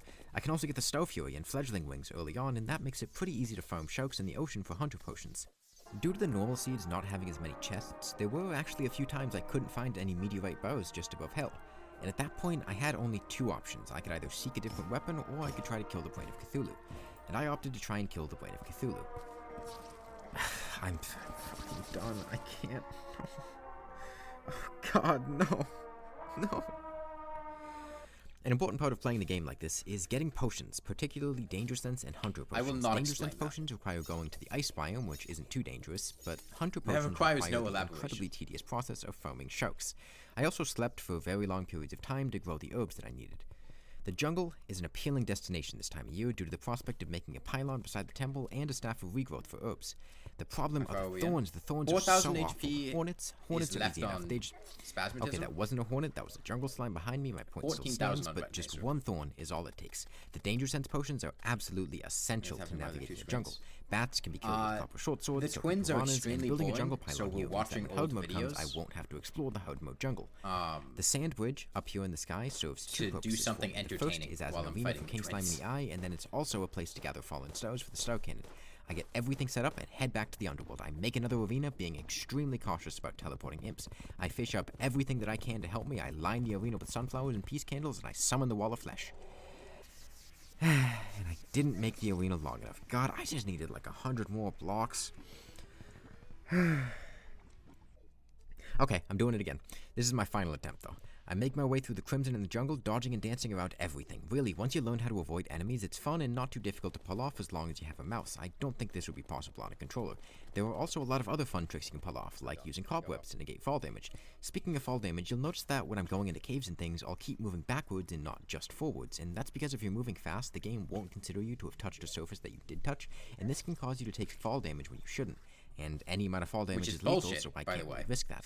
I find the meteorite bows that I need, I kill King Slime, I kill the Eye, I make a bunch of NPC houses, and I gather a bunch of stars. And this time, I am sick of the underworld. I ignore any complexity of arena building, blow it all up, and just make a flat bridge. I summon the wall, run the hell away, and slaughter it with my Star Cannon. Finally, I get to hard mode, and we'll pause here for a second. Put yourself in this situation. You just killed the Wall of Flesh. It was very far away from you when it died, so there's no concern about hungries and leeches reaching you. You are currently standing on the ground. What do you do next? Okay, what do you do next? You just killed the Wall of Flesh with the Star Cannon. It was many screens away from you. There are no hungries or leeches nearby. What do you do?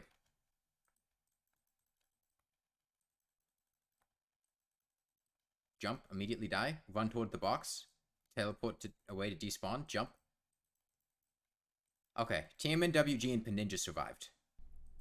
If you didn't choose to jump in the air within about half a second, congratulations, you died. What did I do? Well, I remembered this. This is really good. Is he dead? No, he's not dead. That was the guy spawning again. The fact that I got confused because shots kept coming for a couple of seconds after the wall died when I killed it blindfolded. I jumped, and I very narrowly avoided dying. And then I started to panic, because I didn't have a plan for this part. I secure my house from wraiths, and I make a plan to kill the destroyer and get hollowed armor. I go ahead and get the onyx blaster, Yeah, but if I you didn't didn't really say you use jumped, it at all. It's a congratulations, you decent died. weapon, but it's not incredible, and it's not the caliber of weapon that I want to use for this. I found some Souls of Night and Hell to make mechanical worms, and I killed the destroyer. I used the magic conch I got from the desert, lined my shots up, and shred him with the star cannon. And then I do it again, and then a third time. And there's a little bit of a close call there at the end, but it's fine, and now I've got hollowed armor. And a Mega Shark. Kill It's not a destroyer good modifier, ASAP, though. don't If you fish. didn't realize, I can't get the Goblin because it's impossible to get a Goblin invasion with less than 200 health, so I can't combine accessories or reforge. I keep farming souls in hell, and there were just a couple of close calls. But I get enough souls to kill a few mimics and get a Stormbow. I kill the brain for the brain and Skeletron for the mechanic, and now I it's love time the for Mega Dome Shark Shark of to kill a Fluff, though, crossover by boss. the way. I do the same teleporter setup as when I did it blindfolded, and I make quick work of them. Skeletron is my next target, but With I'd like hollowed Cursed armor, Bullets first, which if means you either don't have killing a corruption enemies, headpiece which I on, don't want to do, or making an and you artificial have the corruption hout and fishing them up from hairpin, crates. I do the latter the and Mega make Shark looks teleport like it has setup a for hout on top Skeletron. of I it, summon him just and it's before really cute, and I raging like start it. the loop, and this is why I'm using hollowed armor, because the laser lagged behind for a second and hit me, but I do this for a few minutes, and then he dies. And I don't want to be in the jungle, so I make an entire artificial arena for Plantera and line it with walls to prevent spawns. I sleep and wait for a bulb to spawn, summon her, and I messed up and forgot to set my spawn here, so I have to get another bulb. Okay, well, I fight her again. I use a gravitation potion to sit on the ceiling and avoid the spiky balls. I wanted to wait for hollowed armor to come off cooldown before getting her into phase 2 because I accidentally got clipped by a hook, but I didn't think the Mega Shark would deal damage that fast, and I am perfectly fine because of the Brain of Confusion, and that's why I got it. I recall, go up to a platform she can't reach, pop an Inferno Potion to destroy spores, and I kill her with a Stormbow. Okay, well, I should have died there, but it's fine. Golem is next, but I'd rather kill Fishron for a Tsunami. I make an arena, and I try out what I did blindfolded, and it didn't really seem to work that well, though. I think it was bigger when I was doing it blindfolded, and that made a pretty big difference. Duke Fishron is... Oh, I didn't mean to jump.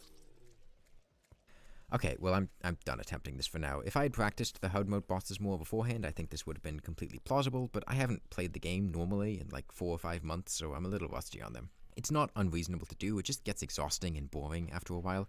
On a slightly related note, I would like to try live streaming again, this time on YouTube. I'm gonna start with another hardcore for the worthy run, I think Thursday the 30th at 2 p.m. Eastern.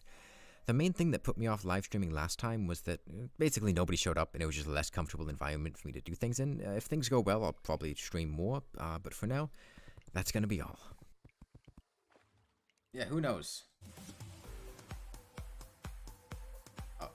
Oh shit, we're here already.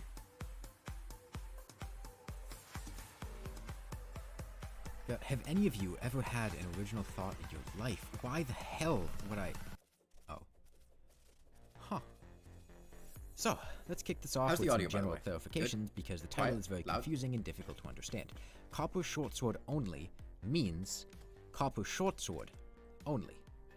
You know, actually, now that I put it like that, it doesn't sound that It's complicated good, at all. I don't loud. know why so many people had trouble understanding that.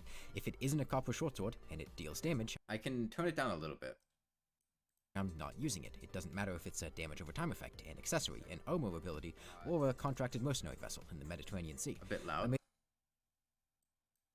a journey mode character and world because How's I had that? to, but I didn't have any intention of using journey mode powers except for what was absolutely necessary to beat the game. Okay, that might have been a little bit of a lie. I did keep 10x spawns on for quite a while. I also made this a drunk seed for quicker access to an extremely important item that's necessary to beat the game. That item being the copper You can hear short me sword. more now? You might Okay. notice there's a slight problem here. I don't have one because you don't spawn with one in journey mode. So step 1 is finding copper and some iron or lead for an anvil. I find some copper in a chest pretty quickly, and then I get some lead from living trees. It's a little bit crowded, but I make my way through without a weapon easily enough and unlock my true power. And now, things get intense. Adrenaline is surging through my veins, rage and anger, unparalleled, and... This is hitting oh, there's 2 gnomes there, that's why it's hitting twice. Okay, well there's a pinky, and I'd like it dead. Easier said than done on master mode, though. I craft a foolproof plan and trap pinky in a box. Okay, fine, I load it out of the box. I didn't even really want it in there anyway. It's isolated, and I can just... Okay, pinky is just hacking at this point. Whatever, it's dying. It's dead. No, fish, bad fish. House time.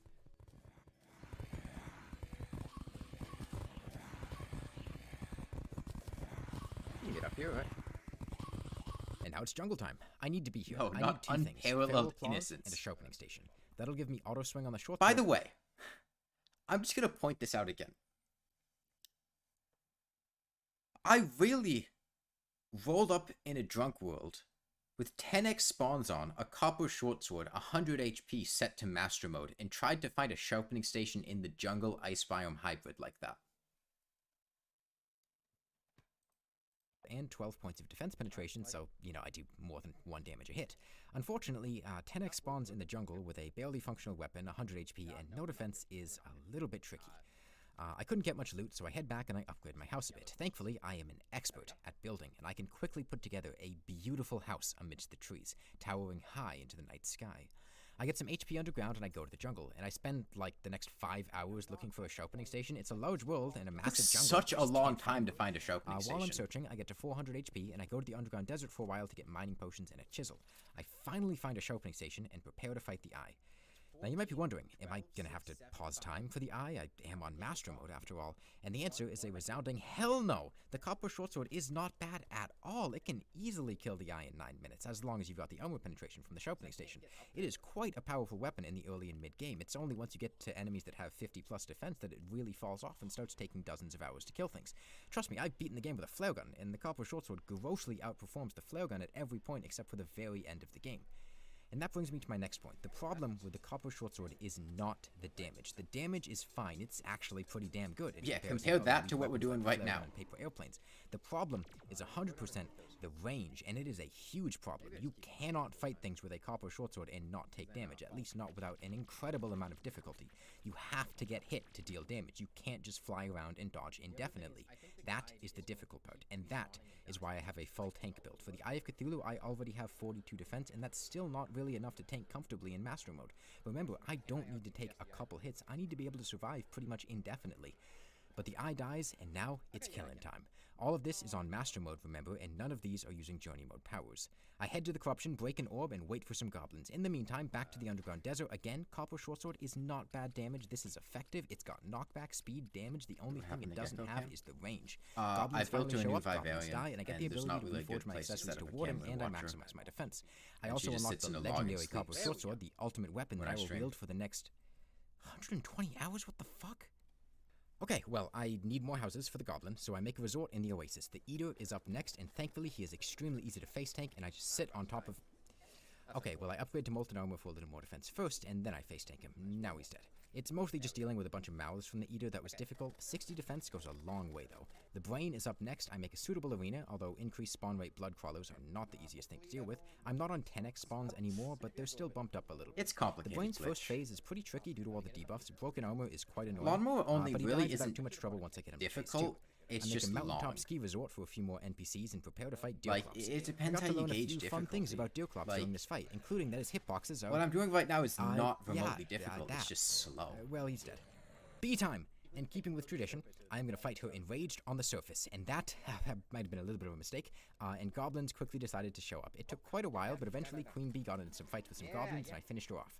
I head deep into the rainforest and listed How do you alien gauge bee there for some difficulty? extra Is it cash and the upgrade amount my of weapon. time it Now that Queen takes? Bee is dead, the most powerful upgrade I'll have is available. From the Witch Doctor, I can buy imbuing flasks, and I can finally shower the world in confetti. We're getting on the pony train, and the first stop is King Slime, who is not a very notable boss and dies without too much trouble.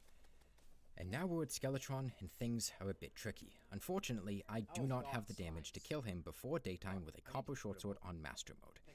So what the hell do I do? Do I pause time? Do I use an imbuing flask or a magma stone to deal more damage to kill him at night? Do I lower the difficulty? Hell no, we're hoiking this bitch. I kill his hands and I drop him down to 5k HP at night thanks to a few falling stars, and I get him inside of a hoik loop. From here, he cannot kill me, and I slowly whittle him down.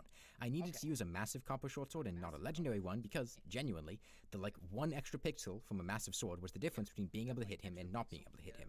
I do use a flask of fire during the day, and it's the only time I use a damage over time effect flask for the entire game. It's because complicated I did this on stuff stream like and I that. didn't want to spend 20 hours in a hoik loop killing him.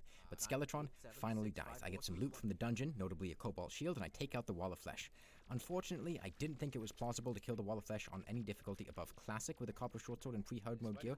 That means that we don't have a demon heart. Well, I don't know. Like, I don't That's know a how to problem gauge that I'll solve difficulty. later. It's right hard here. mode now, and I start with upgrading my armor. feel like you guys are a better judge of that than I am. Some ichor. Ichor flasks are one of the only ones that don't deal damage over I time. think so they can do actually TM and use them. WG, yeah. It won't help against the destroyer though, and that's who we're fighting first. For the mechanical bosses, I have to pause. It time seemed them to for the sake of possible, that. which means I can keep going back and forth. Oh god, the spawn in bit the rate ocean with to the kill confetti destroyer. and all the From destroyer this point shit. forward, I'm fighting every boss on expert mode, not master. The probes are the biggest issue, and once they're all dead, I can whittle down the worm itself. I stopped to do some fishing for wrath potions because the extra damage was actually relevant here, and game crashed.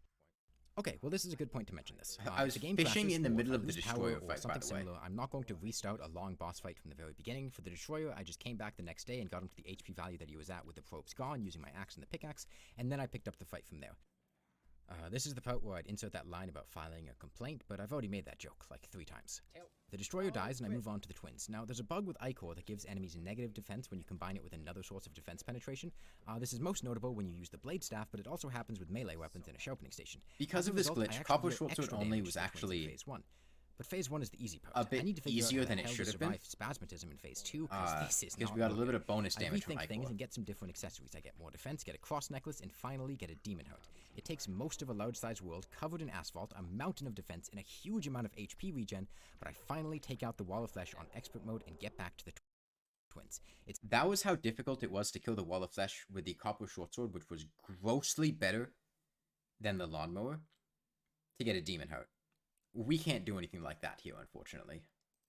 It's very tricky. Spasmatism does a lot of damage, and Cursed Flames doesn't care about my defense. Is it patched? At all. The Ichor thing? I don't use the Yes. nurse at all during any of the bosses in this run. She was just nearby, but I managed to get through Spasmatism and take out Retinator next. I also upgrade my wings by hunting some moths, although it wasn't the fastest to do. Oh, moth. Moth, moth, moth, moth, moth, moth, moth, moth, moth, moth, moth, moth, moth. 1.4.4. With the 2 older siblings gone, I Time pick death. on the youngest and weakest of the mechanical bosses. Skeletron Prime is not remotely threatening. I stay right on top of him all the time, and he does next to no damage. He dies in about 45 minutes. For comparison, the twins were about an hour and a half, and the destroyer about 5 hours. I build An arena hour for and a Tank half Her for the and take her twins, out next. 45 I minutes use for lava on the floor Skeletron, to and 5 disable hours for enemy spawns Destroyer. and face Tank Her in phase 1. Her contact damage is not enough to be a threat yet, and I alternate taking damage and running away to regenerate health. Now, phase 2 is when things get a little bit dicey. She hits a lot harder, and I have to alternate attacking and healing a lot more. Thankfully, her defense drops down quite a lot, and I slaughter the plant. I switch my armor up a bit, incorporating turtle armor and a hollowed mask for more defense, and then I take out Golem.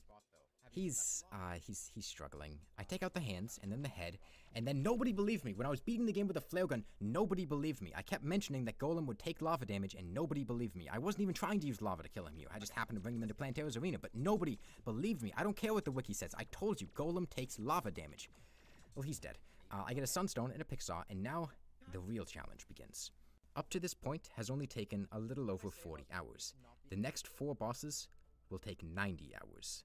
90 hours in addition to the 40, not combined with it. And the first of these 4 bosses is Duke Fishron. And holy hell, Duke Fishron is a difficult boss. Genuinely, I think he was the single most challenging boss in the game that I had to kill with a Copper Short Sword. He took the second longest, and that's mostly just because I got lucky with some falling stars. So what makes Duke Remember, Fishron such this a was the challenge? Copper Short Sword, There are which 3 is things. much Firstly, better than the he has a ton Lawnmower. of defense. Secondly, he deals a ton of damage. Thirdly, he is extremely aggressive.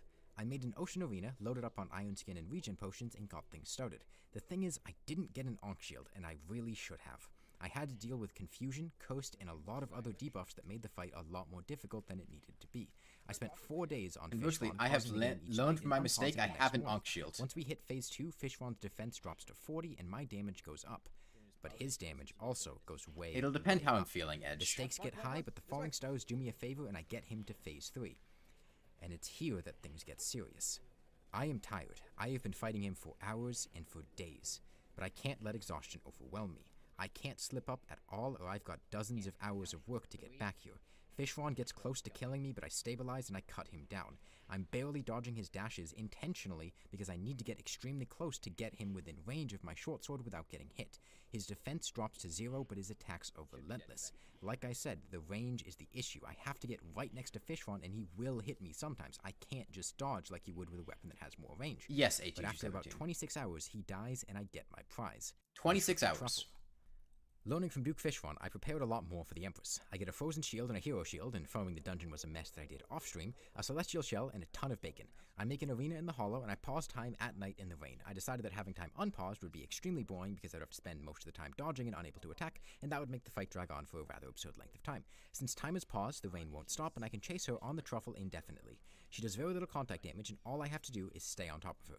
It's difficult though because she's extremely evasive. Her second phase actually gets much easier because she doesn't dodge nearly as well, and I can stay on top of her for a longer period of time. She dies after about 15 or 16 hours, and I move straight onto the cultist. His first phase is quite slow, and although he isn't dangerous, he's immune to all debuffs, and I can't cut through his defense without Ichor. I flooded the area with water to use the truffle, and I cut him down. Once he gets to phase 2, his defense drops enough for me to deal more than 1 damage a hit, and he dies shortly after. I did spawn a Phantasm Dragon intentionally, though, just to give him a fighting chance. And the pillars, yeah, no, I'm not doing that. I make some pools of lava and jump into them to kill the enemies, and then I cut down the pillars. Well, I prepared for... As a reminder, we can't do that in this, because this is don't dig up and lava does not damage enemies. So we're gonna have to figure out how to actually kill the pillars, and that's not going to be easy. The Moon Lord in the same way as the cultist, flooding the entire world. Except for after about half an hour this happened, and I had to rework my entire arena, and because I was streaming this, I went ahead and just did it in T-Edit to save time. I went to a backup save that was not flooded, put in some campfires and Outlanders. Yeah, my game crashed because the arena I built for the Moon Lord, unfortunately, in doing this, I lost my teleporter setup, and I also lost my magic conch, and that's gonna be a problem later. But for now, I use Journey mode to set it to rain permanently as an effective replacement for the flooded world. The alternative would have been putting water pockets and bubble blocks everywhere, which meant I would have had to wait another week to kill the Moon Lord because I would have had to build the arena. When fighting the Moon Lord with low damage, the only thing that's important is avoiding his healing. If you didn't know, the Moon Lord has a very potent self-healing mechanic. It's tied to the Moonbite debuff that he inflicts with his tongue. In order to avoid the healing, you need to avoid the debuff or kill the 400 HP leeches. For obvious reasons, I can't do that one, which means my options are preventing the tongue from spawning in the first place with an exploit, killing the debuff, or dodging the tongue. The first two options are just cheesing the boss, so we're doing the latter because it's actually difficult. I've seen plenty of people do the first two ways, and I'm doing it this way because I think this is how it should be done, but nobody seems to ever do it this way. The tongue travels at about 80 miles per hour, and I'm using the Shrimpy Truffle in the rain to outpace it. This is by no means the only option to move this fast, it's just the one that I'm using. In phase 1, dodging the tongue is pretty easy, the hands only have 40 defense, and I can get 32 points of defense penetration and deal actual damage. The Top Eyes Louisiana Kitchen has 50 defense, so that's a bit trickier. I have to whittle it down with 1 damage hits. It takes a while, but I finally get him down to phase 2. And now is the difficult part. The main issue is that in phase 2, the Moon Lord's tongue starts going out on a 5-second cooldown instead of a 15-second cooldown. So, I want to take a sec to address that glitch. Is that that's not possible to answer, because I think once you reach a certain skill level of the game, there's really not very much of a difference between high school players. Like, something that one high school player does, another high school player could probably do if they wanted to. Like, I think it would be absurd to say that the things I'm doing now are so difficult that no other player could do them. I think it's just they don't want to do them because it's boring, and time consuming. And similarly, like, I think I could probably do a lot of the challenges that other people have done, but I don't want to do, like, I don't like speedrunning. I don't want to do speedrunning challenges or things like that. And, like, there isn't some, like, oh, that player is just miles ahead of everybody else. It's just, oh, okay, they felt like doing that. And I think most other high school players could also do most of the things that I've done. The only exceptions to things that I think, like, the challenges I've done that I really don't think most people could do is, like, the blindfolded no-hit for the worthy stuff was really fucking difficult, and I think there are very few people that would be able to do something like that. And then a lot of the other stuff is just, like, patience rather than individual skill. And blindfolded isn't even, like, a specific Terraria skill. It's more of just, like, a sensory deprivation skill and practice. And it doesn't really have to do with skill in Terraria, it's more skill at being blindfolded and being able to register what's going on without sight. And that's not the same thing as just being good at the game. And that gives me an extremely narrow window of opportunity to attack, and letting him heal would erase a lot of progress. I need to go right next to where the tongue comes out to deal damage. Again, this is why I said the difficult part was the range, not the damage. A ranged weapon doesn't have to worry about that because you can just stay. I said what I said, Molly. In less than 5 seconds, I need to recognize when the tongue is going back, go in, hit it a few times, get out, fly away, and then do that repeatedly. While doing this, I have to also survive the True Eyes of Cthulhu, and I think to mess up at all. You would not need to be a terribly skilled player to do what I'm doing here. 6,000 hit points. Against the Moon Lord. Like, you just have to fly in and bob and weave out. The difficult thing is doing it for like 30 hours or however long it took. Will not automatically despawn. Which is a patience thing, If you've not a seen skill other thing. people fight the Moon Lord with low damage, you may have noticed that happen. Now, I'm not certain on the exact mechanics of why. It's either a result of the eyes being off-screen or the result of them teleporting, but the reason the eyes despawn during other people's fights... This is also something that I have heard from other people several times, and I have never at any point in time ever seen occur any of the times that I have fought the Moonlord with low damage. With low damage, True Eyes also. A single tongue hit in Phase 2 can heal him for up to 6,000 hit points. Also, there's another part of this fight that many people seem to misunderstand. No, the Moonlord's True Eyes of Cthulhu will not automatically despawn. If you've seen other people fight the Moonlord with low damage, you may have noticed that happen. Now, I'm not certain on the exact mechanics of why. It's either a result of the eyes being off-screen or the result of them teleporting, but the reason the eyes despawn during other people's fights is because they were using one of the other strategies I mentioned before, healing with the nurse or using an exploit that allowed them to sit still and keep the eyes on screen, after which they eventually despawned. That is not what I did, so that is not what happened. That is supposedly a thing. I have never witnessed this occur, but I've heard it from other people. I think it was 1.3 might have been patched from 1.4. I'm not sure. Because I've heard it from...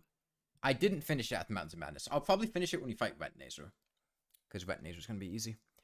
But people kept bringing it up over and over again as like, oh, the Moonlord fight was really easy because in Phase 2 the True Eyes despawn, and like, no, that doesn't happen. That's not a thing. I have to deal with them. It's really difficult. It takes me a while to get down a consistent strategy, and the first day I fought Phase 2, I made almost no progress whatsoever due to the healing. I had to make I spent like an entire day fighting the Moonlord, and I did not I also had to stop reading chat, looking off screen for make like any progress. Causing me to occasionally get hit by the like the tongue, first day that I was doing it. I could prevent his healing with clever use of teleport since the leeches despawn like regular enemies, but my teleporter setup and my magic conch are gone because those were in the flooded world. All I have is my magic mirror, and the timing window to avoid his healing is extremely tight using that. So am I. It was a struggle of eldritch gods, both existing outside of the I bounds of forgot time. this existed. He would heal the damage I dealt to him, and my own wounds would close in seconds. He made the game unplayable by dropping the FPS. He crashed my game. I lost power during the fight. None of that was going to stop me. The Moonlord made one fatal mistake. He thought he could triumph over my will when he found my body unbreakable. An endless storm fuck did I raged just on, say? blinding the heavens to our struggle for 6 What days. did I just say? Collectively, over 30 hours. But I finally struck the killing blow. The Moonlord died, and now I had beaten the entire game with only a copper shortsword. The demon eyes, freed from their prison at last, came to thank me as the world rejoiced in celebration. It took around 130 hours, almost all of which was streamed here on YouTube. I've unlisted most of the streams and put them in a playlist that's linked in the description below. You can still go and watch the streams, and I should these just are the points relist where I these fought each boss. streams at this I also point. have a Discord I don't know why I server, haven't. and I'll put the link to that in the description below. That's where I put announcements about streams and videos, schedules, subscription goals. Holy along shit, with a lot who's... of other Let's look at most of the streams and put them in a playlist Ancient that's linked in Discord the lore. description Okay, below. let's You can check still go things. and watch the streams, and these are the points where I fought each boss. I also have a Discord. Okay, this was back when there were 26 people in this server. There was the rules channel, streaming announcements channel, video announcements channel, waiting in line, Terraria, gaming small talk, progress in order, memes, pets. This was back when the memes channel existed. This was back when the fucking memes channel existed.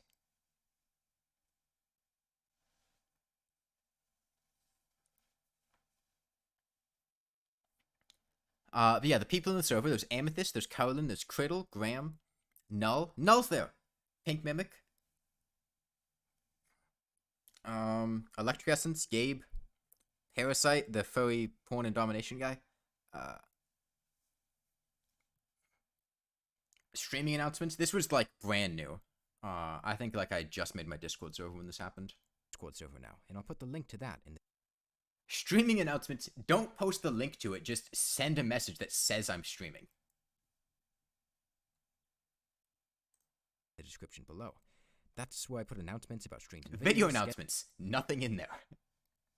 Okay, Null, understandable. Glad you're feeling better now. I'll probably finish editing this video tonight or tomorrow. Well, next stream I'll be in school. Graham isn't doing his job. How many times are you going to post Amogus here? You can already see the anger at the banned topic. Like, the seeds were sown a long time ago. schedule, subscription goals, along with a lot of other miscellaneous. Parasite was the guy that made the Discord server, by the way. The way the Discord server came into being, Graham isn't around too much anymore, but Graham wanted a Discord server.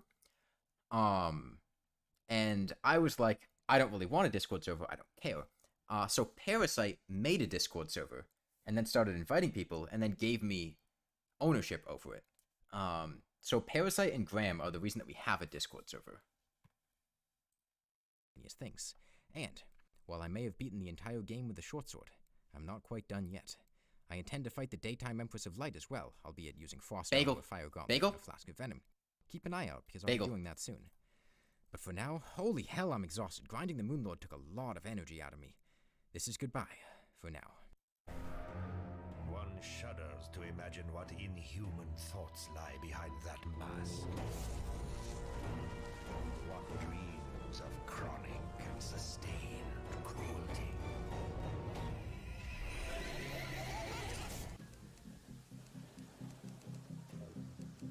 This is no-hit daytime Empress of Light with a copper short sword now.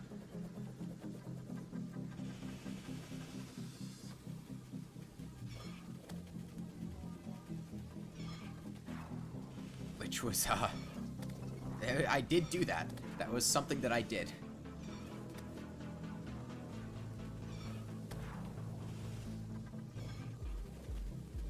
Oh, by the way, there was...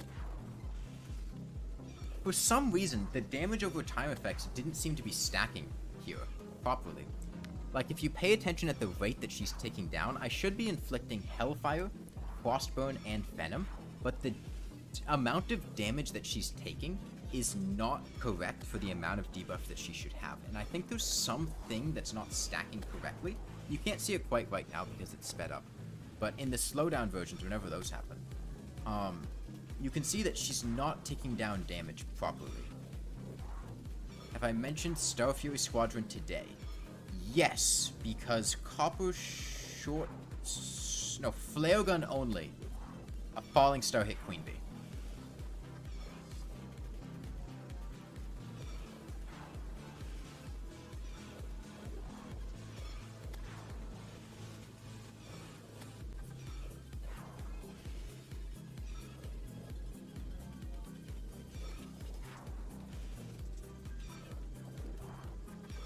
But yeah, the gist of this is that I have to get very close to her and then tag her with the Copper Short Sword. I hit her with a debuff. She takes Venom, Frostburn, and Hellfire. And then you basically just do that for like, I think it was like an hour without getting hit.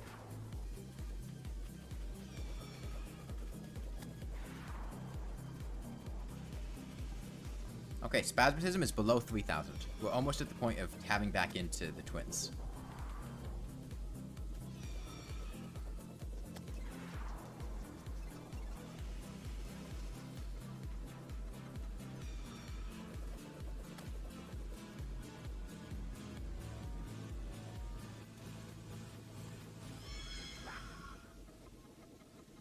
Wait.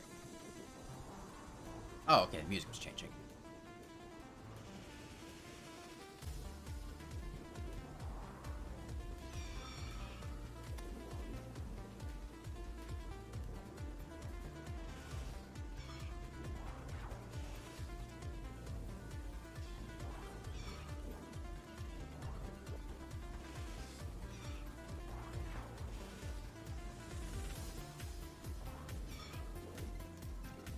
Yeah, I really enjoy when people ask things like, oh, is it possible to true melee the Empress of Light? Like, what?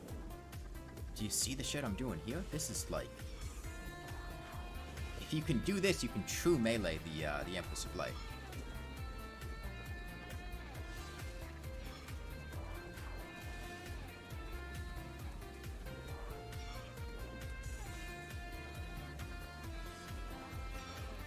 We will watch the Terraria dance pad video today. Do you know that you aren't particularly into belt helves? Have you tried Ikaruga? I don't know what that is. I have not tried it.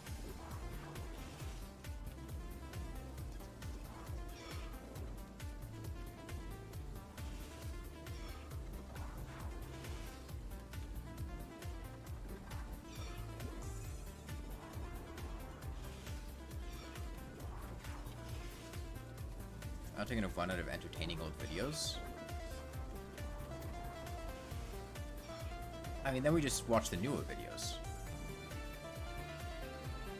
Look, man, this fight's gonna take a... We haven't even started Retinazer's Phase 2.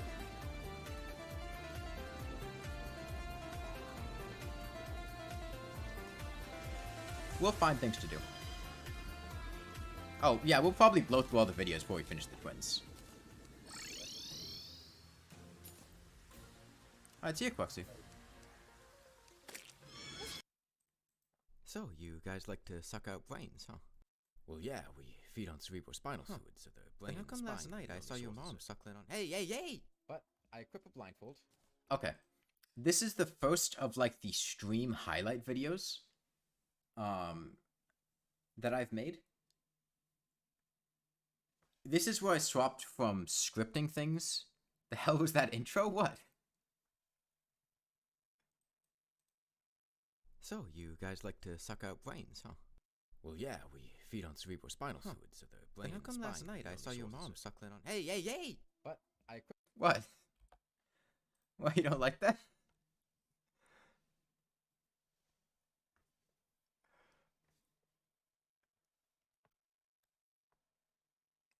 A blindfold,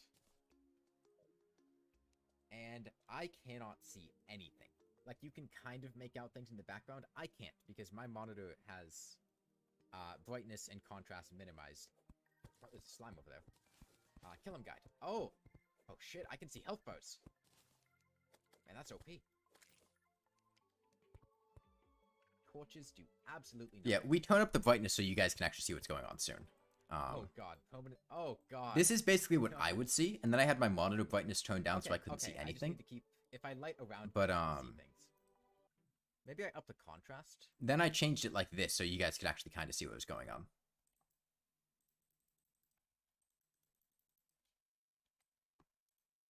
Still not great visibility, but like...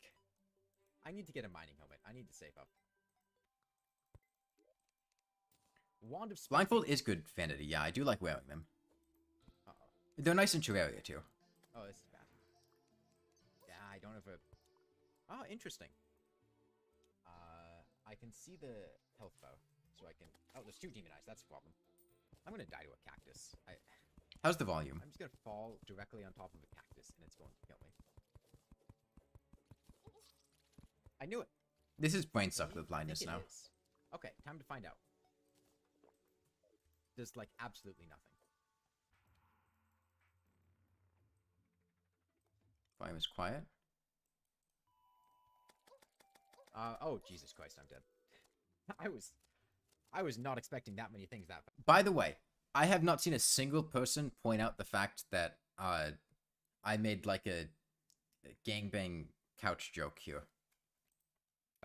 Yeah, look at that. Actually upscaled images. I'm checking my map, because my map updates even if I can't see it. So if there's, like, a life crystal or something that's nearby, or things like this emerald, I can see it on the map. What's confusing? I know TMNWG, but still.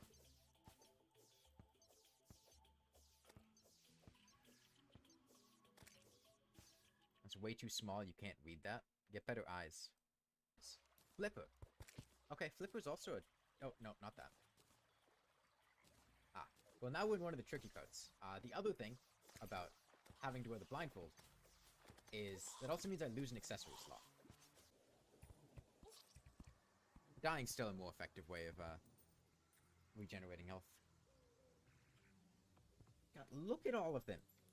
Oh, God. Oh, there he is. Well, that was much easier than finding the goblin blindfolded. Okay, double jump, and... Oh, wait, I see him, I see him, I see him. You see him? You see him? Where? No, that's the item I was seeing earlier, I think. You said he definitely won't be in the water, right? He shouldn't be in the Even if water. the water is shallow. Well, maybe if the water's shallow. I think he's beneath you. Right? What? Cursor to the right a little bit. Oh. What? That's a carton of milk. That does not look like a carton of milk. Flashback to Blindfolded case, when we lost. Adam thought that a carton of milk was the bound goblin. Okay. Second life crystal. Nice. Third life crystal. Hang on. Let me get it. Let me get it. Let me get it. Let me get it. Let me get it. Let me get it. Just get the life crystal. Just get the life crystal. Okay.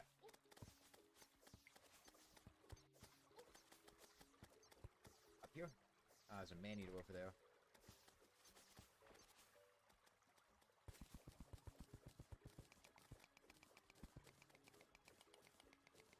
I'll be honest, I'm not entirely sure how I'm still alive.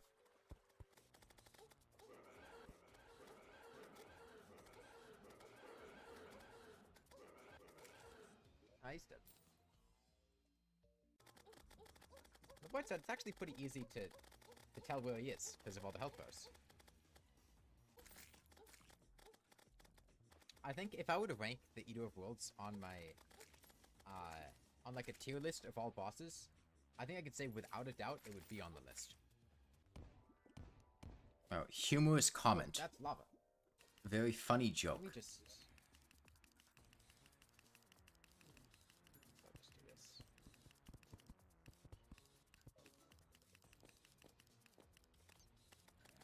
this. Ignore this. This isn't real. No, this isn't real. No, this isn't no. No, I would never. No! Yeah, I don't know if you guys can actually see Skeletron.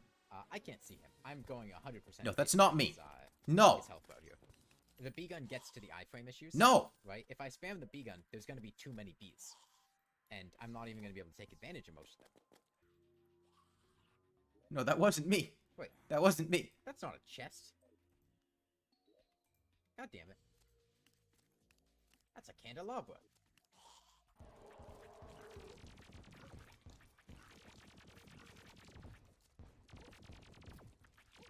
Holy shit, I'm bean-aiding the wall of flesh. What are you doing? There we go. He's dead. No, it wasn't a bee. No, it was bean-aids. Bean-aids. Did you just call the mushroom lamps penis lamps? Have you seen them? What you guys see here is pretty much what I see all the time. Yeah, I mean, Do I see the lava? I don't see the lava, no. I can see it on the map. God damn it. These enchanted swords are probably the toughest enemy I have to deal with down here. Because I can't see them coming.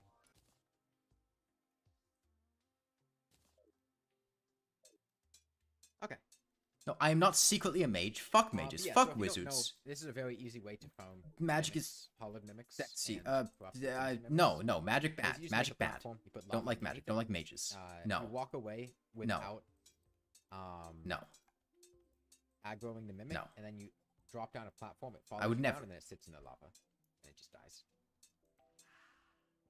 A stormbow. Okay.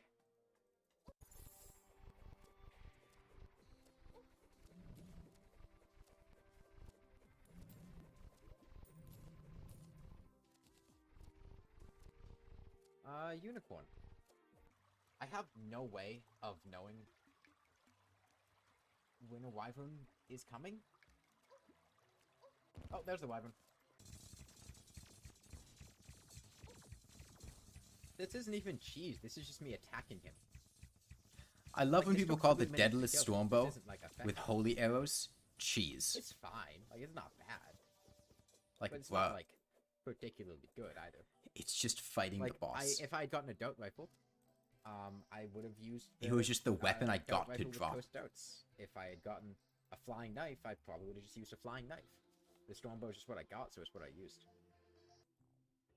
I'm not sure I'm Welcome back, actually Canada. going to use hollowed armor. Chlorophyte might be more worthwhile, because it has the automatic homing attacks, and that's very valuable to you. Unironically using pre-buff chlorophyte Where armor. is he? There he is. Based as fuck.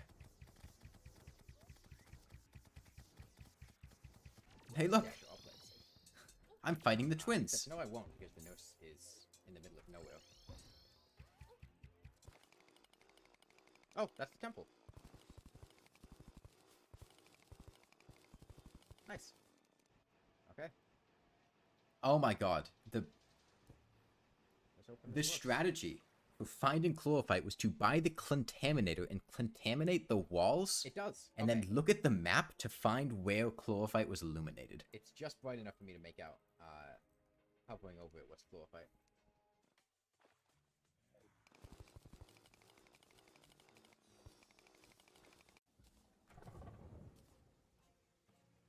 I think that'll come in handy. Okay. Let's see this chlorophyte armor do its work. I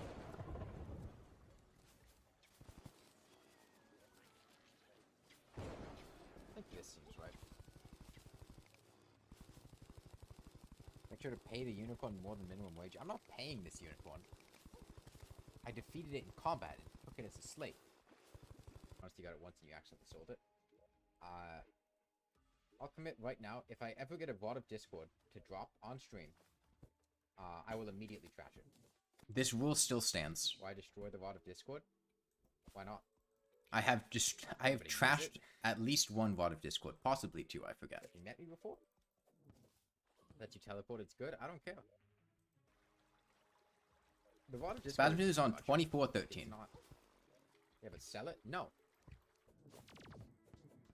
Where is it? Where is it? Is that it? That's it. Oh, my money! Hold on. I don't care if I die. I care if I lose 70 gold, though. It was the week before I was doing multiplayer. That's when I started this. But then I had to switch over. Moth. Oh, we're getting into the multiplayer videos soon. Moth.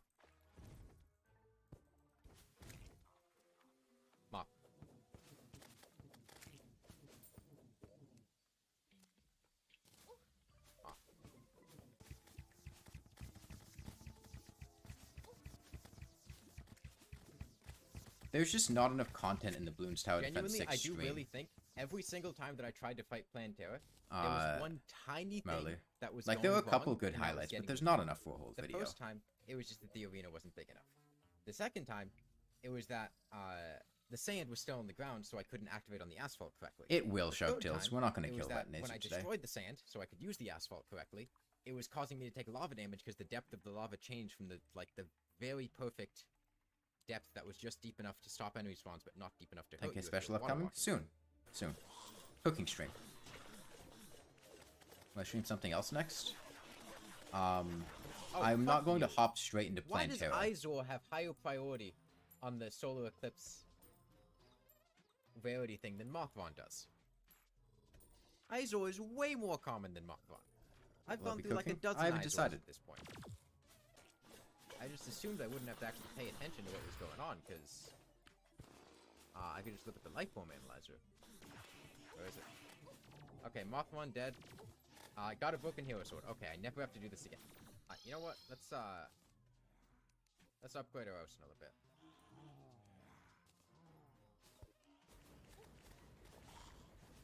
Okay, 2289 on Spastism.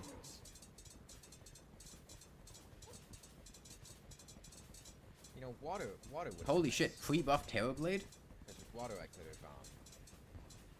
you know, I'm missing a lot of health because,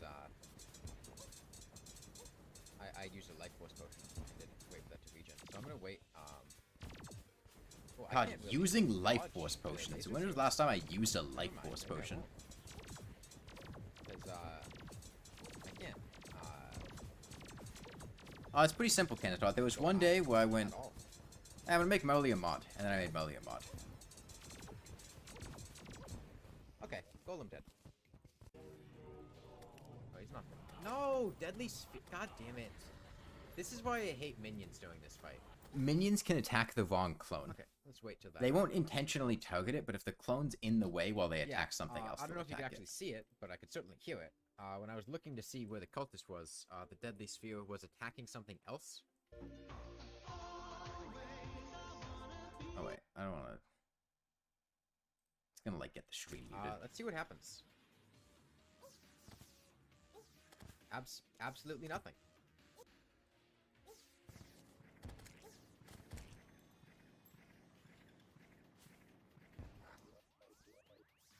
Oh yeah, Are succubite you gonna person. just dig down here? Which I hope Where that is random person that joined the Discord Where server is is not the Evolution same Beast? person, because that'd Is be it you? annoying. Here it comes.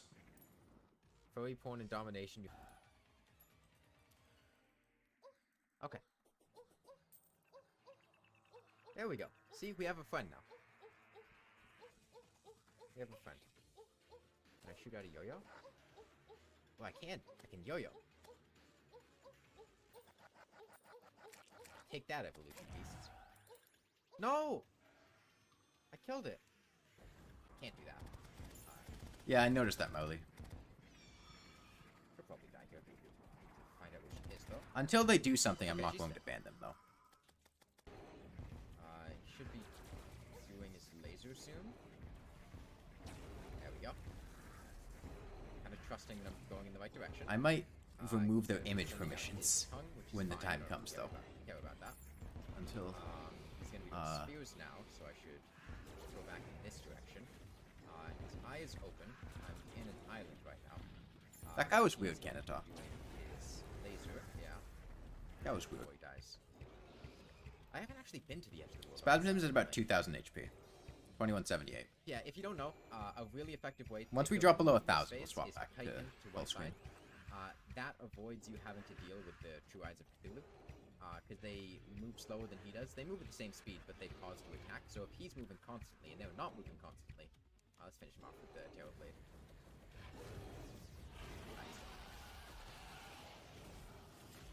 Then That they was during the stuck behind Celeste him, streams, and then right? you can just keep flying to the side, and they lag behind. You don't have to worry about them. Alright, and that's the game.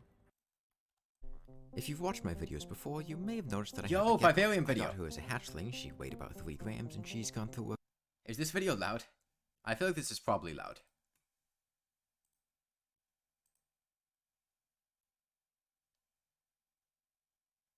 Was that loud?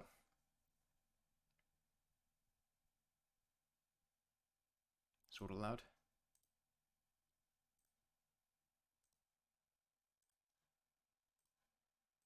couple of small... If you've watched my videos before, you may How's have that? noticed that I have a gecko. I got her as a hatchling. She weighed about 3 grams, and she's gone through a couple of small enclosures as she's grown. But I got her about 2 years ago, and now she needs something larger than her current 12 by 12 by 18 tank. I'm building her a bioactive enclosure, meaning that the vivarium has living plants and microfauna inside of it. I purchased an empty 36 by 18 by 36 inch enclosure that's 3 feet by 1.5 feet by 3 feet, or if you use metric, it's big. To build this, I'm going to be using a fog machine, a paintbrush, tintable drylock, and some black and I black do still have the paints, same tank, yeah. mulberry leaves as food for microfauna, a magnetic feeding ledge, mesh to separate the drainage layer from the substrate, 7 cans of great stuff gaps and cracks expanding foam, 10 gallons of Pangea's reptile premixed ABG substrate, 3.5 gallons of clay balls, and a hell of a lot of wood. Oh, and since I'm working with fumes and messy materials, it's important to wear proper safety gear and dress appropriately. I start with cleaning out the empty tank and wiping down the surfaces, and then I get to feeling out where I want to position things, and I really should be doing this on the ground. Hold on. Okay, I use the expanding foam on the background and position a giant piece of cork bark on it.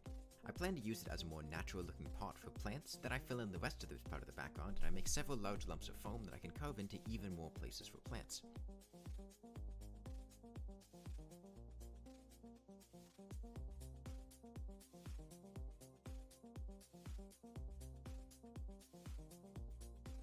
After the foam sets, I turn the tank on its side and start working on a second background. There's a small hole in the vivarium here. I plan to hook up the fog machine to come out of it, so I leave it untouched for now.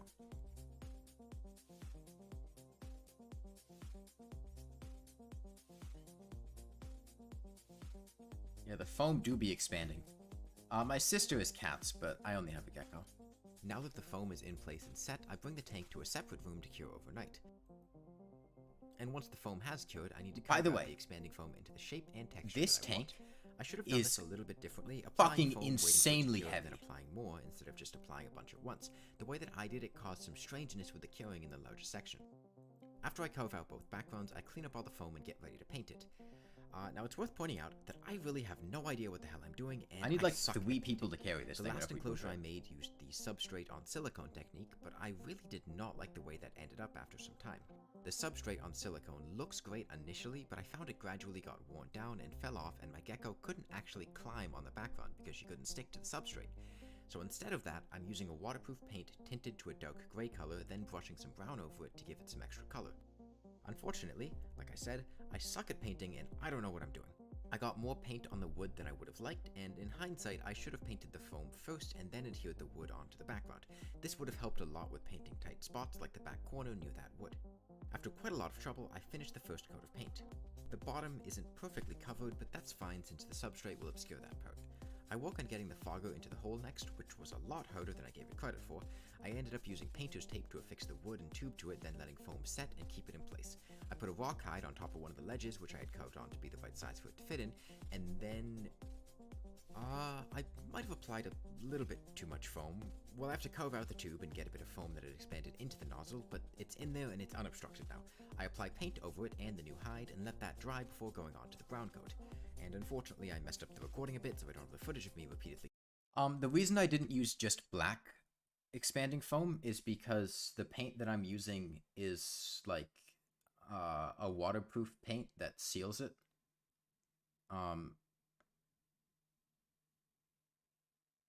And it's easier to tell when you've painted everything if you're painting on white than it is if you're painting on black. Like, it helps separate the enclosure from the expanding foam. Also, the white paint's cheaper and I have to paint it anyway. Stabbing the wall with my paintbrush, but this is how that turned out. I think at least. I don't remember exactly. Extremely pleased with the result. I think it looks all right, but it was probably because the black one was also like twice as expensive, and I had to buy like 10 cans of that shit. Background that my gecko can actually climb on rather than falling repeatedly due to the substrate. Speaking of substrate, it's time we actually decorate this thing. I start with rinsing off my clay balls and putting them into the bottom of the tank. Always wash your balls. The drainage layer. Any excess water is going to fall down and get absorbed by the clay, helping to avoid soggy soil and raise the humidity. I do this with all 3 bags and half a bag that I had left over, and then I put the mesh on top of the clay to separate it from the substrate. Next up is the substrate, all 10 bags of it. I use an empty and clean bucket, dump it all in, put in some water, and mix it up before getting into the vivarium.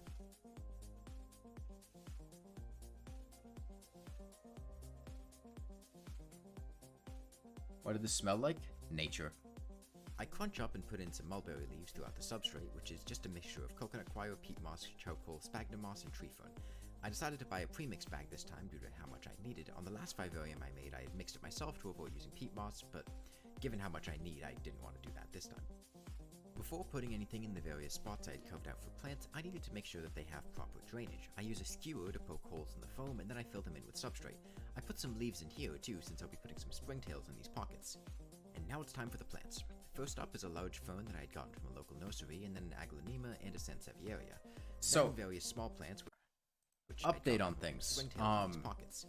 And now this fern is not doing terribly well because it is very difficult to keep it watered sufficiently because, well, just in general, it's a rather large plant and it's difficult to keep watered sufficiently. Time for the plants. First up is a large fern that I had gotten from a local nursery, and then an aglaonema. This thing is incredible. It survives and thrives really well in this environment, the aglaonema. I need to revamp the tank because a lot of these plants, as I mentioned, I put in here not showing if they would survive and perform well, and not all of them did. And a sansevieria. The sansevieria in the background, that works really well. It's starting to droop a little bit, which might just be damage from my gecko jumping on it a bunch and gradually hurting the stem, so I might have to replace it. Because there's one of its big up things that's kind of curved over and falling. Then this thing here did not do well at all, this bromeliad.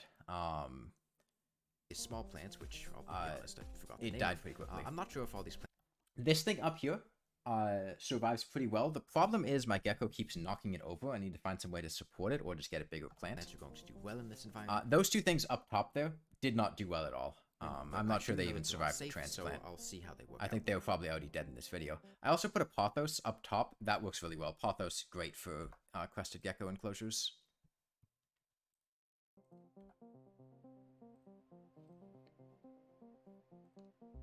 I put in some more pieces of wood and then hydrated. Yeah, it's hard to know because you don't know what's going to do well and survive until you put it in there. Because plants have really specific needs and conditions.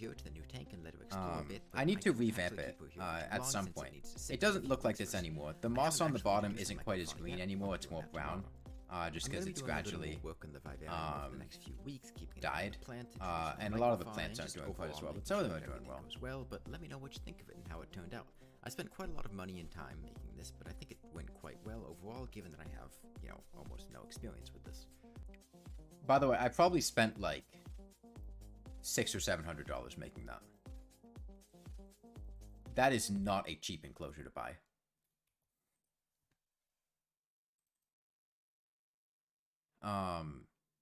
Okay. Holy shit. Lawnmower only twins plus video watch party? Okay. Holy shit. Lawnmower only twins plus video watch party? Okay. Holy shit. Lawnmower only twins plus video watch party?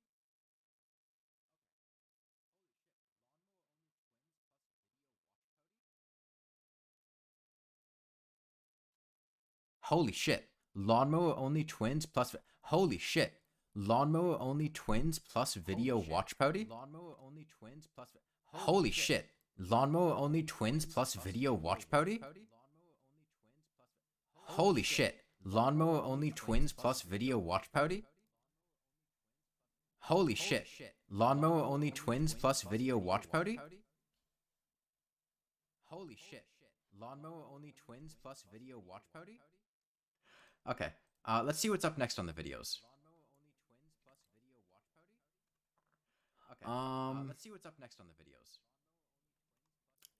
Let's skip ahead to these two because I think we're gonna be switching over from spasmatism soon.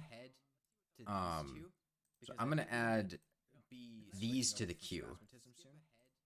And maybe we'll watch those some other time. But I said we'd watch Femboy Dance Pad Terraria today, so. And maybe we'll watch those some other time. But I said we'd watch Femboy Dance Pad Yo, Moley? Moley. Yo, Moley? I wish I knew how to speedrun this game. Half-Life 2 speedruns are... Let me know how the audio is. No, buy me a barrel. I need more barrels. Look, I need to maintain my crippling barrel addiction. Quiet. I don't need water.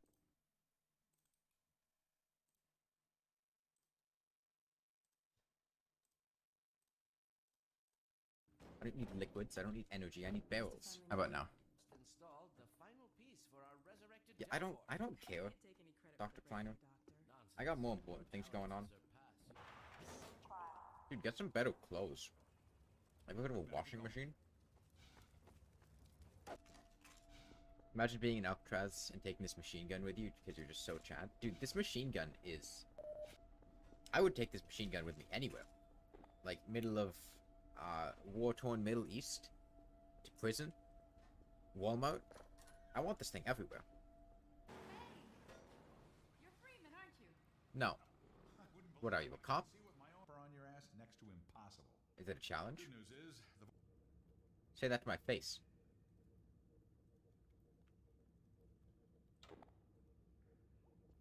Yeah. That's right.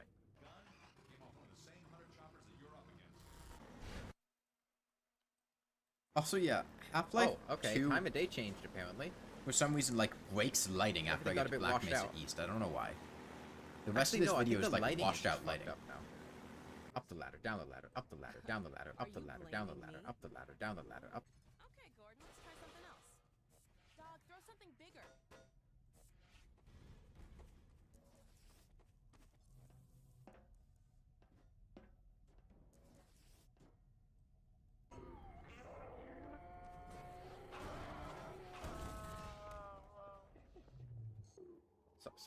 Sawblade?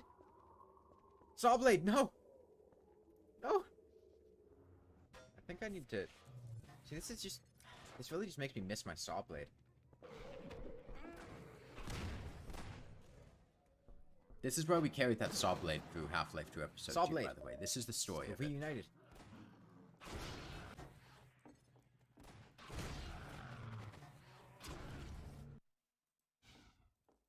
No! This is the exact same thing that happened with the gnome in episode 2. That's how we lost the gnome. No, Sawblade! No, I skipped those videos. Oh, but I got... Kanata. Yaha, this is where my old Sawblade went. It was right over that fence. It was strategic. It was all planned.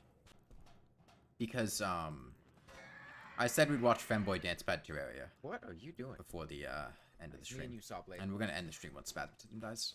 And we're almost done watching videos. What? No. Oh, my videos. Yeah. What was the third one? There was, There were more saw blades, but it's not the same. Half-Life 2 Episode 2. Me and that saw blade, we were in it till the end. There was... I'm gonna take this saw blade for as long as I can. What was the other video? I don't even remember, man. No! You bastard. This video's quality is Give it not back. very good. Because this was like a 720p stream before I I'm started not streaming in losing saw blade 1080. again. I imagine it looks worse too I've because already I'm been streaming through in that trauma 720 once. right now, not 1080. Right. There's only one thing to do. I need your help. They've taken my father. He's been taken to Nova Prospect. Ortegon's tracked the back. Good timing. An ammo crate, a saw blade crate? Thanks, Leon. Gordon, I haven't driven the coast in over a year, but I have no... Radio ahead to let the next base know you're coming.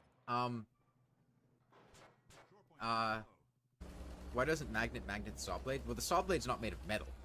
It's made of hopes and dreams. Oh, you don't even know what bee-hopping is? Fuck. You can watch me fail miserably at backwards bee-hopping.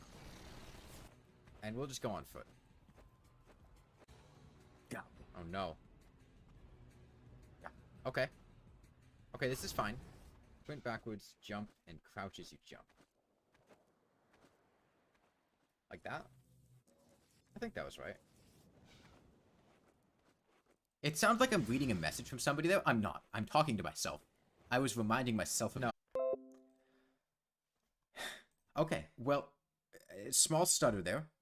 By the way, sick trick on this code. Get a load of this. Get a load of this. I think we're back now. It seems like every 2 hours or so we're getting a blip now, which I guess is manageable, but not ideal.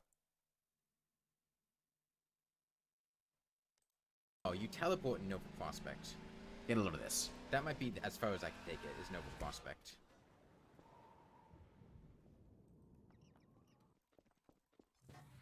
I'm gonna leave him in this shack right here. This is Sawblade Safety Shack. Lucky one to carry it into combat. Me! Gordon, There's another chair. Oh, no! Like, you try to steal another man's saw blade? That's the type of shit that ruins lives. Like, I knew a guy back in high school. He was a totally normal guy. He was nice, he was peaceful, but he had a couple drinks in him, and some guy had showed up to his house late at night, and he broke in and wanted to steal his saw blade. And I'm in a state that doesn't have stand your ground laws. Guy draws his gun, shoots him over the saw blade, went to prison for 20 years. That's a true story, by the way. Okay. I didn't make that This up. should keep me safe. What? It's thumping. It's thumping. Michael. His name was Mikey. I'm just protecting the most vulnerable of. Still behind ninjas. bars now. No. Really, I thought the saw blade was gonna go. Really sad what flying with happened the to him. grenade, but no, it was fine.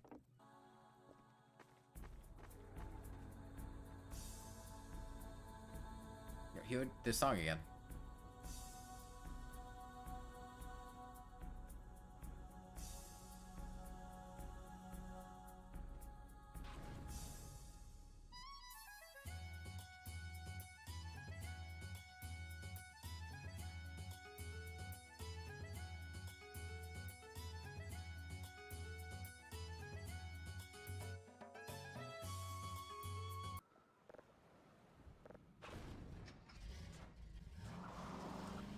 Fit that type of deck. And then you play that kind of deck.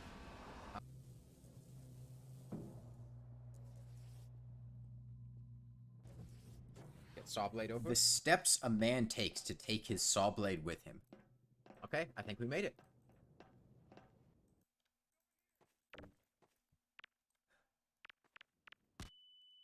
It took me Made like it. an hour to make that skip. Y'all doubted me.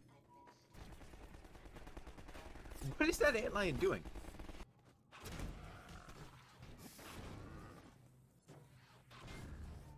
What?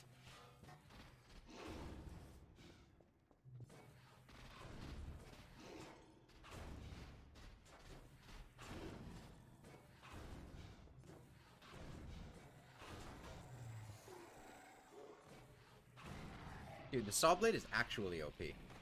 All right. I'm fine, but you've got to get out of here.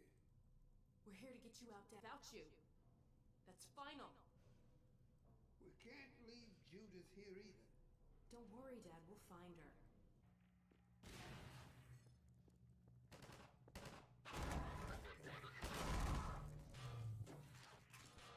But he was too tempting a prize to simply Oh, no. lose, especially in the absence of. You've been a spy for the Combine the whole time. What are you talking about? God, Damn it. every fucking time, like, the family drama that happens as I'm just holding up a saw blade between Alex and other people, it fucking kills me every time. Especially when she starts yelling at Judith. Spy for the Combine the whole time. What are you talking about? Damn it. I don't think that does anything, man. Do you need some help?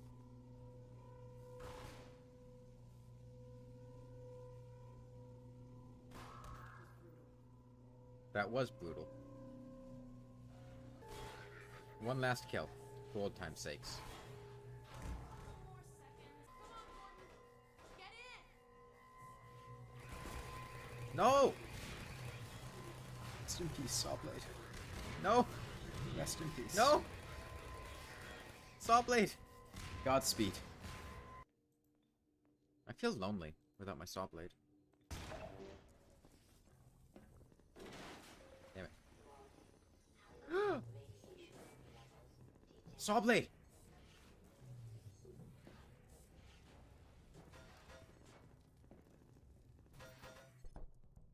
You have, like, guns you can use. Like, you don't have to use a saw blade. Although the saw blade is the objectively superior weapon.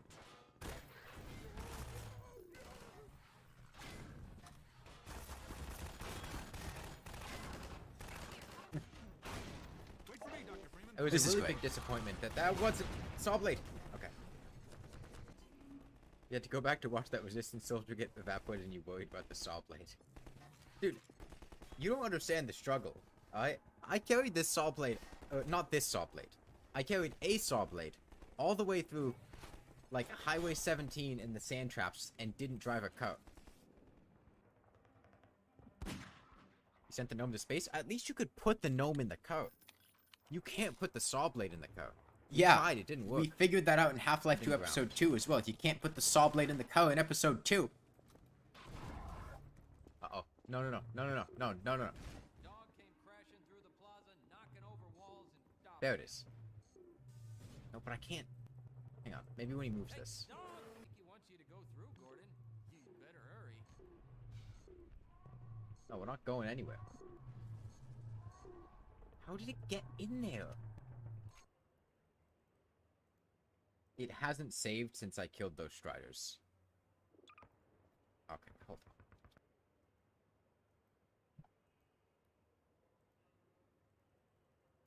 I don't know if you could see it there, but I typed in no clip.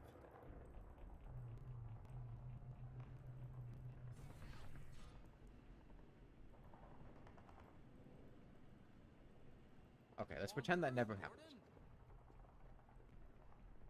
I'm not replaying the past, like, 15 minutes.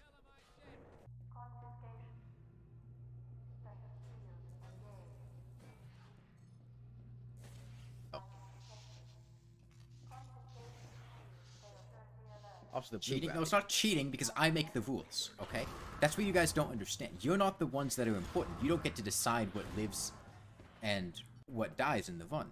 Like, what makes it valid and what doesn't. That's me. I'm the important one here. You guys are all meaningless. I don't care about you. I don't care about your opinions. Goodbye, Sawblade. You understand? I can spawn a Sawblade, but I can't pick it up until I have the gravity gun. I have the power. I need the gravity gun to pick it up. I had to rescue my father. Look, I don't care. Well, thanks for coming. None of this was about you. It's all about the saw blade. That's him. Like, I get that you could be confused and think that, like, I had some kind of romantic interest in you or something, but no. No, I was just here for the saw blades, man. There he is. Hi. What does that stand for? Be careful. I don't care. You're not as good as a saw blade.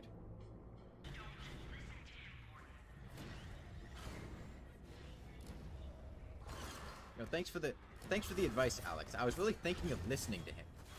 You know, at this point, I was just gonna give up because Dr. Breen was talking some shit. You know, I make it all the way here, getting ready to blow up the core, and you know what? I'm just gonna give up here. There's nothing I hope to achieve. Where did Saw Blade go? Hurry, Gordon, before he escapes. You know, I was gonna just slow down. Thanks for the tip, Alex. I don't know what I'd do without you yelling at me. You don't know what you'll unleash. You could bring down this whole citadel. Think, man. Think of the people And it goes. below. And Saw Blade did it. Yeah. You did it. Come on, Gordon. Godspeed. You've got to get out of here. Godspeed, Maybe Saw we Blade. still have- Godspeed.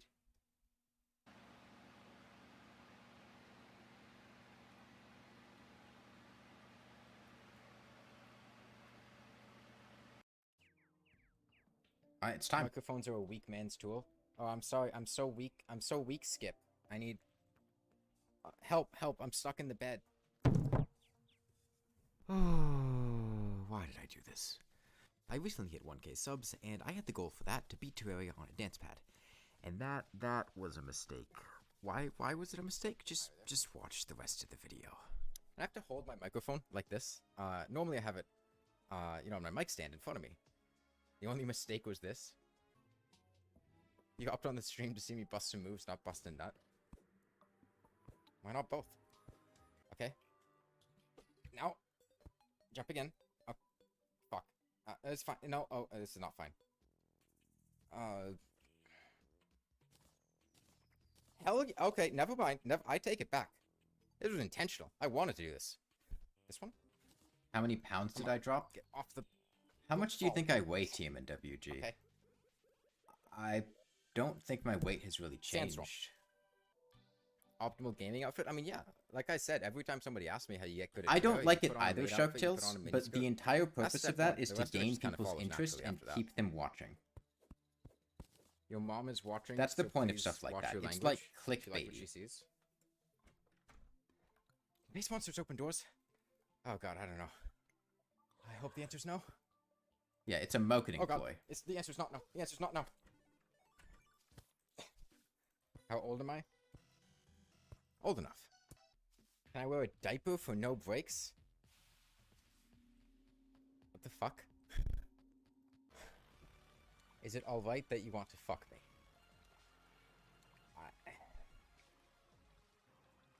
Sure. Like, is it morally correct? Is that the question? Hey, 2004 Honda Civic. I can assure you that you've had somebody in a maid outfit inside you before. Show my socks, please. You would lick it. I don't... Do I have any regrets reading that message? Chad is going somewhere? Probably a jail cell. God, I love my comebacks during these streams. I've had a strange influx of comments from people telling me that I sound like Germa.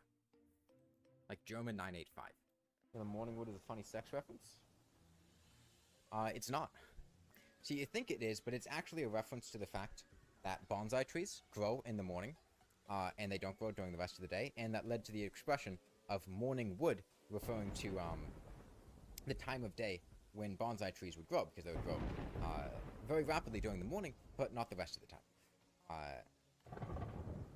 And as a result, when people say like they're getting morning wood or something, what they're actually saying is they're getting a lot of growth in the morning. This is a very frequent thing you'll find in various companies, where a lot of the times they'll have the best growth progress in the morning. So they'll say they're getting morning wood. This is to actually express true, that by the they're way. growing quickly in the morning, but then it kind of stagnates at the end of the day. You get a similar thing in restaurants too, with like the brunch crowd and the morning rush and stuff like that. Can you get more Morningwood facts? No, but I can give you Pumpkin facts. Pumpkin is actually the sex reference. It's named after the Pump King. Vacuum sex toy. But there's a really neat trick you can do if you ever kill someone in a hit-and-run accident and the cops are on your tail. is you can run over the cops too. And if you run over the cops, then there's nobody to find you. 5K then? Yeah, 5K, I'll do the exact same thing. Except I won't wear the maid outfit, I just won't wear clothing. Yo, go subscribe to my OnlyFans. Catch me on Chatterbait. Okay. Fuck. It's Halloween! It's Halloween! It's Halloween! Oh yeah, I was doing this during Halloween. I forgot it was Halloween! You can steal anything with enough motivation. I would like you to steal the state of Rhode Island for me. Last name. I've never trusted them. Yeah, can't somebody dance with their thigh-high socks and booty shorts in peace without you drooling over me? I mean, I never would have expected this. Hey, Joe Buntu. What's on the cafe's menu? Me. Think he'd put a miniskirt on?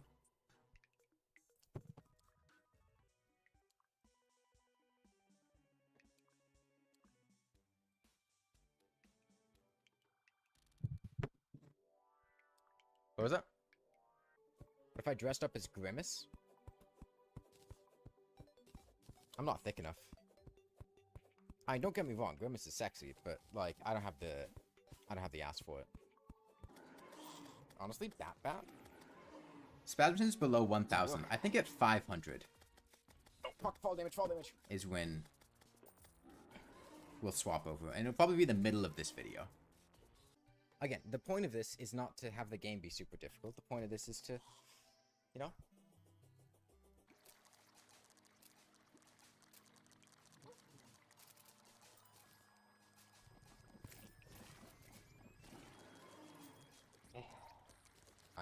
I know a thing or two about hardcore characters. Chances are I have more playtime playing hardcore than most of you have playing the game, period. If you consider hardcore and medium core, very likely. You would need probably about 3,500 hours to have more playtime than I have playing hardcore and medium core. That's not a lie, by the way. I pretty much exclusively played either medium core or hardcore until maybe like 2021. And even then, I still played a lot of hardcore. I kind of stopped playing medium core as much because in the challenges, it typically makes more sense to play softcore. But I pretty much never played softcore before this challenges I started streaming. Hot tub stream? Tell you what, we get to 5K, I'll do a hot tub stream. I then did that. When is the maid dress coming on? Yesterday. I'm not wearing dirty clothes. Just because you guys are nasty little gremlins that live in your parents' basements and don't wash your clothing doesn't mean I am. Ah, there's a bewitching table. Nice. Oh god. Oh, fuck. No, fuck. Damn it. I gotta get that money. Where am I? Down here. Damn it. I'm dead. Okay, well, there's a ton of life crystals here. What are these imps doing? Not imp. What did I take the lava damage from? God damn it, water walking. God fucking no, Ethan, water walking sucks. Because it does shit like that. You wish you would die highs? Water walking is bad. You just clip inside of lava. It doesn't want you to walk on top of it. Because for some reason there's weird collision with half blocks and slope things. And you just fall into lava. Less clothing clearly increases chat sanity.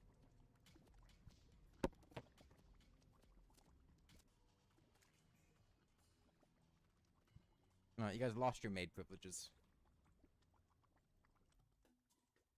Cherry is mid in terms of difficulty? Yeah, well, the point here isn't to be hard in game, it's to be hard in real life. I mean, the point is to have the difficulty of the input.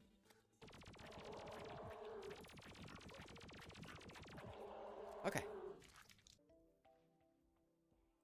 You're not an egg, thankfully, but being eaten by Daddy Sorbet sounds nice. How tired am I from 1 to 10 after reading that? 10. Have I killed Moon Lord yet? I'm not answering further questions without my lawyer. Marry you? No. How tall am I? I'm 5'10". I'm a short... I'm not short, Duppy. 5'10" is a perfectly normal height. No, it's not. I'm not it's short. Not that I care that much about it, Duppy. No. Okay? It's just the fact 5'10" is a perfect... No, I am not short. Alright? Pepsi paradox is when you put the Pepsi in a box and no one knows if it's still there. No, that's the fucking... That's a quantum mechanics thought experiment to demonstrate superpositions. Where's the square root of 2,853? Thighs. You're taller than me by like 2 inches. I'm bigger where it counts. You're just an efficient use of space. Sell yourself like an apartment. You know what? I'm just gonna have to... You guys can't handle yourselves. I'm gonna have to put on just a different outfit. Alright? Since none of you guys could handle yourselves, I just had to go put on regular clothing. Alright?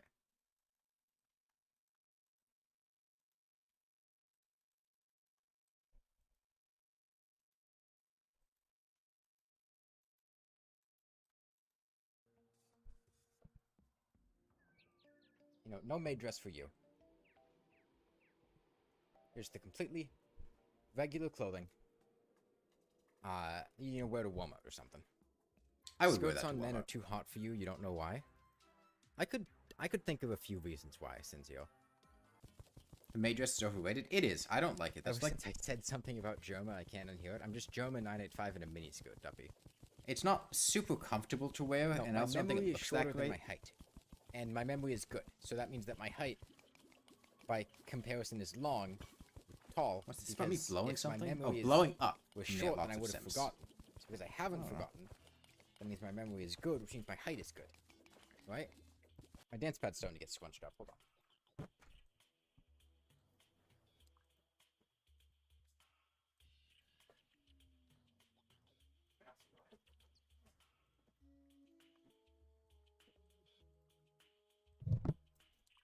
Get my phone back there. Opinion on high math? Like the supreme leader of the math community? The high math, Mr. Math himself? He's a pretty cool guy. Guns have holes? A lot of things have holes. I don't understand the relevancy of that. You know what else has holes? The city of Detroit. Another rainbow slime. It's honestly, it's really sad that the rainbow slime only feels comfortable coming out in the rain. And he feels like in the sunshine he has to hide himself. Okay, OnlyFans win? $100. I mean, I wouldn't know. The correct answer was like I a showed couple this months stream to ago. your boyfriend. His reaction was boring. Your boyfriend has bad taste. The calm before the storm? That's assuming the storm is ever gonna come. Okay. By the way, Just come, sit here, get over here. entire blood moon, fished up, not a Wait, single no, don't summon him Dreadnoughtless. during a blood moon? Instead of just randomly... Dreadnoughtless' summoning mechanic is incredibly stupid. So that was just a complete waste of time.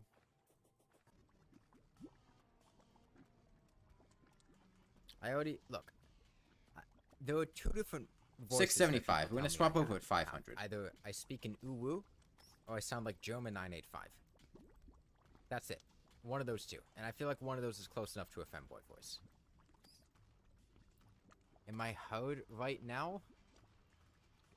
Student, go outside, look at the sun, feel the fresh air on your skin. Because they struggle to cling to her in this phase. It's the problem.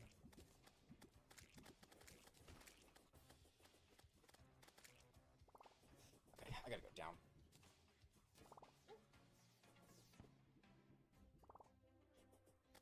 Spiders, please, thank you. No blade staff. Okay, hands are getting down. Got this. You were watching the news about Ukraine and you saw my channel in the recommendations. That makes sense. That I understand that connection. Ukraine is a nation of femboys, I'm pretty sure. You can't really see it that well on camera. I need to buy some more, because these ones have, like, some stains from... Well, it's not too important what they're from. So, like, the bottom of them, have, like, some discolorations. So I'll probably look into buying some more. Come on, kill him. Kill him, please. 2, 3, 4, 5, 6. There we go.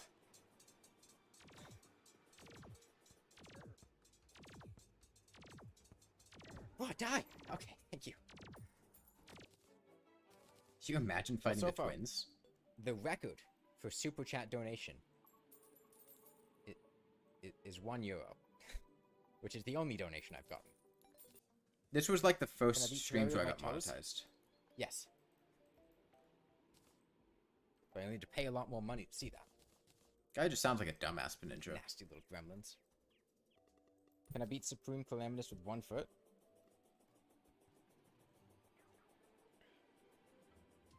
I don't believe in beating women. That's my official stance. I stand by that. In fact, I'll go further. I don't believe in beating men. Actually, do I? Hang on. No, I won't go further. I have always maintained that Nazis are into male thighs. If there's one defining characteristic of Nazis, it's that. This is when we were having the Nazi Like Hitler? issues. Oh man, you should have been there back in like the 1920s. God, Hitler was wild for femboys. If you were paid for it, would I call them my little PogChamp? How much? Okay.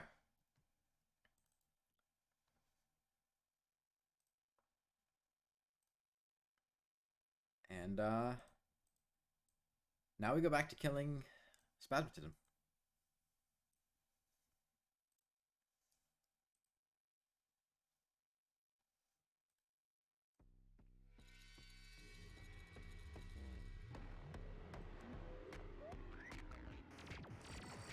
Okay.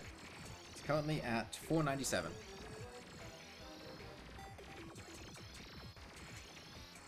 That's why it's in the rules, yeah.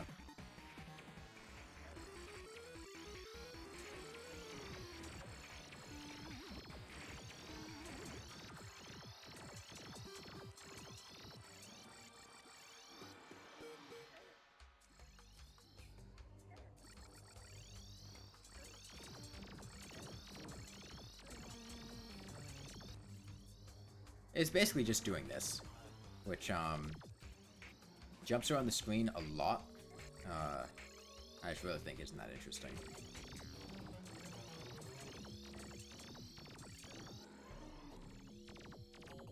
So I do think the issue, the reason that the stream kept cutting out was playing videos at the same time as streaming. Because since I lowered the stream quality, it seems to have been cutting out less, and I imagine it's some kind of bottlenecking or bandwidth issue. And my ISP is cutting it off for some reason.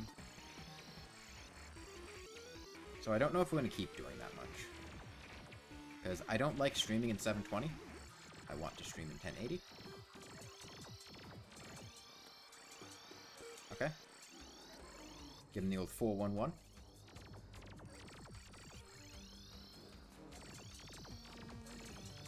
Yeah, we just have to keep maintaining the pressure and tanking Spasmatism. We have 117 defense, by the way. It's like epilepsy warning? Yeah. We finish the dance pad video next time? We'll finish the dance pad video today.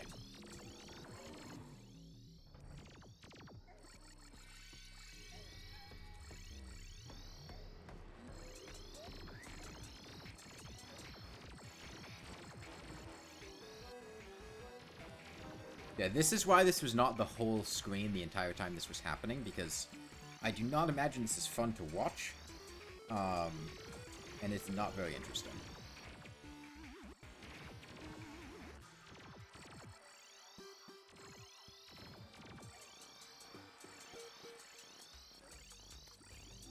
Retinator is still in phase 1, by the way, if you haven't noticed.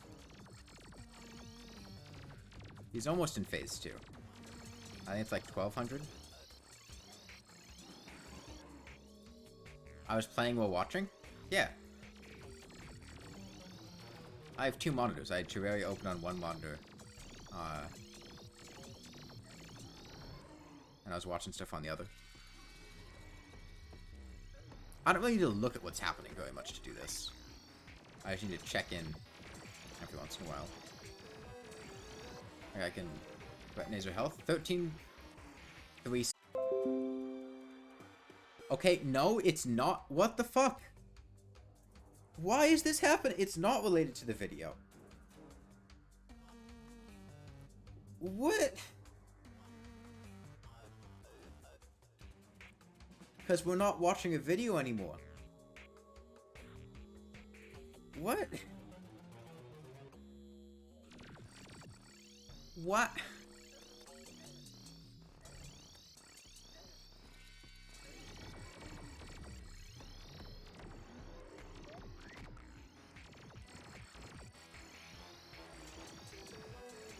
Did I unplug something? No?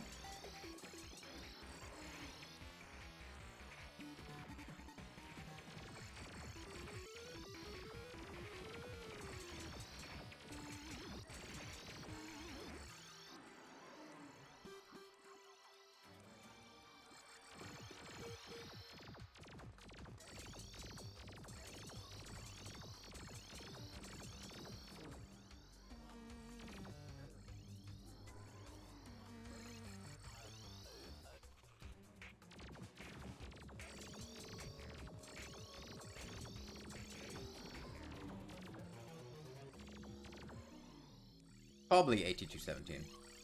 Can't wait for the twins to despawn too. I don't think Spasmatism is going to. Retinaser... I don't know. We'll have to see how the phase 2 works out. Alright, 213, 210, 208, 206, 205.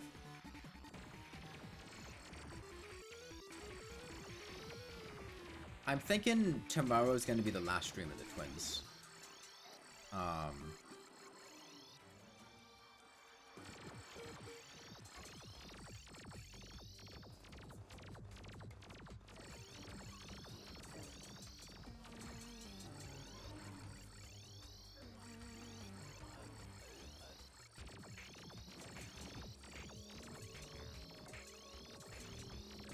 Alright. 165.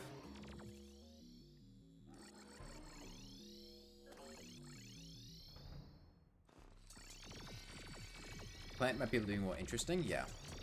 Well, phase 1 plant, no. Phase 2 plant. We actually have to play the game, I think. Phase 1 is still going to be face tank strats.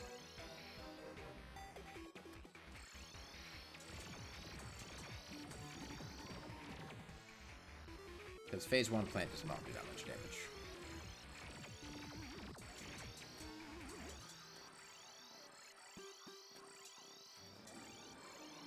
No teleporters, though, I think. So that's nice. 136.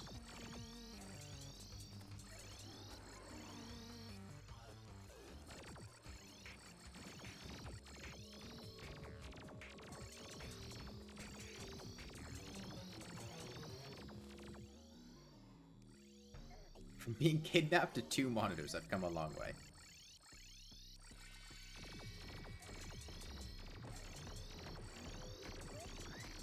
Okay. Double digits.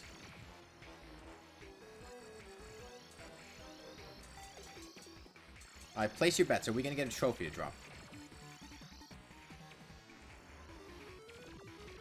There are 2 possible drops we could get from Spasmatism. We could get a Hoach to drop, and we could get a trophy to drop. I'm gonna say we don't get either. I don't think either one's gonna drop.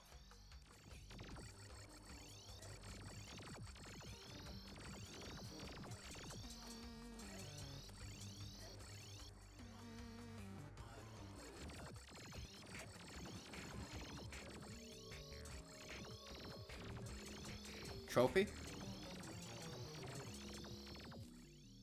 Go big or go home? I don't think I'm gonna get either to drop. If either one of them drops, I'll post...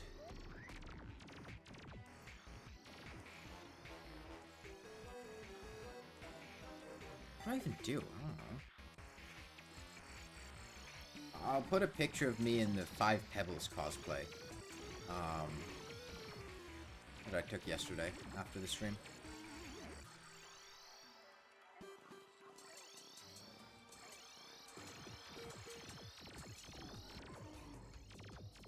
Or not yesterday, but a couple days ago.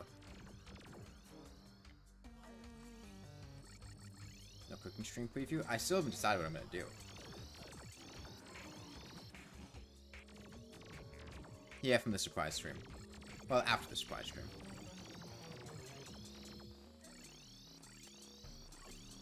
Okay, 6.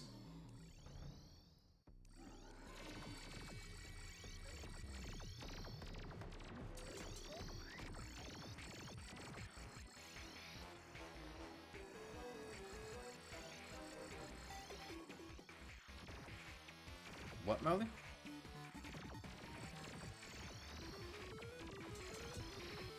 Okay, he didn't drop anything. Ah, he's dead.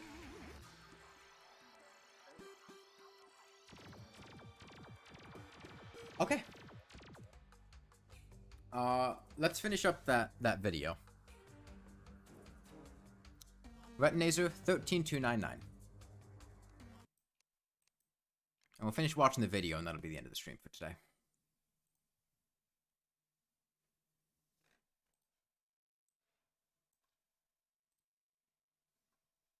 Where is it? There it is.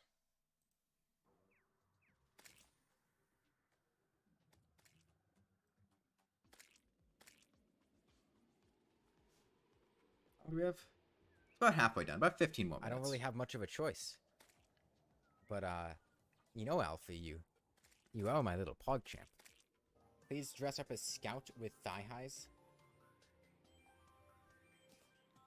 Look, if I ever play TF2 on stream, I will dress up as the Scout. Ignore this. Just ignore that. It's not important what I said there. Come on.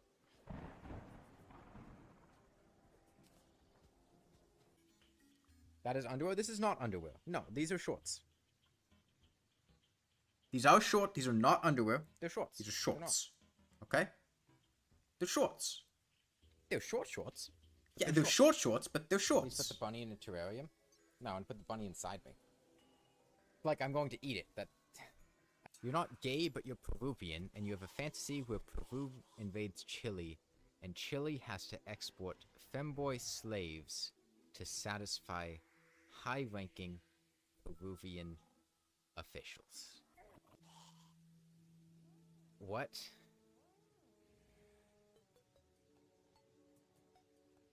I liked it better when you weren't speaking English.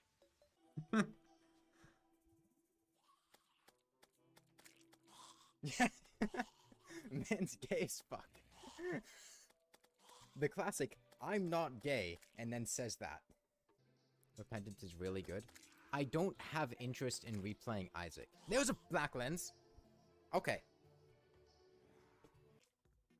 Can you size up the gameplay a little? The background is getting in the way. Yeah, I can also make the gameplay bigger. Hold on. Does that help? Oh, you could... Look, that's not... Why am I suddenly so big? I've always been this big, Pink Mimic. I hate to I've break never been it to small. I've never been short. That bulge is called just having a penis. Switch my doing doll. Like, that's not, Do a quick little maneuver here. Yeah. Get that whipping. Dodge side. Okay. You ever been to, like, a swimming pool?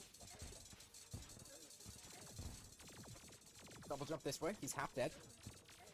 Keep moving. Pivot. Heal. Gotta heal. A lot of probes out right now. Ivan's tagged with the doing doll. KO moved. Can't use my tail to support myself anymore. Okay, there's hurts on the ground from the probes that have died. Oh god, what am I wearing? Okay, well since I don't have to listen to it, I'm gonna make the Drax so you guys have to listen to it. Like every time I play a game, I get 3 more recommended to me. Right? Yep, people want Celeste. Okay, people also want me to, like, play the game in a hot tub, or do a hot tub stream, and I'm not, oh wait, I am gonna do that. Okay, hold on, bad example, bad read. How How long am I? 5'10". You see the video of the guy trying to kill the Moonlord with a copper short sword and saying the pout was impossible? No, I've killed the Moonlord with a copper short sword. I've beaten the entire game with a copper short sword. That happens so much. People trying to lecture me on, like, oh, you can't kill the Moonlord with a copper short sword or something, and it's like, I've done it. I want to bend over. I'm not bending over for you. I'm not doing that again. Hang on, I can do this. Fuck. Try not to upskirt as well. Now, personally, I thought the dress was overrated as well. I think you guys have terrible taste if you think the dress is better than the other outfits I've been wearing. I still believe that. Better if I dressed up as the Hamburglar? Dude, you're saying the Hamburglar didn't dress like this?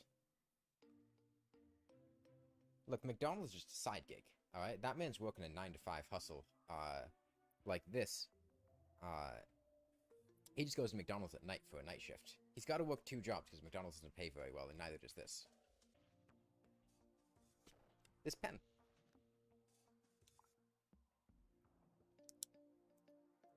Hear that click? That's a nice pen.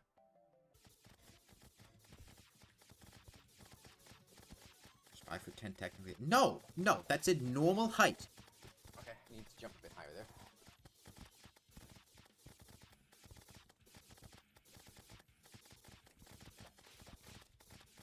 Okay.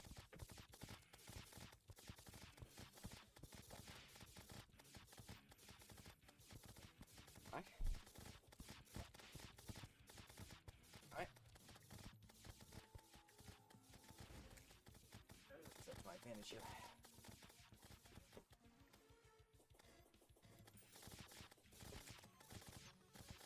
Got another one. Exactly. Thank you, Time Death. Thank you. All. Okay.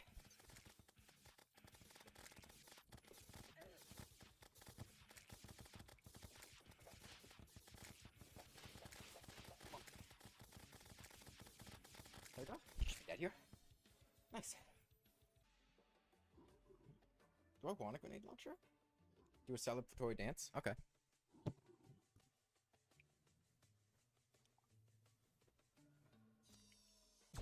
Personally, I think the end of Golem's first phase is more difficult than his second phase. When he starts getting really rapid-fire lasers here. I think that's the hardest part of the fight.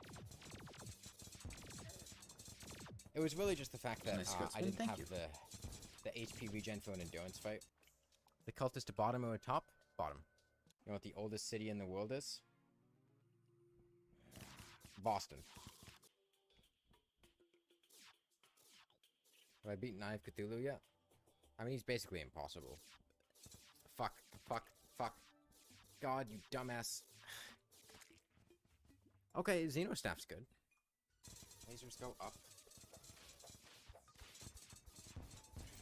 Rockets. Death ray. God, remember how long we spent killing these saucers? Rockets. Yeah. Don't want to go up on rockets, man. Alright.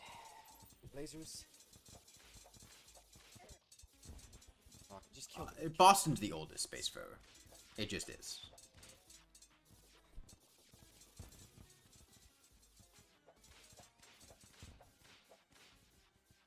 Dropped a Cosmic Koki. That's big. Okay. Is that a Xenostaff? Is that a Xenostaff? Okay, thank fucking God. Okay. No, Boston's older. Ice, lightning. Come above me. I can just DPS him down here. Okay, this is Vortex, not where I want to be. Alright, let me, sit still for a second. Oh, I died. Imagine being a peaceful duck and having a bi-fucking dragon chase right through you. What does the dragon's sexuality have to do with anything, Kanata? Kanata, I'm not biphobic, I'm bisexual. Oh, come on. I'm 27 wood short? I don't know, I'm opening a fucking window. I don't know.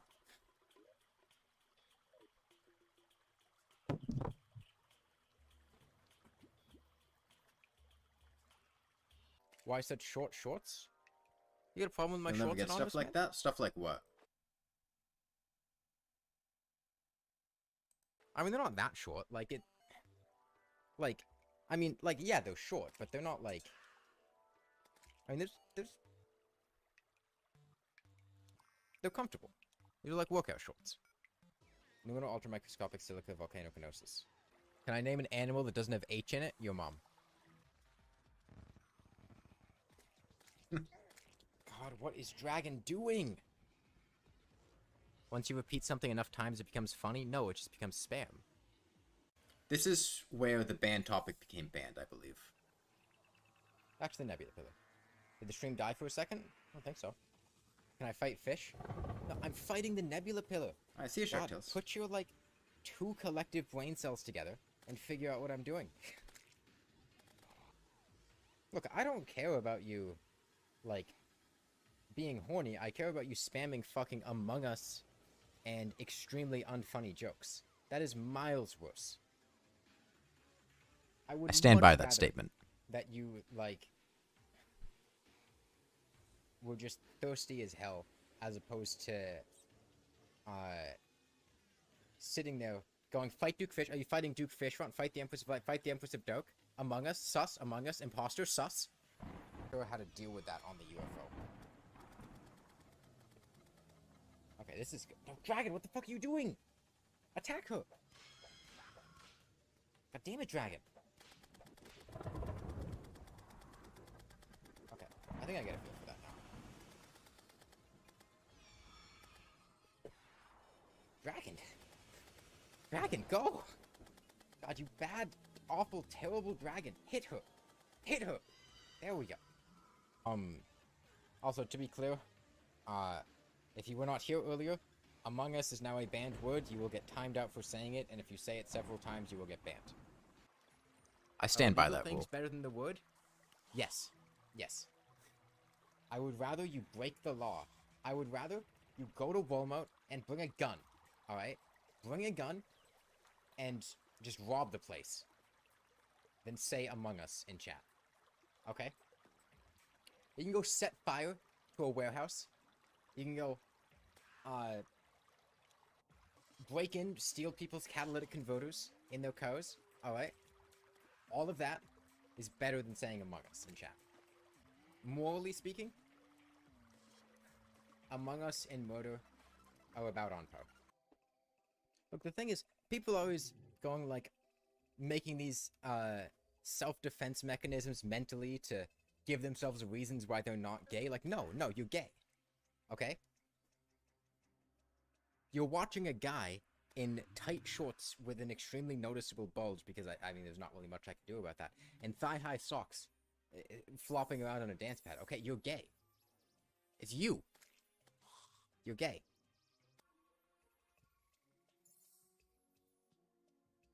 Oh, I guess that's fair or logical. There are definitely some girls here. And potentially NBs. Please, I need you, Dragon. I need you to hit him, Dragon. Please deal damage. Please. He's got 3,000 health. Come on, Dragon, please. Please, Dragon. Please, Dragon, please.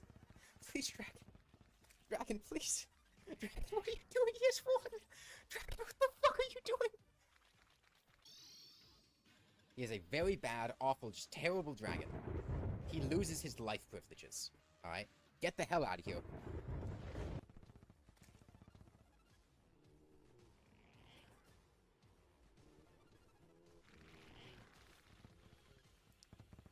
Yeah, it was a real bad dragon. Please disappear. Thank you. Gotta go up here. Yeah, like, you can talk shit about Stardust cells doing less damage than Dragon, but at Stardust least cells they are the best actually things in the game. fucking attack the things you want them to attack. Fuck the dragon. Fuck that dragon. Starting OnlyFans, it would be funny. You guys don't have any money. There'd be nothing to get out of it. This is the issue with the OnlyFans now. The only way, As expected. and not that I'm going to, but the only way I would start an OnlyFans is if it was demonstrated that you guys actually have money. Because that's the whole point of an OnlyFans. Why is Dragon back? For Moonlord, no. I'm giving him a second chance. Look, it's a love-hate relationship. It's kind of toxic, okay. But sure, we've broken up and gotten back together like 6 times in the past couple months. And yes, it's a bit stressful, but he's really good in bed. I mean, I think he has what it takes to pull it off.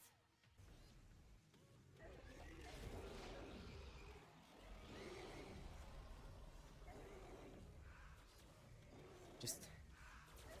Please, Dragon, please. Please, Dragon, the core. He's almost dead. Dragon, please, the core. Please. Oh my god, thank you, Dragon. Thank you.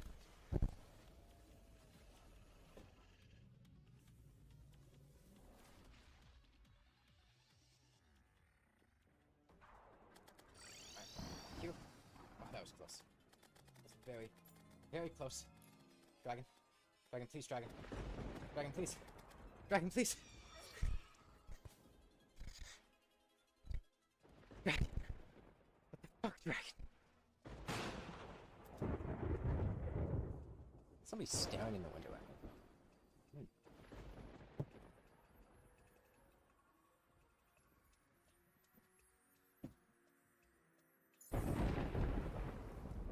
Close the blinds.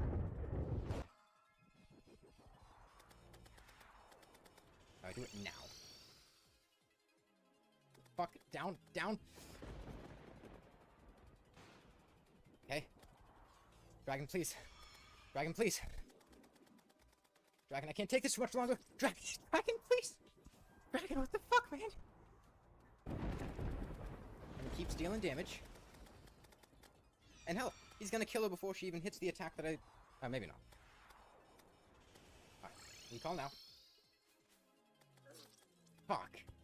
Lunar portal, please. Lunar portal. Fuck, man. 85. 85 damage. Now. Alright. Yeah, she was very close to spawn, which is where I'm recalling to. I need to get distance. Need to make sure that those don't hit me there. I need to shoot the flares. Okay. Dragon. Dragon. Dragon, please. Dragon. Thank you, Dragon. Dragon, I love you. Dragon, you are my favorite minion in the game. I love you, Dragon.